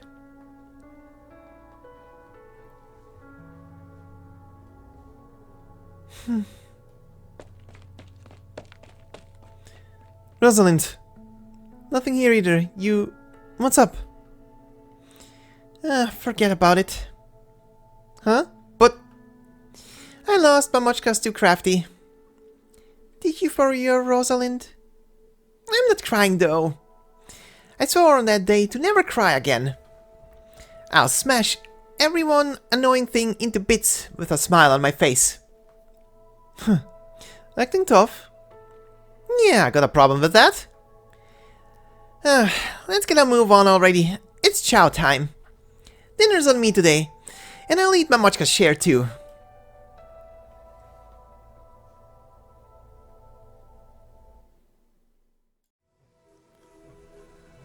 Alrighty, and there we go. That would be our complete story. There is one more thing that I didn't include in this final episode, and it's another operator record, and this one is from Kjerag. Now, I've been told that one, even though I haven't read it myself yet, so I can't double confirm it, but from what I've been told, that operator record is actually set before this entire story, so it's kind of like a small little intro or prequel, probably. But again, I didn't read it myself, so I don't know the context fully of it, so I can't vouch for what is in it. But it is taking place before it, and it will be uploaded onto the channel in a couple of days from now, when this episode goes live. So chances are, whenever you're watching this, it might already be there, so just keep an eye out if you want to see it. But yeah, just didn't have enough time to record, and this episode is already very long, so I'm gonna keep it at what we have right now. But just keep in mind that it is potentially already there. But before I go into my ramble-o-matic, let me set this into grind mode, and it can work in the background while we talk a bit about the story, the characters, and all of that stuff. So then, first and foremost, let's do the usual, or rather, let's talk about the story in general, shall we? This was a good one. Quite honestly, this was a very, very good one. Very funny one. And look, we just need them, right? We just need those stories from time to time, because damn, are most stories in this game depressing as hell. But yeah, this was quite a story from start to finish, from goofs and poofs and all of the good stuff to chase sequences and so much good stuff, and you can only appreciate it, right? I feel like, considering that usually these summer stories are where we get our, you know, very lighthearted, very funny stories, or mostly funny stories. This time around, the last summer story, which was the Adele story, and I think I mentioned that already, was kind of like a bittersweet thing, and not really too funny, I would say. I mean, the funniest thing about the whole thing was literally just Dolly and Dolly shenanigans, but yeah, not really too many goofs. I feel like they've kept every single goof just for this story. This was just crammed of stuff. But at the end of the story, we did have a bit of more of a serious topic, with Harold having to do what he had to do. I mean, he is still a Victorian Viscount and a soldier, so, you know, you gotta do what you gotta do. And as we've seen in the story, it's not something he wanted to do, but he had to do it. So, you know, whatever.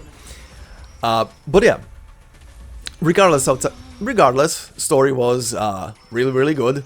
Really enjoyed it. The characters were amazing.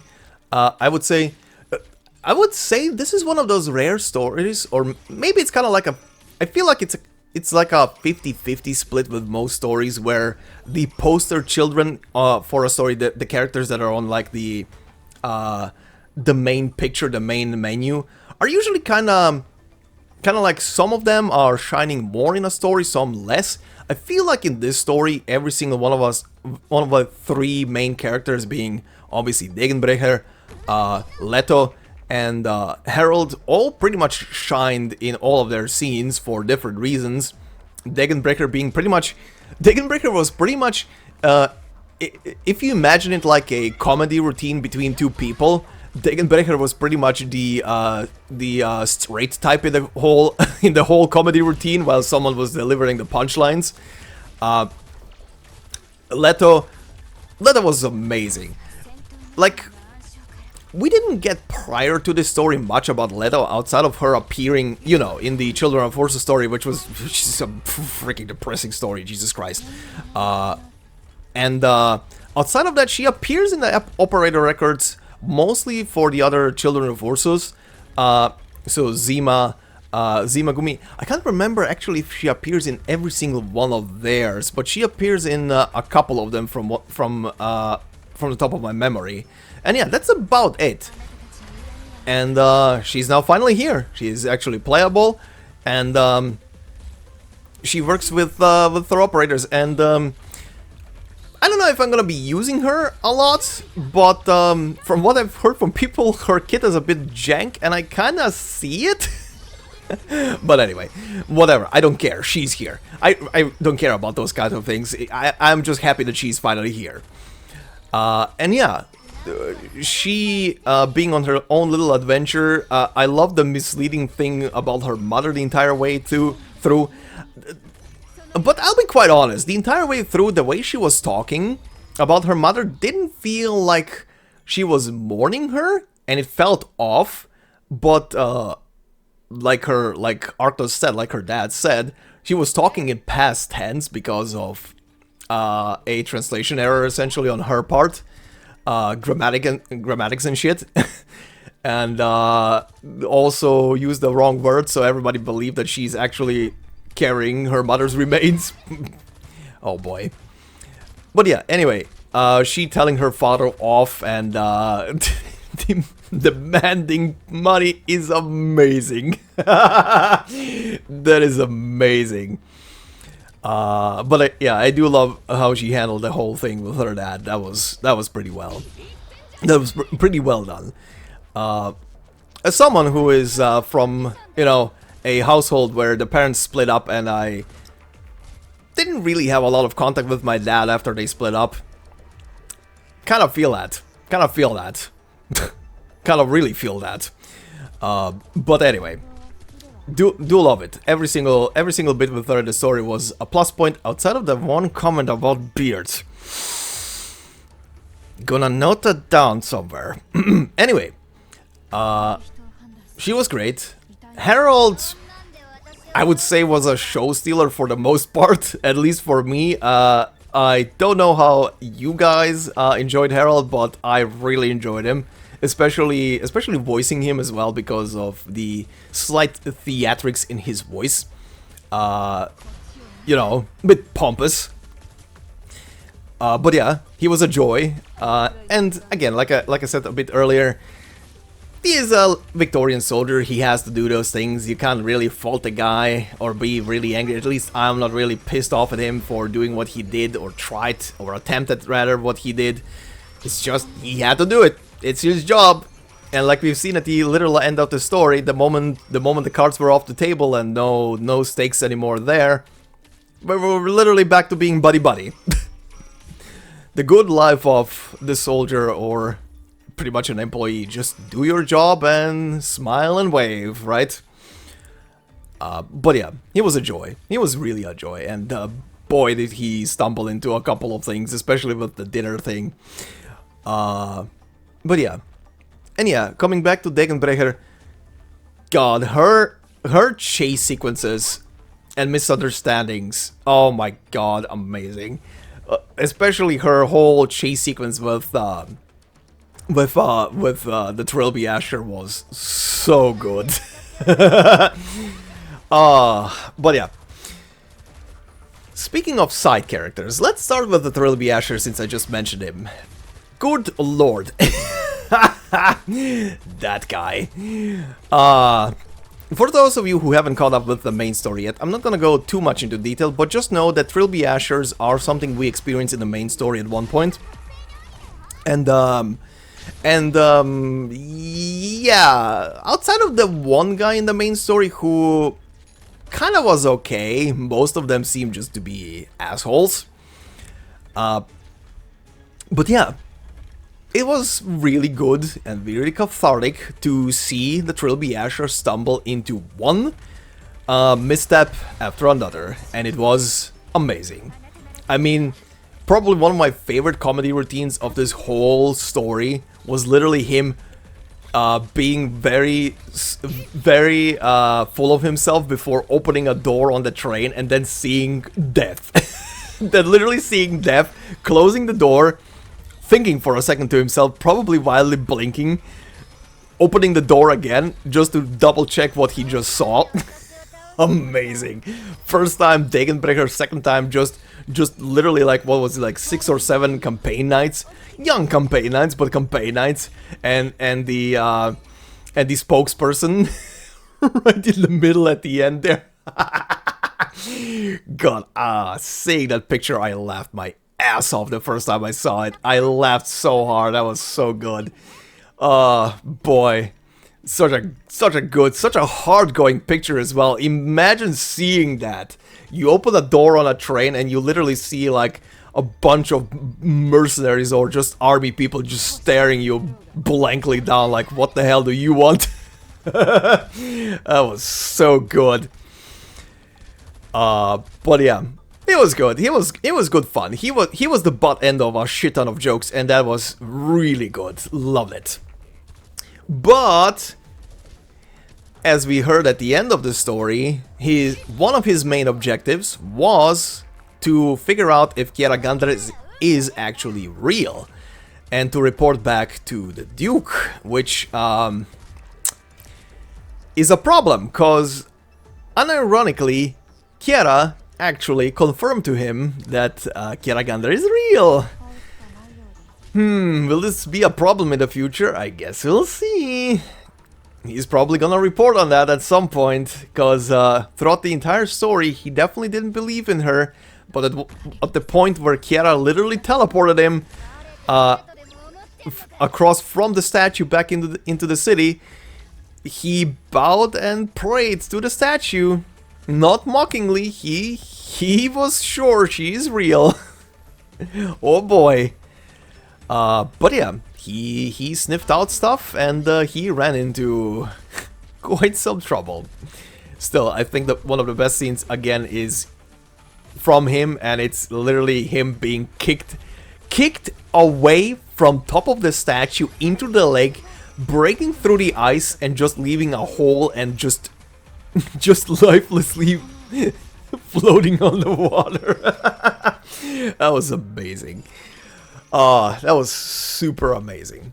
Alright, let's rattle off the other side characters as well. The old Pale Roach, the granddad, essentially, of Leto and father of Arctos. Not much to say about him.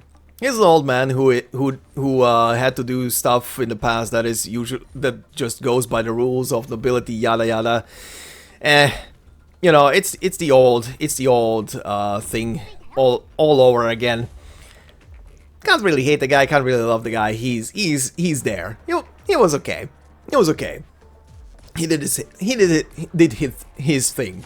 At least he got drunk at one point. It's a good thing. Arctos. Arctos is good fun. I would say. I do love him. How proud and pompous he was when he realized that Leto was his daughter, and how much he was puffing out his chest over it. And yeah, well, he's also at fault, as he said. He did say it. He is aware that he is at fault as well. That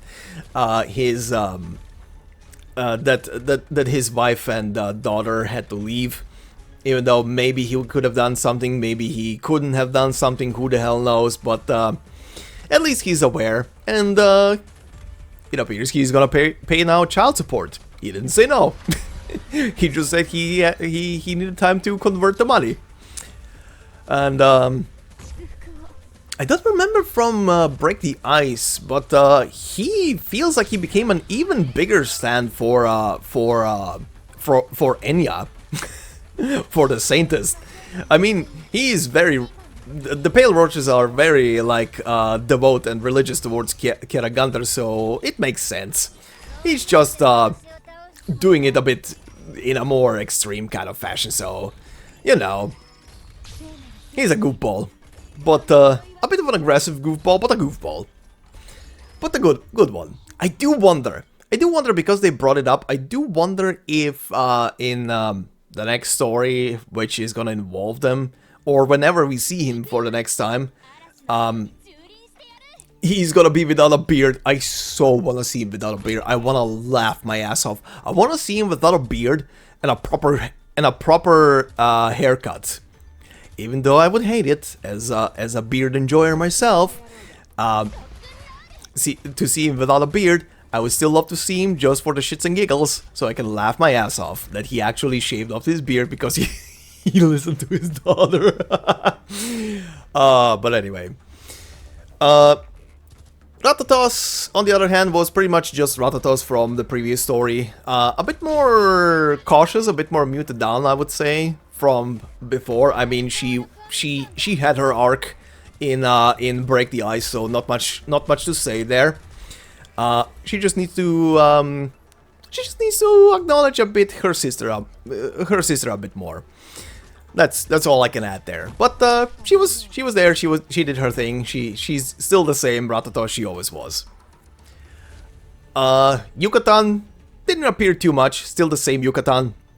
But like I said, Yucatan and Sciurus, aka Russ, are my two favorite NPCs because I just like them. They're just fluffy as hell. Fluffy and goofy and lovable as hell when the two of them are together. And I fell in love with those two in Break the Ice, and I still am. I'm still always happy, and I squeal like a little bitch when they appear in any story. No joke. But yeah. Anyway, continuing, Gulo didn't do too much. I do love it that they had a couple of goof scenes even for Gulo. Like, he can't lie and had to literally mime X's to Leto to tell her, no, can't say. Need to shut up. One thing I'm actually surprised is that one character from Break the Ice that was a bit more prominent in the story and is still around, aka Balais, only appeared for literally like a frame. She was literally there for like a frame. The first time she appeared in like the middle point of the story, I thought she's gonna appear maybe a couple of times more, at least just to, you know, make note that she exists. But no. She was literally there for that moment, and she was gone. Okay, she exists, I guess. And I think that mostly covers all of the side characters. I already said stuff about Leto, Degenbrecher, and Harold. All three were absolutely amazing. All right. So, the other characters. First off, Enya, aka Pramanix, and Kjar, aka Kjerag. Good lord, did I enjoy every single moment of the story where the two of them were together. That was something absolutely wholesome and fluffy as hell. I don't know what it was about those scenes, but they were absolutely amazing. Especially Kjerag, with her obsession over the statue, and that she finds that the face of the statue, because it was based on old art of her, just has like too much of a chubby cheeks, I guess. That was so good. She tried to find so many ways to get those cheeks shaven off of the statue, and finally it happened in the goofiest way possible. And also, like I said during that one moment, someone needs to introduce her to Gundam. If Gundams exist, a series, manga, whatever, in the world of Arknights, inside of the world of Arknights, someone needs to introduce her to that. I think she's gonna love it. her finding it cool that her body would have a cannon on her, amazing. But yeah, on the other hand, Enya, can't really add too much about her. She's enjoyable, she's fluffy. I mean, she's literally fluffy. Well, fluffy as hell. It was, however, it was very, very nice to see her and her brother and Sionas bicker between each other. I feel like that was so very cathartic for those two, having a moment between each other just to have a good old sibling squabble. But yeah, not much to say about her, outside of she did her job as Satis, and I'm happy to see that she is now having a bit more free time, I guess, on her hands, or more freedom to move around. That the whole matter with the leadership has been, you know, a bit lax, is a bit more lax than it was before. But yeah, anyway, moving on to Silver Ash, aka Ensiodas. Still good old Silver Ash, still making up schemes and making plans and being the good old 5D chess in your head kind of guy. Not much to say there. However, I will say that for once, it was very nice. It was very, very, very nice to see him sweat a bit. Towards the end of the story, that was a, like Gnosis said, that was a legit moment of him actually being unsure if everything is gonna go as planned. And honestly, the only reason why it went as planned is literally because Russ accelerated the train. If not for Russ's quick thinking to accelerate, to send a message out to accelerate the train, they would have been probably fucked. Or they would have had to do something themselves. But yeah, bonus points for Russ there. But yeah, Silver Ash, still the same Silver Ash. Nothing else to add there. outside of he's scheming even more now. I do, however, wonder, because they will never talk about it, I do wonder how Degenbrecher and him see each other, or rather how he sees her. He was definitely worried about her at one point, so I do wonder how he actually thinks about her. But that's for another day. Then, to quickly round them off, Matterhorn and Weiss, aka Courier, not much to say there. Still all same old characters, they're doing their job, they're working their butts off. They're cool. They're cool, nothing much to say there. Matterhorn being the chef of everybody's heart when he's on Rhode Island. But yeah, surprise guests all around the place as well. With Maria and Sophia as tourists in Kjerag. Was fun as fuck to see them. Literally, they literally are trying just to find every single opportunity, I think, at this point to put in some kind of female tourist joke. Gnosis. Kind of feels like same old Gnosis as before. I don't feel like he changed character much. Aside of being maybe more relaxed and more cooperative with the rest of his peers. Considering they don't need to scheme or pretend now about anything anymore. Well, outside of hiding that thing below the ice. Yeah, same old Gnosis. Still cool character. That's as much I can say there. And yeah, our final couple of characters. The dog appeared in the story. He was being, or they were being foreshadowed that they might appear, and they did. Didn't do much, just appeared. Even though I do love the fact that he was, from what I feel, Doc was already so informed that they just handed that little device over to Mob, just in case. He kind of, the dog kind of felt it out, what was happening. Too informed. On the other hand, Sharp appeared for a second. Nothing much to say there. Sharp gaming. I do love, however, how fascinated Degenbrecher is with Sharp. It's kind of hilarious. Because she found a peer when it comes to combat, and she is just like, hey, wanna fight? Wanna fight? Hey, wanna fight? Let's fight. Hey, wanna fight? She's enamored by him so much that she is literally following him to Rhode Island. Sharpie gaming.